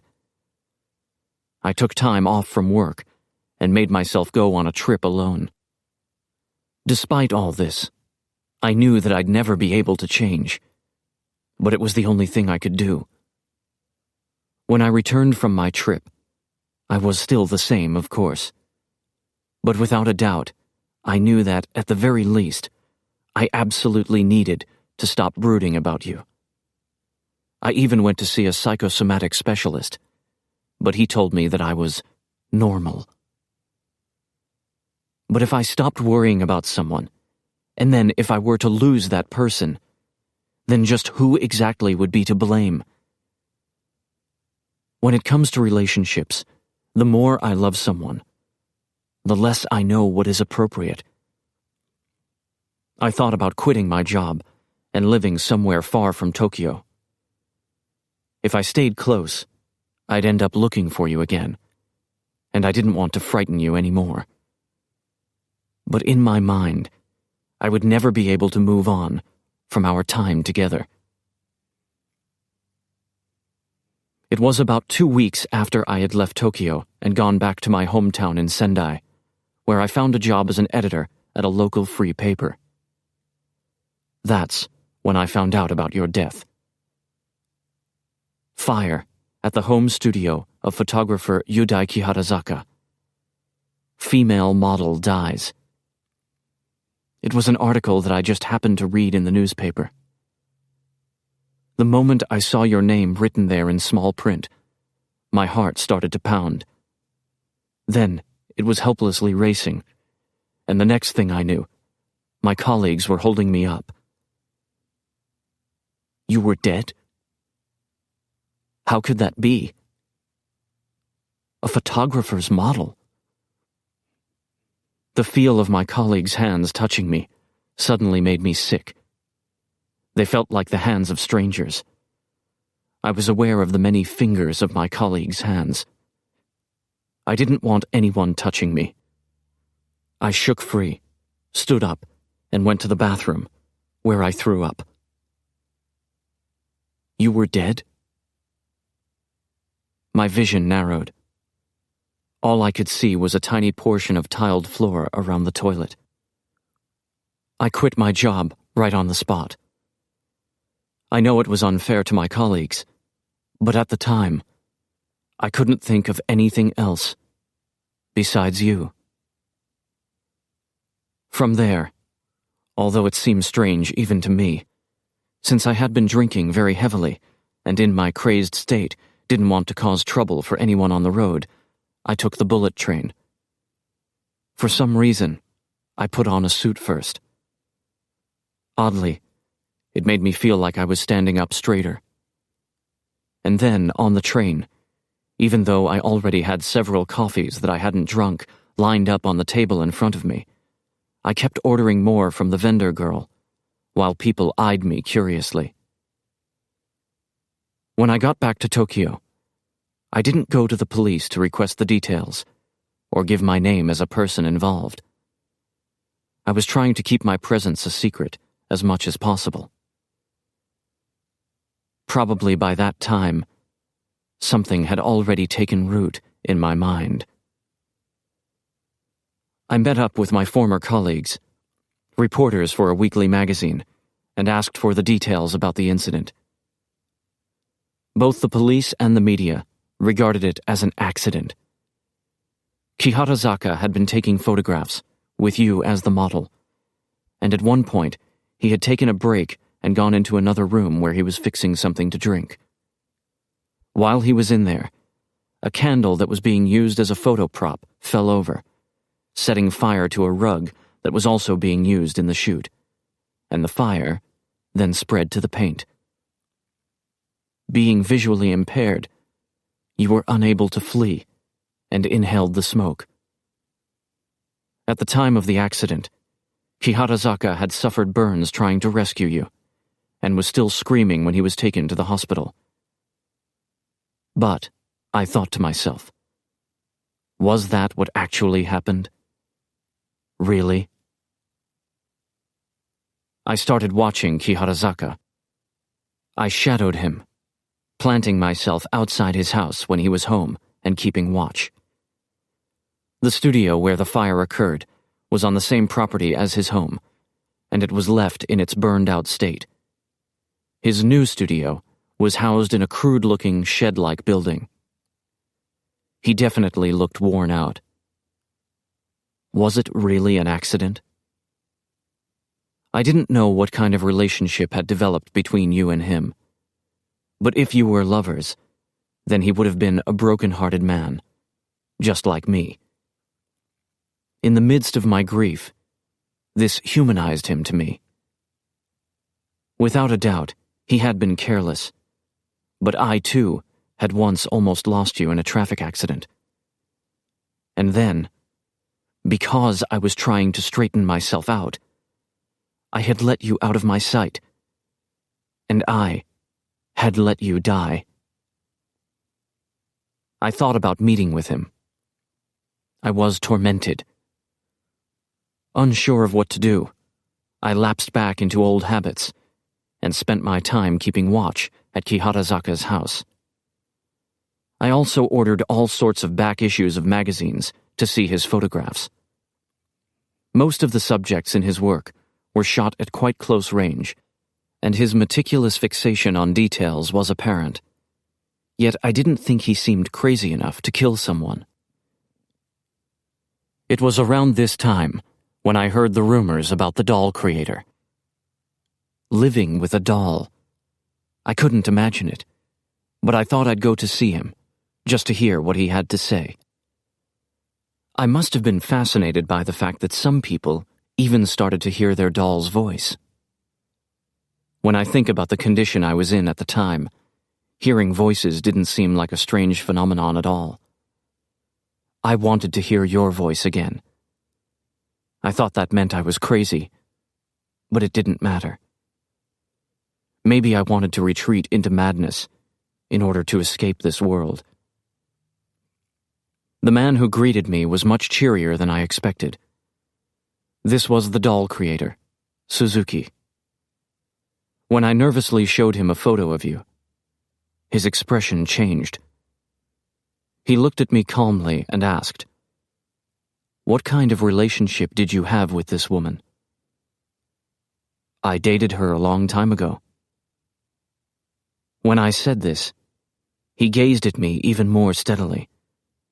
Then he silently got up from his seat and took down an envelope from a shelf. "These are horrible photographs. Are you prepared to see them?" Not knowing what they were, I nodded automatically, and the photos were placed in front of me. Photos of you. On fire. Photos of you. Engulfed in flames.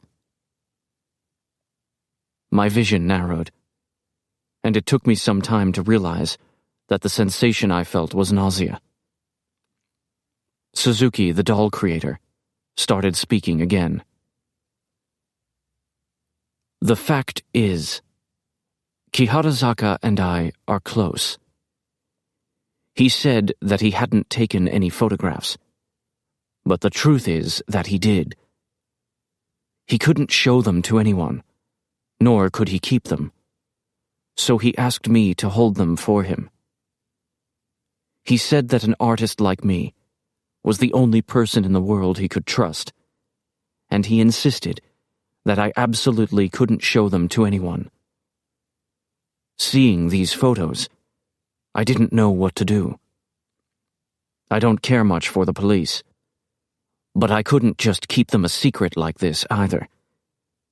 They were proof that he murdered her." He was speaking very deliberately, as if choosing every word. I was terribly disturbed, but I will entrust these photographs to you, to your own discretion. However, something seemed strange to me. Something about the photographs. Having worked as an editor, I happened to know a lot about photography. I took the photographs from Suzuki and brought them to a photographer I knew. A few days later, he told me he was of the same opinion. He agreed that these were composites. The shot of your face on fire was a composite photograph, as well as the one of you being consumed by the flames. To be sure, 21 of the photographs were not composites. Among those were 2 shots of you, with your legs bound and looking very thin, sleeping on top of a pedestal. There were no flames in either photo, or any sign of fire. The remaining 19 photos were of flames, but they were all taken from a distance. If Kiharazaka had burned you to death, in order to photograph the scene in the manner of Ryonosuke Akutagawa's Hell Screen, wouldn't he have persisted in following through completely, as shown in the composites? If he were going to burn you that way, there would be no point in photographing it as a long shot. By now, I've seen nearly all of his photographs. These long shot photographs, all of the ones that were the real thing and not composites, didn't seem like his work at all. I wondered if the truth was something else. Judging from the photos, he had been holding you captive, forcing you to sleep, and binding your legs, not letting you move around. That would fit with what the article said, that a candle being used as some kind of prop had fallen over and started the fire. When he realized it, he had hurriedly clicked away with his camera, rather than try to rescue you. Judging by the layout of the non-composite photos, he could have saved you before the flames overtook you.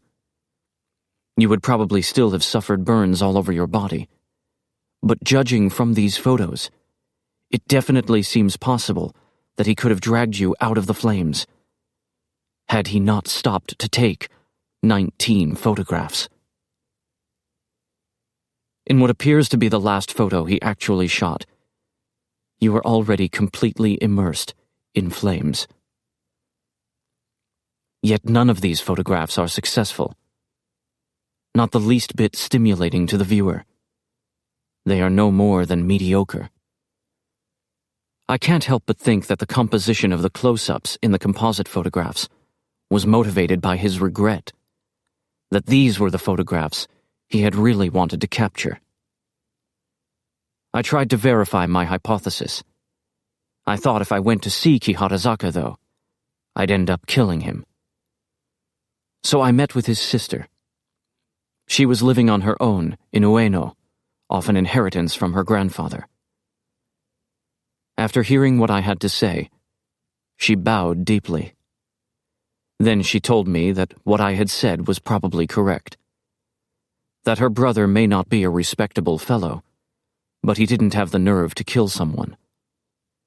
That he may not have killed you directly himself, but morally, he bore an immense responsibility in your death, and that he now seemed destroyed. Then she said, as for what to do with these photographs, that of course she would leave it up to me. She was crying the whole time. To have a brother like that, one whom she used to love. Kiharazaka's sister Akari seemed weary of her life, a woman beset by countless miseries. When I asked her, she said that she had lost 2 people dear to her, men with whom she had been in love. I was at a loss. If I brought the photographs to the police, Yudai Kiharazaka would be charged with one crime or another, but he wouldn't be sentenced to death. The murder wasn't premeditated, and there was only one victim. Even though he'd go to prison, he'd be out again in a few years. Yet, as far as society was concerned, he'd have paid for his crime. Akari asked me to see her again. She said it might not be her place to say such a thing, but she thought that being with me seemed to make her feel a little better.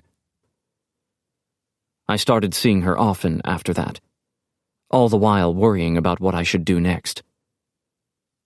I told her about my relationship with you. She told me about how she had lost one of the men who had been dear to her. A traffic accident, she said. She cried quietly while she told the story. Sometime after I first met Akari, we were just leaving each other at a coffee shop when someone called out to me from behind. The man looked terribly sad. He was around the same age as me, about 35 or 36, and he wore an expensive suit. "We need to talk," he said to me abruptly. "You and me? What for?" "It's about Akari Kiharazaka. Please excuse me, but I know all about you." Archive 11-2. Reluctantly, I accompanied this man back into the coffee shop where I had just been with Akari. The coffee that he ordered arrived, and as soon as the waitress walked away, he slid aside the gaudy wristwatch he was wearing. Underneath was a large gash, a suicide scar. "You should stay away from her. You'll end up like me." "What do you mean?" "Please excuse me. You are contemplating avenging the death of Ms. Yoshimoto, but right now you're worried about the best way to do so. Am I wrong?" "How do you—" He was a lawyer. Long ago, he said, his life had been destroyed by Akari Kiharazaka. He seemed like a creepy guy. I even resented him for trying to help me. When it comes to love, there's no such thing as fair. Akari had told me herself that she had a number of enemies, that she was apt to be misunderstood. There had been times, it was true, when I had detected a creepy quality in her laugh as it rose to an almost unconscious cackle. But she wasn't the ruthless woman the lawyer made her out to be. He was probably stalking her. I managed to get out of there without antagonizing him. I didn't know what he might do to me if he thought I was her boyfriend. After that, I met up with Akari in coffee shops a number of times. When I saw the lawyer from afar, we'd switch locations. Then I went to her apartment, and I slept with her. I was reassuring her as she cried inconsolably, only to find that I myself was also in need of comforting. The world without you can be a harsh place. It's unbearable to live on, just going through the motions. I felt guilty about sleeping with someone I didn't even love, but the two of us each needed the other to lick our wounds. At least, that's what I told myself. But I was in for a surprise. I guess I still didn't realize people could be so unpredictable. After I came inside her, I pulled away and, in the afterglow, I was stroking her hair when she ducked her head and began to quiver. Wondering what was wrong, I tried to peer at her face and was shocked to see that she was laughing. Convulsively, her face turning painfully red. "Oh, it's too much. I can't take it. I mean, you took such a long time before you fucked me." After sex, the expression of her face seemed like it was shifting, little by little. Her attitude toward me, even the way she talked, everything was different. "I've never been with a guy who pays so much attention when he's fucking a woman. But what does it matter, since I set you up like that?" She said this, and once again burst into silent mirth. Everyone lies. But amid the overwhelming monotony of the everyday, it's the rare individual who enjoys lying, who indulges and revels in it, who relishes treating others with malice. Oh, how strange. Seriously, you really are a simpleton. When I see a guy like you, it makes my skin crawl. I looked at her, stunned. I'll tell you something. That girl, Akiko Yoshimoto, I'm the one who kidnapped her. What? Do you think a woman who's that cautious would give in to a man's advances? I snatched her away in a car, at my brother's request. She was still laughing. Do you know Greek mythology? Just as Oedipus unknowingly kills his own father, just as Thyestes is unwittingly tricked into eating the flesh of his own sons, you have just slept with the woman who entrapped your lover, even being so kind as to stroke her hair afterward. My heart was now racing. Up until a moment ago, I had been trying to console her, making gentle love to her. So, who killed Akiko? Oh, your hypothesis was right. My brother wouldn't kill anyone. But when the accident happened, he took the photos. He said he thought it was a lucky coincidence. But apparently the photos were failures. He said the model was no good. It's not surprising, with a girl like her. My vision had narrowed, just like when I found out about your death. But now her body was moving in close to mine again. Listen, I'll tell you something else.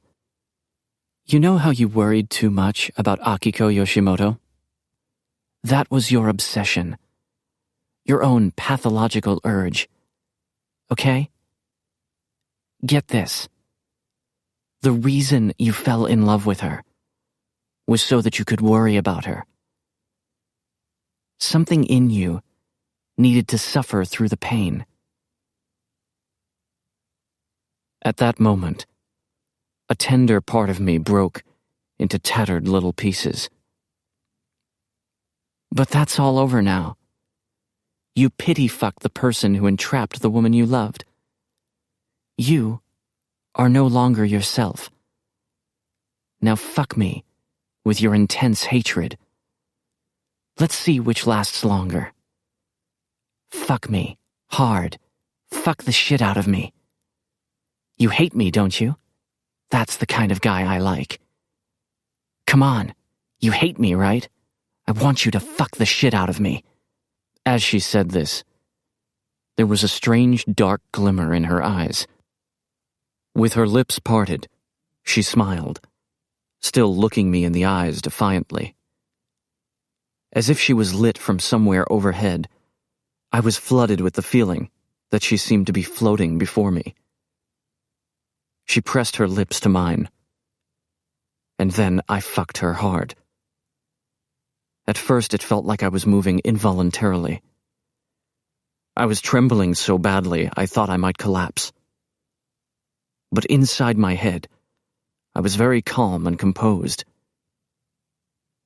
That was the moment when the plan I've had in mind all along began to take shape within my consciousness. In that instant, I became a monster. It almost felt as though my body were remotely detached from myself, like I was quietly slipping away. The moment I had felt that vague fear, my body trembled as if denying it. But by the time I had the awareness to say to myself, "Right now I am trembling," my consciousness had already cooled, like it was already falling away. I felt only a momentary fear toward the version of myself that would be left behind. I could no longer sense any sort of braking mechanism that would help me to maintain balance in my awareness. I must have altered something in me so that I might pit myself against this monstrous brother and sister, so that I might outrival them. despite the steady calming of my consciousness. A smile remained pasted on my lips. Without any breaks, a person's consciousness was likely capable of transforming into anything, as if circuits had been formed where they had previously not existed, and were transmitting a strange heat within me. I had sex with her, over and over again that night, with intense single-mindedness, and without any hesitation, yet all the while maintaining a strangely cool composure. The following day, I went to see that lawyer. His sole purpose in life had been vengeance against Akari. He both loved and hated her, and could think of nothing but murdering her. I continued to have sex with Akari regularly, while I stayed in contact with the lawyer. In what seemed like a symbolic gesture, he had surveilled me from afar when I first met Akari. But then, gradually, almost as if he were tracing a circle, he seemed to have closed the distance as he watched us. Like in Goethe's Faust, the way the demon Mephistopheles draws ever closer to Faust. He was crazy, in that particular way that stalkers are. Together, we worked out our plan. Incidentally, Akari had never lost anyone whom she loved. There were only the two men who had been dumped by her, and had then killed themselves. The lawyer guy had found a woman. She worked in the sex trade, and was drowning in debt. Yoriko Kurihara. Apparently, she had graduated from a prestigious high school in Tokyo. Goes to show you never really know how life is going to turn out. She might have been able to work out some kind of arrangement with her debts, but she had borrowed the money from someone she had a personal relationship with, and this person was connected to gangsters, and so there was no way for her escape unless she paid it back. There were several reasons why the lawyer had taken pains to select her from among the countless unhappy women here in Japan who are buried in debt. She had no relatives. She was similar in height and body type to Akari Kiharazaka, and somewhat resembled her too. This was our plan. Even if the photos of you, Akiko, were delivered to the police, Yudai Kiharazaka wouldn't be sentenced to die. But if the same thing were to happen again, and if it were clearly a murder, then there was a good chance they'd revisit the first accident, and it would be ruled a homicide. What's more, together with the long-shot photographs of you that he actually took, not the composites, it's likely that the first accident would also be acknowledged as premeditated. Yoriko Kurihara wanted to acquire a new identity. I wanted revenge against Yudai and Akari Kiharazaka, and the lawyer wanted revenge on Akari. And so, we would burn his sister Akari right before his eyes, so that Yudai Kiharazaka thought it was Yoriko Kurihara.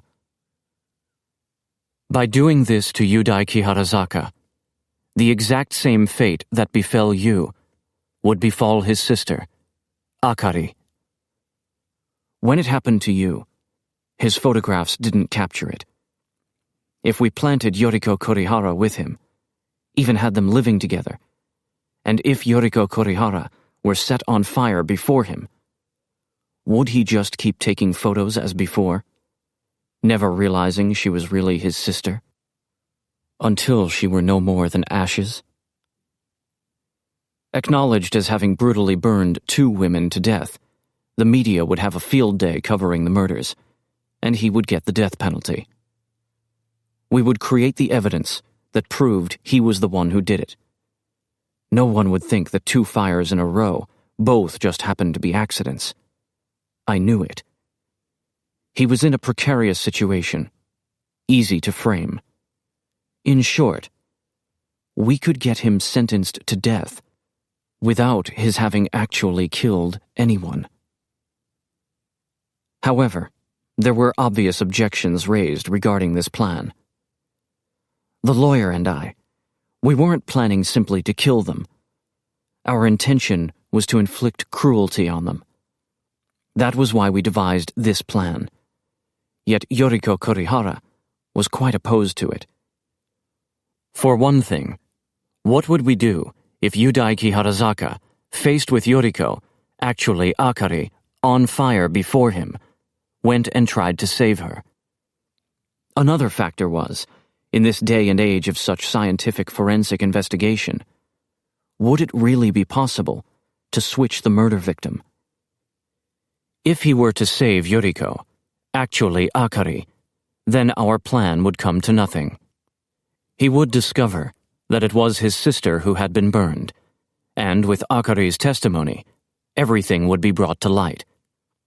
The lawyer, Yoriko, and I would be charged with attempted murder.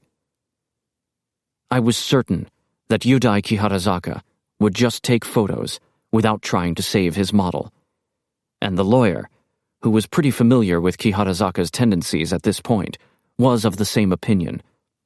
But Yoriko didn't know Kiharazaka well and kept up her objections.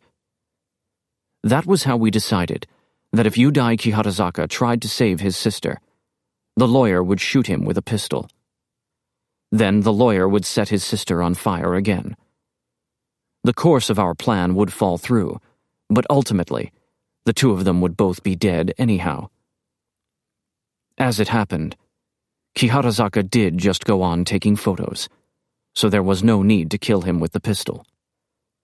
The ironic thing is, because he took those photos of his sister burning, he was able to extend his life, at least until his execution. Had we killed him with a gun, it would have been quite an inscrutable crime scene. A burnt corpse, the photographer who had apparently filmed it, yet the photographer had been shot dead. The investigation might have found us out, or we might have been able to get away.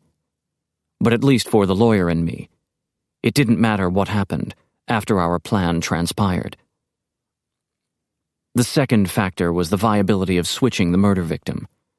But this was comparatively simple. All I had to do was marry Yoriko Kurihara. She and I were married for appearance's sake. That's how she went from being Yoriko Kurihara to Yoriko Kobayashi. If Yudai Kiharazaka was going to take the photos, then accordingly, the building would be severely damaged in the fire. Left at the scene would be Kiharazaka, camera in hand, and a completely burned corpse that had been slowly and carefully doused with kerosene and fire accelerant. The woman's body would be wearing Yoriko Kobayashi's clothing. The clothing would burn completely, but maybe the fragment of a button might remain. Naturally, Yudai Kiharazaka would think the burnt body was Yoriko Kobayashi. That's what he would tell the police. But they wouldn't know for sure that it was Yoriko Kobayashi just by someone seeing it firsthand. In order to officially confirm whether the burnt corpse was Yoriko Kobayashi or not, they would contact Kobayashi's family. That was me, her husband, since she didn't have any parents or siblings or relatives. Bawling my eyes out, I'd stoop over her dead body. This was the ring she was wearing, and this button on her clothing, I'd say tearfully. But the police, seeking conclusive evidence, would probably ask if I had something that might contain a strand of her hair or the like, so that, if possible, they could test it for DNA. Without any protest, I would then hand it over to them. A strand from Akari Kiharazaka's comb. I'd say it was Yoriko's hair. Of course, the DNA would match. There was one last thing to make sure of. Verification of her dental records. I thought it would probably be enough for the distraught husband to identify her body, but we needed to make doubly sure. Dental records are often used as a means of identifying bodies. Although the theory often used is that if the position of the teeth are the same as in the records, then it probably is safe to say they are a match, the fact is that dental records are not always treated as incontrovertible evidence at trial. What's more, dental records in Japan are not compiled in a nationwide database. Each dentist still has their own method of keeping patients' charts. That means the police have to go to the victim's dental clinic to see the records. So I made a point of telling Akari that she would be even more of a beauty if she fixed up her teeth. Then I sent her to get a simple teeth whitening at a small dental clinic run by an acquaintance of the lawyer. And while she was there, even though she didn't have any cavities, he checked her teeth to make sure. Now, they would have Akari's dental records. All we had to do was change the name on the chart to Yoriko Kobayashi. Then those teeth would be registered as belonging to her. The police would go to the dental clinic. They would see the chart there with Yoriko Kobayashi's name on it.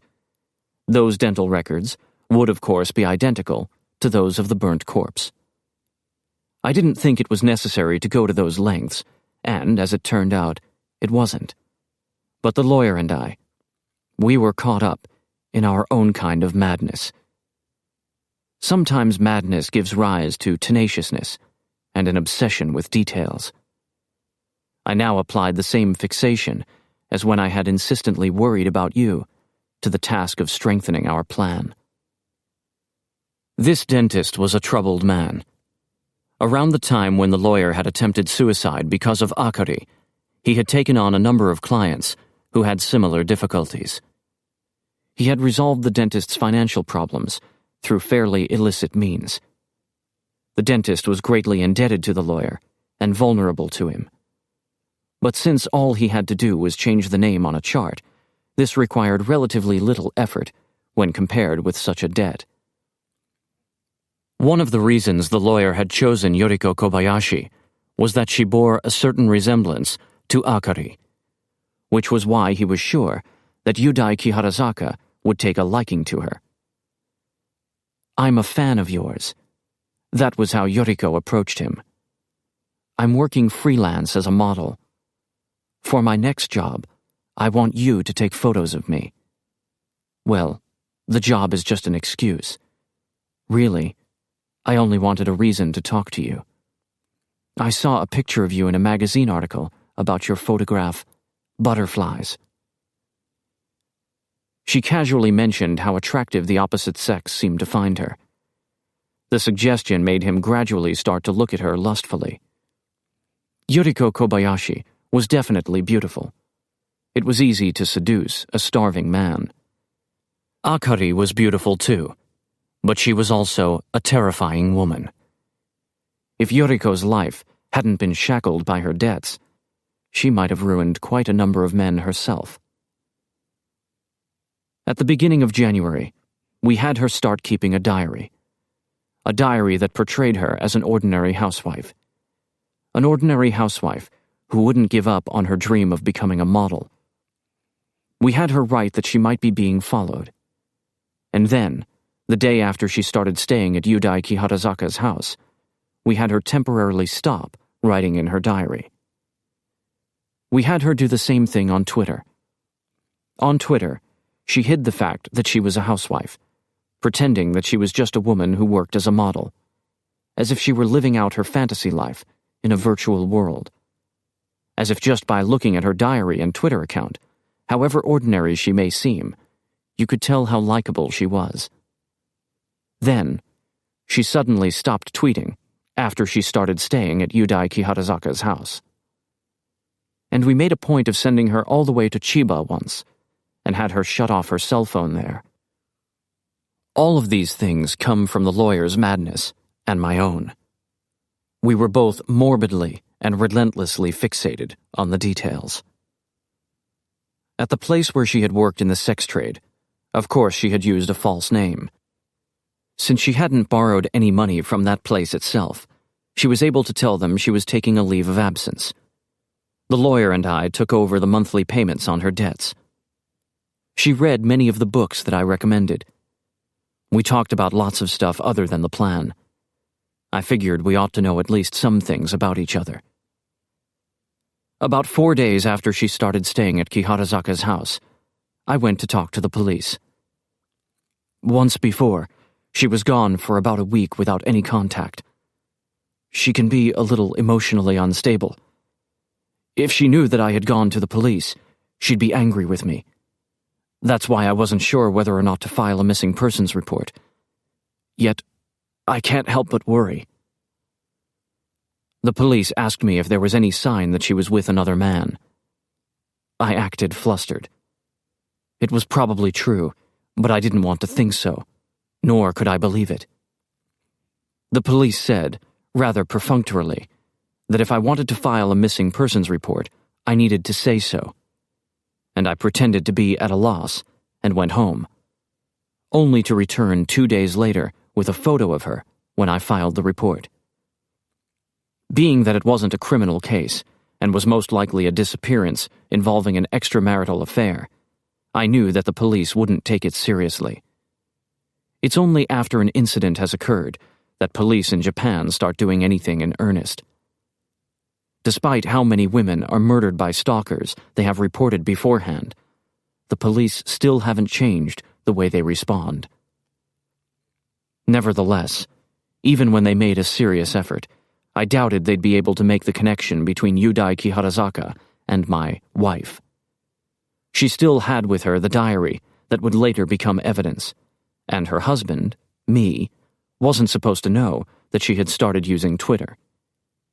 Even when they investigated her cell phone records, all they could see was that her phone had been turned off somewhere outside of Tokyo.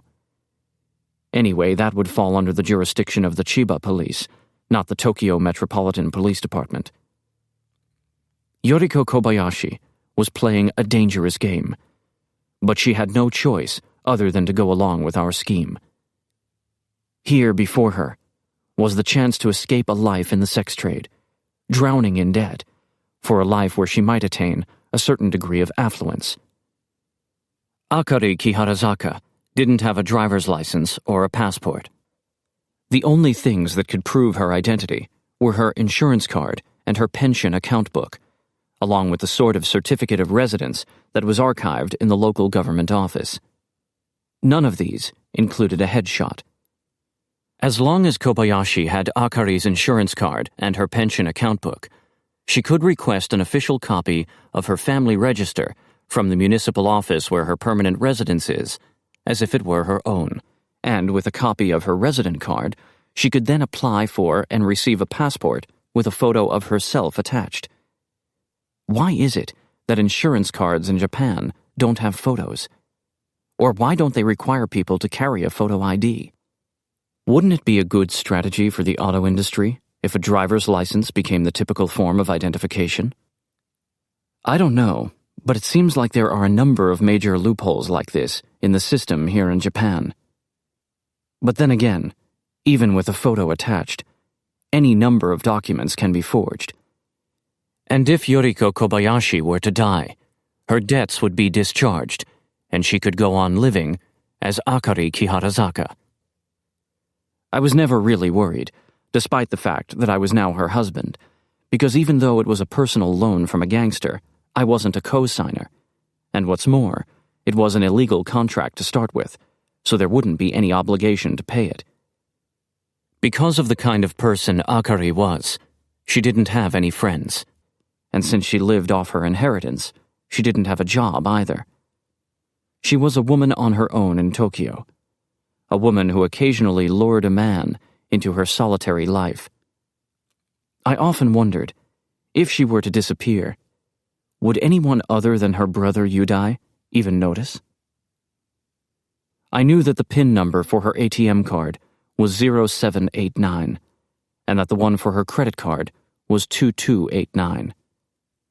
Yoriko Kobayashi would be able to assume her identity and live her life indefinitely. After the incident, she could go into hiding to avoid the media, while providing her brother with that lawyer, and leaving Yudai Kiharazaka to take the brunt of it all. Later, when the time was right, she could get a passport and disappear to South America, where she had always yearned to visit. But there would be major discrepancies between the diary Yoriko Kobayashi left behind and Yudai Kiharazaka's testimony. That's why we decided to have her ask him to kill her. Even just sometimes, I want to die. Maybe when I die, I'll think of you. Then take a picture of the place where I die. I'm kidding. What I said before was a joke. I don't want to die yet. I don't know why. I just want to give it all up. I feel like I'm being held prisoner by you. I'm kidding. It's a joke. What am I talking about? I'm running out of pills. I need more. You want me to die? But wait, I'll write a suicide note. That way it won't cause any trouble for you. I hate you. I'm kidding. I love you. Looking back on it now, it seems like she was protecting herself by being the one to bring up death herself. Because in Yudai Kiharazaka's mind, her murder, and his retaking of the photographs he had failed at, was clearly supposed to happen. But if she were going to write a suicide note, then it was best to wait until then. Looking at it from Kiharazaka's perspective, she must have seemed like an emotionally unstable woman. She took a lot of pills in front of him, but they were just vitamins. We also prepared the notes for her to throw out the window because her legs were tied and she was being held captive. We cut locks of hair, Akari's hair. Naturally, this hair would be identical to the DNA of the dead body. While Akari Kiharazaka was abusing and heaping invective upon me, at her core, she was falling for me. Of course, the feelings that she had for me were nothing more than her own particular kind of sentimentality. She came to me for sex repeatedly. You probably think that I would have been disgusted to be with a woman like her. But, well, I wasn't. To be honest, I enjoyed it. Sleeping with a woman that I knew was going to die soon. I enjoyed it, even as I pitied her. It was as if my feelings of pity spiced up the sex. Giving sexual pleasure to someone whom I would soon kill, I had the feeling of having control over this woman, of being able to do whatever I liked. I was no longer the person I had been. I needed to become even more monstrous than this brother and sister. I was forcing myself to become accustomed to this version of me. Even when you told me that you were leaving me, I still didn't feel like we had parted. Not even when you died, strange as it may sound. That's why I thought I could live with your doll. It wasn't until last winter that I finally felt apart from you. That night, when I first slept with Akari Kiharazaka. The night when I resolved to become a monster. Someone who is your boyfriend should not be a monster. Isn't that right? Last winter, we parted, and I decided to become a monster. I ceased being the person I was. I destroyed myself so that I could take revenge on them.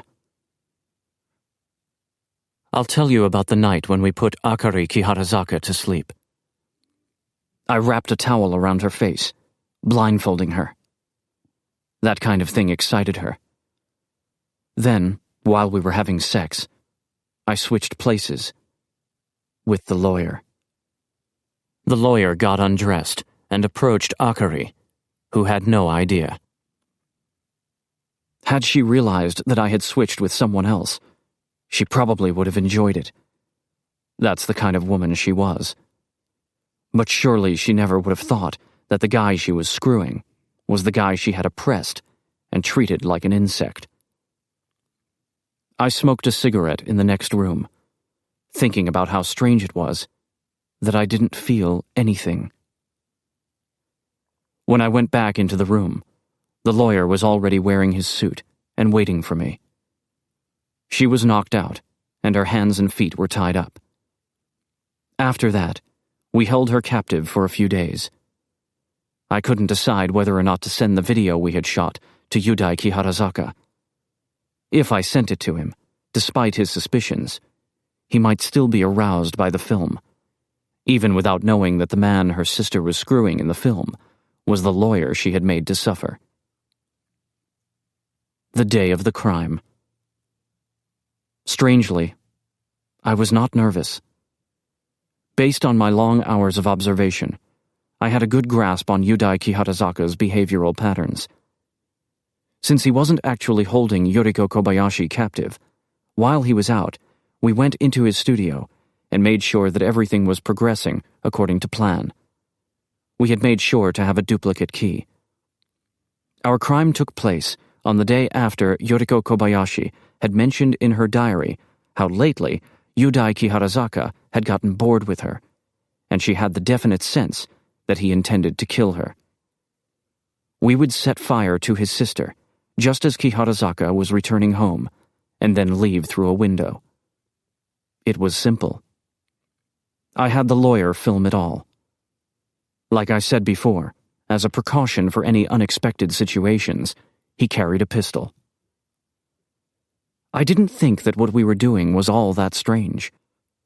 Within the monster I had become, the part of me that retained a trace of humanity may have dimmed any memory as a means of protecting myself. Then again, I may just be maintaining a certain outward appearance. But you know, that's a lie. I remember everything clearly. I remember joking with Yoriko Kobayashi, peering at her through the camera lens and shouting at her to hurry up and get Akari ready. I remember, over the course of a few days, whenever Akari would wake up from the slumber we had put her in, knocking her out again until it was time, to the point where she was almost anesthetized, almost like she was dead inside that huge trunk. I remember how I didn't feel the least hesitation at the moment when we set the flames on her. I remember my hand moving as if I were just setting fire to some pieces of cardboard that had been lying around. Striking the match, slowly bringing my arm up from below, and then releasing it from my fingers. Watching the flame as it was about to descend on her, I was thinking to myself, this is what I did it for. I changed who I was so that I could raise my arm this effortlessly and toss the flame just so. I felt like I could do it again, even another time after that. I even vaguely remembered what had happened during the countless times we had experimented. First to burn was the surface of the cloth doused in kerosene. The cloth was flame-resistant, but of course only to an extent. The material caught fire, and when the flames reached Akari and the sofa cushions on which she was lying, which had been doused with even more kerosene, everything ignited fiercely in an instant. We had used ignitable liquid as well as accelerant. The entire sofa was feverishly engulfed in intense flames. Later, when I saw the film, I thought it still seemed a little dangerous. Because when he came into the room, the fire had yet to grow as big as we thought it would. No matter how many times we rehearsed, the perfect timing was quite difficult to achieve. Seeing it from his shaken perspective, with the entire back of the sofa consumed in flames and her arm flung out, it must have looked like her body was already on fire. But in fact, the fire had yet to spread to Akari's body under the cloth that we had laid over her. If at that point he had pulled on the arm that was poking out, even though they both would have sustained burns, I bet he could have easily saved his own sister. But sure enough, he took photographs instead. I felt as though I was watching the same scene as when you had died. Except, of course, this film had transformed it into an act of revenge. The lawyer had the pistol and had been watching closely from outside, but by taking his photos, Kiharazaka narrowly escaped death, even if only for a little while. After it was all finished, we had Yoriko Kobayashi undergo minor plastic surgery. We fixed the parts of her face that had always bothered her, making them look just right. We didn't try to make her look exactly like Akari Kiharazaka. That would have been impossible. Plus, I had confirmed with Akari numerous times that she had made her brother destroy all the photos of herself, and she hadn't let him take any photos of her since they had grown up. She said that she hated the way it seemed to capture her true nature. Since from then on, she had avoided having any photographs taken. If we were to destroy the few photos that she herself still had, then basically the only quasi-available photographs by which to confirm what she looked like would be her school yearbooks. And those were from quite a while ago. The problem would be when the police tried to contact Yudai Kiharazaka's sister to speak about her younger brother, that kind of thing. At that point, she shouldn't look like Yoriko Kobayashi, whom Yudai Kiharazaka had photographed and was presumed dead. We cut her hair and dyed it black, and as for the minor plastic surgery, we just had her eyes made bigger and had a mole removed. Then, the only time she met with the police, we had her wear glasses without any makeup. Akari had always been the kind of woman who wore heavy makeup. Naturally, it would have been preferable to have more extensive surgery, but what we did was easily manageable, and when the lawyer and I saw her, we both felt like this was sufficient. The young detective who met with her may have thought that there was a vague resemblance between this sister and the photo of Yoriko Kobayashi, and may have thought that was the reason Kobayashi was targeted by this photographer. The police weren't going to haul out an old yearbook to confirm what the sister looked like. Being neither a victim nor a suspect, this sister was nothing more than the sibling of the perpetrator. After Yudai Kiharazaka was arrested, he said that she set herself on fire, that she had been suicidal, and without waiting for his agreement, had done it herself. However, as a man who had previously had a similar accident, there was no credibility to what he said. When they showed him the diary Yoriko Kobayashi left behind, he said that she must have even been afraid of him. He ended up testifying that she was emotionally unstable and had accused him of holding her captive. Nobody believed him. The fact that he suffered from manic depression also worked against him. To top it off, he had hired a lawyer at the request of his sister. Presumed to be an ally, this lawyer was in fact one of the guys who had framed him for everything. Everything at the trial worked against him. It was not good that, after setting fire to Yoriko Kobayashi, he had tried to destroy the evidence. The truth was, after seeing the photographs, he was stunned he had failed yet again. But he still couldn't bring himself to throw away his work, and just like before, he had simply sent the film to the doll creator. Among those photos, there were more composites. This time, they were from before the incident. Composite study photographs, almost like practice shots for the kind of photographs he wanted to create if there were a next time, when Yoriko Kobayashi would be on fire. He did that kind of thing, preparatory composites before a shoot, a lot. But his fatal move was not contacting the police or the fire department right away. His sister didn't come to see him. She was admitted into a psychiatric hospital. The only ones left who would know she wasn't Akari when they saw her were her brother and the guys whom she had dumped. But just to be on the safe side, it was better not to let anyone see her. She wrote a letter, the contents imitating what Akari would write. Of course, she couldn't write exactly the same way. A specialist would have seen through it right away. But who's going to avidly remember such details about their own siblings' exact handwriting in this age of email? If she made the appropriate effort in her mimicry, no one would notice. This is something I found out later, but apparently, he wanted to die. He may have even attempted suicide. When the incident with you occurred, despite the fact that it was an accident, even though he was saved, I bet a part of him felt like he had murdered you. He said as much to his sister, that afterward, it was just as if he had killed you himself. And then, he did it again. The exact same thing. He didn't have the courage to actually die, so they were going to kill him. That must have been the way he thought about his death sentence. I think that the real reason for his death wish was probably because of his slump. At the time, he couldn't seem to take any more decent photographs. Butterflies was his last one. The photography that drove him mad was his whole life. And then, he had failed at capturing someone's death in a photograph. Even when faced with such brutally compelling raw material, he managed to take only mediocre photos. He would never be like the painter he so admired in Hellscreen. In the end, he would never ultimately become authentic.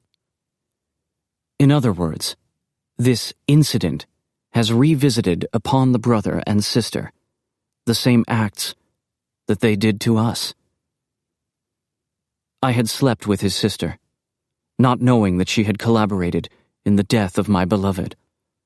Blindfolded, the sister had gasped and panted with the guy she herself had oppressed.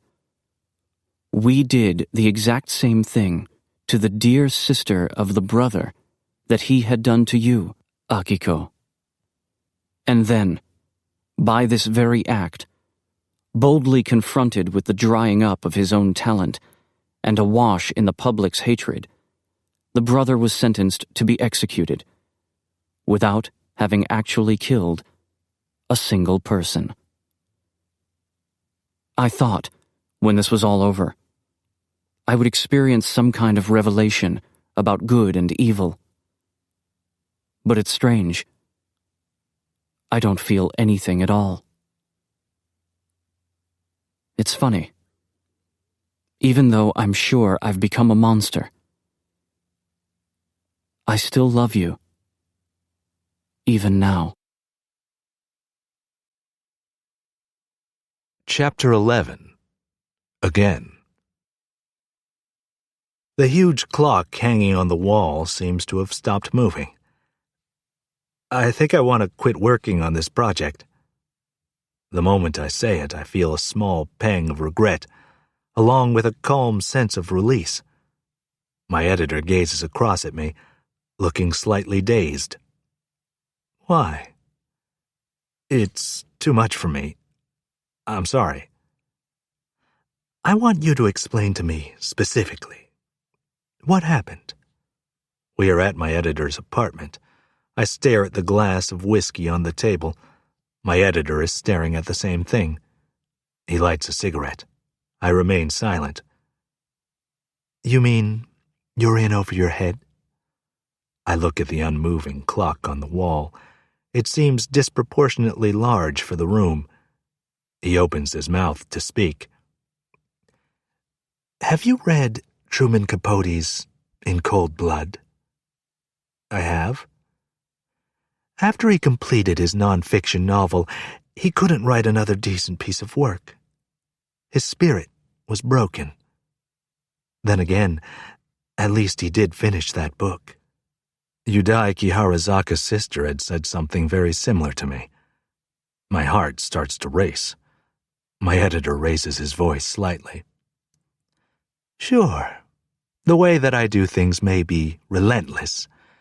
Some have even called me pathological, because I always push a writer beyond the limits of his abilities, and as a result, some writers' spirits have broken. But I just want to make a good book. That's all. It may sound callous, but I'm not thinking about the writer. The only thing I care about is the work. I understand that. Really? The editor looks me straight in the eyes. Capote managed to write his all. He put his heart and soul into it. And you're going to give up at this point? He still isn't finished with what he has to say. Well, this is frustrating. I'm disappointed to hear your position. It sounds like you're putting your personal life above your own work. Get out of here. He takes another drag from his cigarette. Don't bother sending me your expenses. This will be a major loss for us. And I don't want to deal with you anymore. I might have walked away, pretending that I didn't know anything. Despite what I say, the editor is still puffing on his cigarette. I take a deep breath in order to calm my growing nervousness. Akari Kiharazaka showed me the photograph. My throat feels dry as I speak. The photo of her, from long ago, the only one that Yudai Kiharazaka had kept. It was of a girl I didn't recognize. It was completely different from the photo of her and her brother that Akari Kiharazaka had shown me previously. That is to say, the first photo was a composite, to make it seem like she was Yudai Kiharazaka's sister, to fool me. The editor is looking me in the face. That's not all. The photos that you first showed me of Akari Kiharazaka were of her passing herself off as the sister. You made sure to make them seem like they had been supplied by the Kiharazakas. Actual photographs that show what Akari Kiharazaka really looks like probably don't exist anymore. Except for elementary or junior high school yearbooks and that one photo of her when she was a girl that she still has, the one that her brother saved. And so I had no reason not to believe, as I was told, that she was Akari Kiharazaka. Also, there were no photos of Yuriko Kobayashi released to the public. The media withheld them due to the strongly expressed wishes of the bereaved family. And in the archives I received from you, the one person there weren't any photos of was Yuriko Kobayashi. And even the photos of her after she had become Akari, you only showed me those briefly. You didn't hand them over. The temperature in the room grew chilly. She told me that she was only pretending to be the sister, that she had been blackmailed by a man. Save me, she said. It was creepy. It didn't make any sense. I went to see the doll maker, too. He had the photographs of Akiko Yoshimoto and Yuriko Kobayashi on fire. And there was a doll in his collection that looked familiar, a doll of the first victim, Akiko Yoshimoto. He drew me a portrait of the person who commissioned its production, the face of the man who was Akiko Yoshimoto's former boyfriend. It was you. The editor lowers his gaze and brings the glass of whiskey to his lips. I realized that you were involved in this incident. It occurred to me that perhaps it might be some kind of revenge.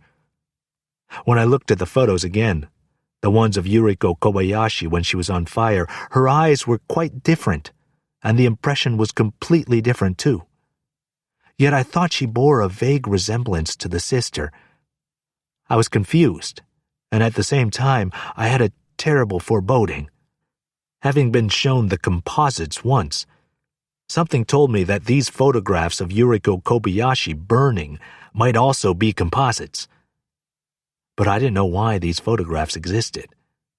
If I was right, that would mean that Yuriko Kobayashi was alive. The truth was, a woman who looked a lot like her was living as Kiharazaka's sister. That meant that all along, I had been seeing Yuriko Kobayashi posing as the sister. Yuriko Kobayashi, who was supposed to be dead, was pretending to be Kiharazaka's sister. So the person who was actually burned. There was only one answer. Identifying the body is done by the family. I thought it was a mere coincidence that you and Yuriko Kobayashi had the same family name. I draw in my breath again. I was told that Yuriko Kobayashi, posing as the sister, contacted the doll maker by phone, saying that she wanted to reclaim all of the photos Kiharazaka had taken, as well as the Akiko Yoshimoto doll. As far as she was concerned, she wanted to hush up everything. That doll connected you to this incident, and that made it a piece of evidence that would connect to her.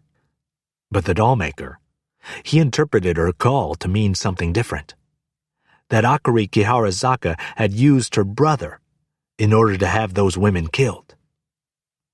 The doll maker didn't know that Akari Kiharazaka was already dead, so we thought that she had made her brother kill them, out of jealousy or something. He figured that there was something mysterious behind all this, but he had his own way of thinking about it. Maybe that Akari was a lesbian and was trying to get a hold of the doll that had grown more beautiful after the death of the real Akiko Yoshimoto. That's his kind of wacky reasoning. Still drinking his whiskey, he stares at me. But I don't get it. Why did you hire me for this job? Why go to the trouble of dredging up a crime that you pulled off? He doesn't reply. I draw in my breath, holding back the tremor in my voice. After I left the doll maker's home, I pressed her for an explanation, and she confessed that she was Yuriko Kobayashi. I didn't know if she was telling the truth or not, but she said that she was being blackmailed. That's why she asked me to run away with her. Take me with you, and let's run away together, she said. She told me even more, that there was someone she wanted me to kill beforehand. She hinted at it over and over, until finally she put it bluntly. Okay. It's been a while already since you finished that whiskey. She gave it to me. It should take effect soon enough. He stares at me, the glass still in his hand. Moments pass, but he remains calm. Or rather, he appears to be objectively wondering about the fact that he isn't upset. I draw in a short breath to say something, when suddenly he begins to speak. Right. She did that. Just out of curiosity, is it sleeping pills that I drank? Or something that it's too late to undo? Something that it's too late to undo. My eyes meet his, only for a few seconds, but it feels like much longer. So that's how it is. But why? Why did she do this to you? He gives a terse laugh at what I say. You're willing to kill someone without knowing the reason why? He leans against the sofa and lights another cigarette. As if he is taking stock of his own body, he raises his arm slightly, casting his gaze over the palm of his right hand. Because I was trying to make a book about what happened. He brings his gaze back to me. I wasn't going to publish anything. I guess I wanted to stop myself. Stop this dangerous act of dredging it back up. Even if I die now, it's easy enough to make it seem like it was from grief over my dead wife, isn't it? By the way, how long do I have before I die? I stare at the whiskey in the glass before me. The surface of the amber-colored liquid brightly reflects the light in the room. Slowly, I bring the glass to my lips. There's nothing in it. I switched the bottle with another I brought along with me. I couldn't do it. But the editor, he doesn't show any sign of relief. My eyes meet his. A few seconds go by, and I feel like a few minutes more have passed.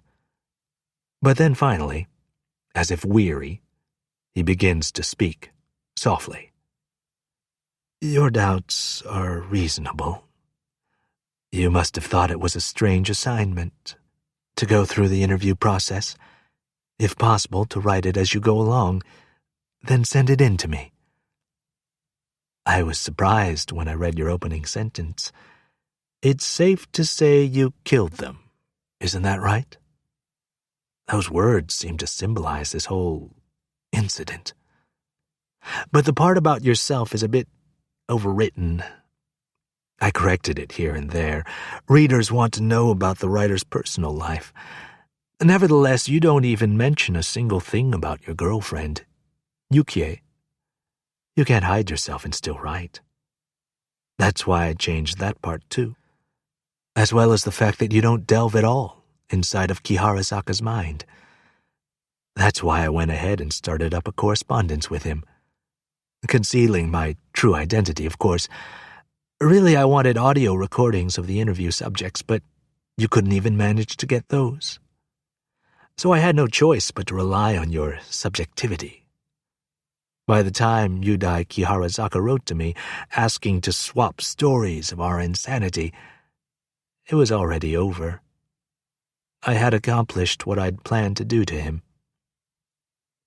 But what if I had gone to the police? You mean when you eventually suspected? Good point.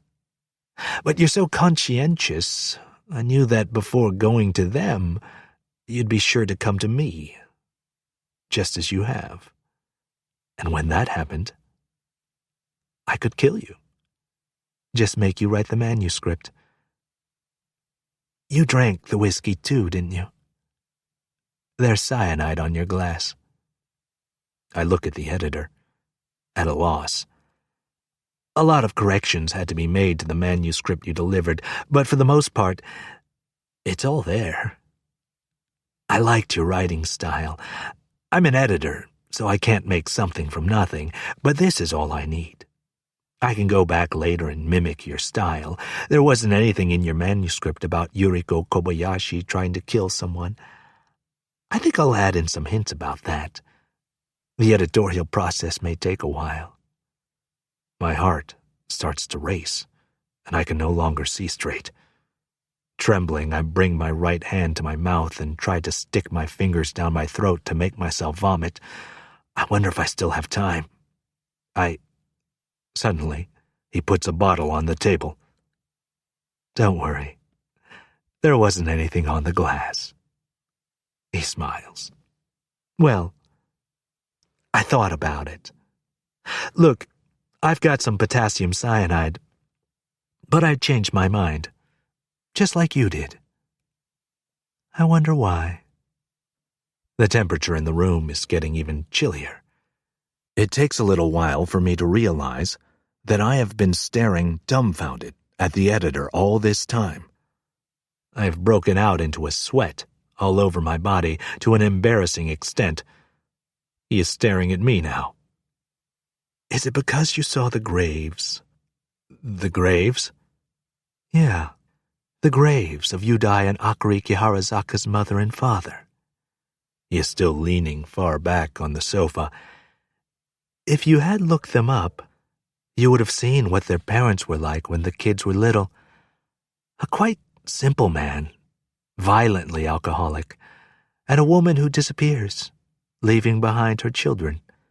The soil into which they were born definitely nurtured them into what they became. I thought I needed to seek revenge upon those parents as well. And when it was all over, I aimlessly searched for their whereabouts. But I ended up at 2 graves. They were old and small, and no one had left any flowers. They were overgrown with weeds. While I was there, a strange feeling came over me. After I had taken revenge on the ones who were in these graves, I would need to seek revenge on their parents as well. That's how I felt. He smiles. The fact was, I didn't feel an ounce of regret about what I did to the brother and sister. But I just sat there for a while. I could feel the air around me as it moved softly over my cheeks and my hands. I was there for hours. As he speaks, he brings the glass of whiskey to his lips again. My sorrow, hatred, and joy, all of it was ending.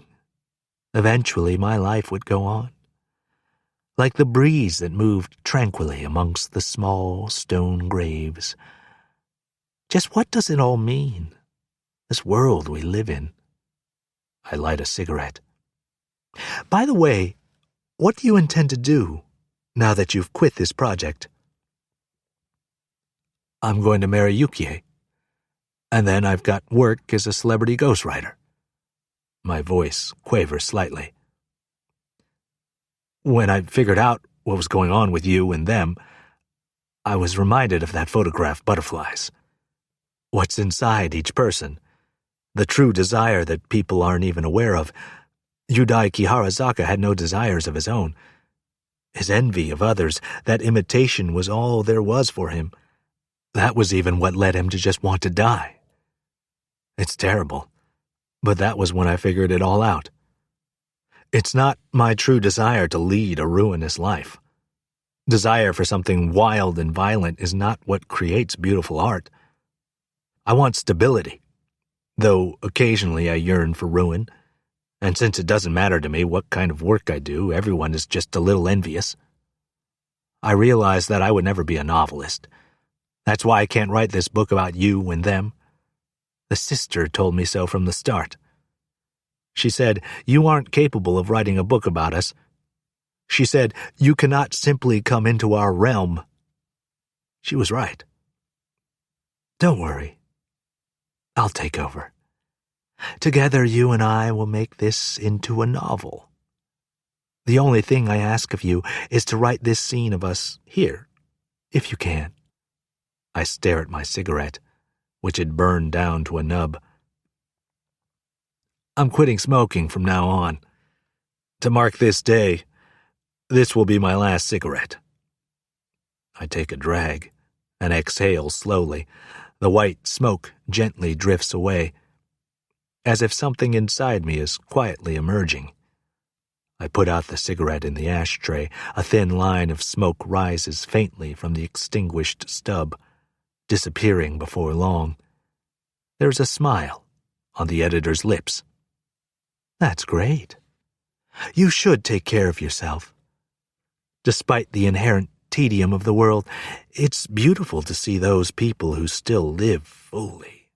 But every so often, I want you to remember the utter folly of what we did with our lives, and the fact that it was the way we truly wanted to live. He stands up slowly, still holding his whiskey. He lights yet another cigarette. Akari told me. She said that the reason I fell in love with Akiko Yoshimoto was so that I could suffer through the pain of worrying about her. She was a woman who said terrible things. Still, whatever the reason, that was all I felt when I fell in love with her. And I wanted to believe it was the real thing. That was the only time when I felt like the world was truly beautiful. Yes. I wonder, if Akiko saw me now, what would she do with me? I remain seated on the sofa, watching him. He seems far away from where I am. It's not simply a duality between either acceptance or rejection, nor between acknowledgement or denial. I think she might just take you in her arms, tearfully. As foolish as you are, but I don't know. He smiles at what I say. Would it really work out that easily? And what I also wonder, well, my actions were unilateral. He takes a sip of whiskey.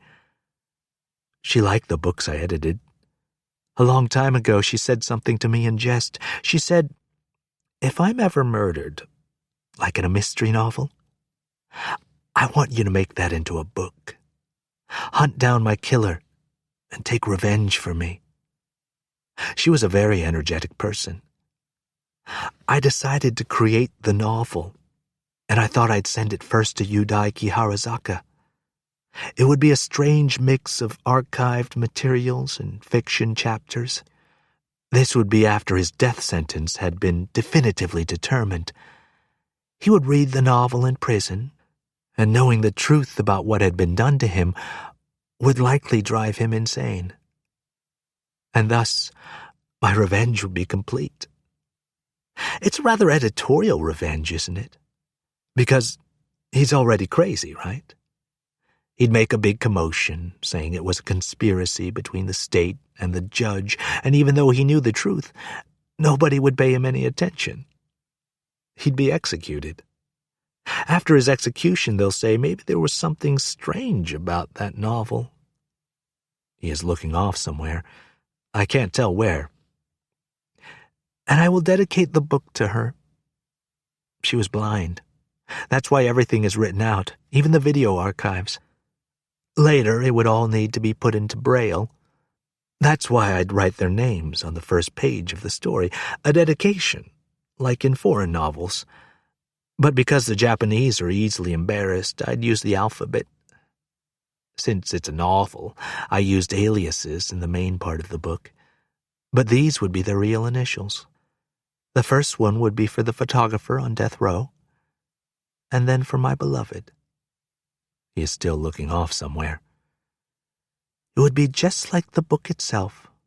On the one hand, a manifestation of pure hatred, and on the other, a manifestation of true love. Dedicated to M.M. and to J.I.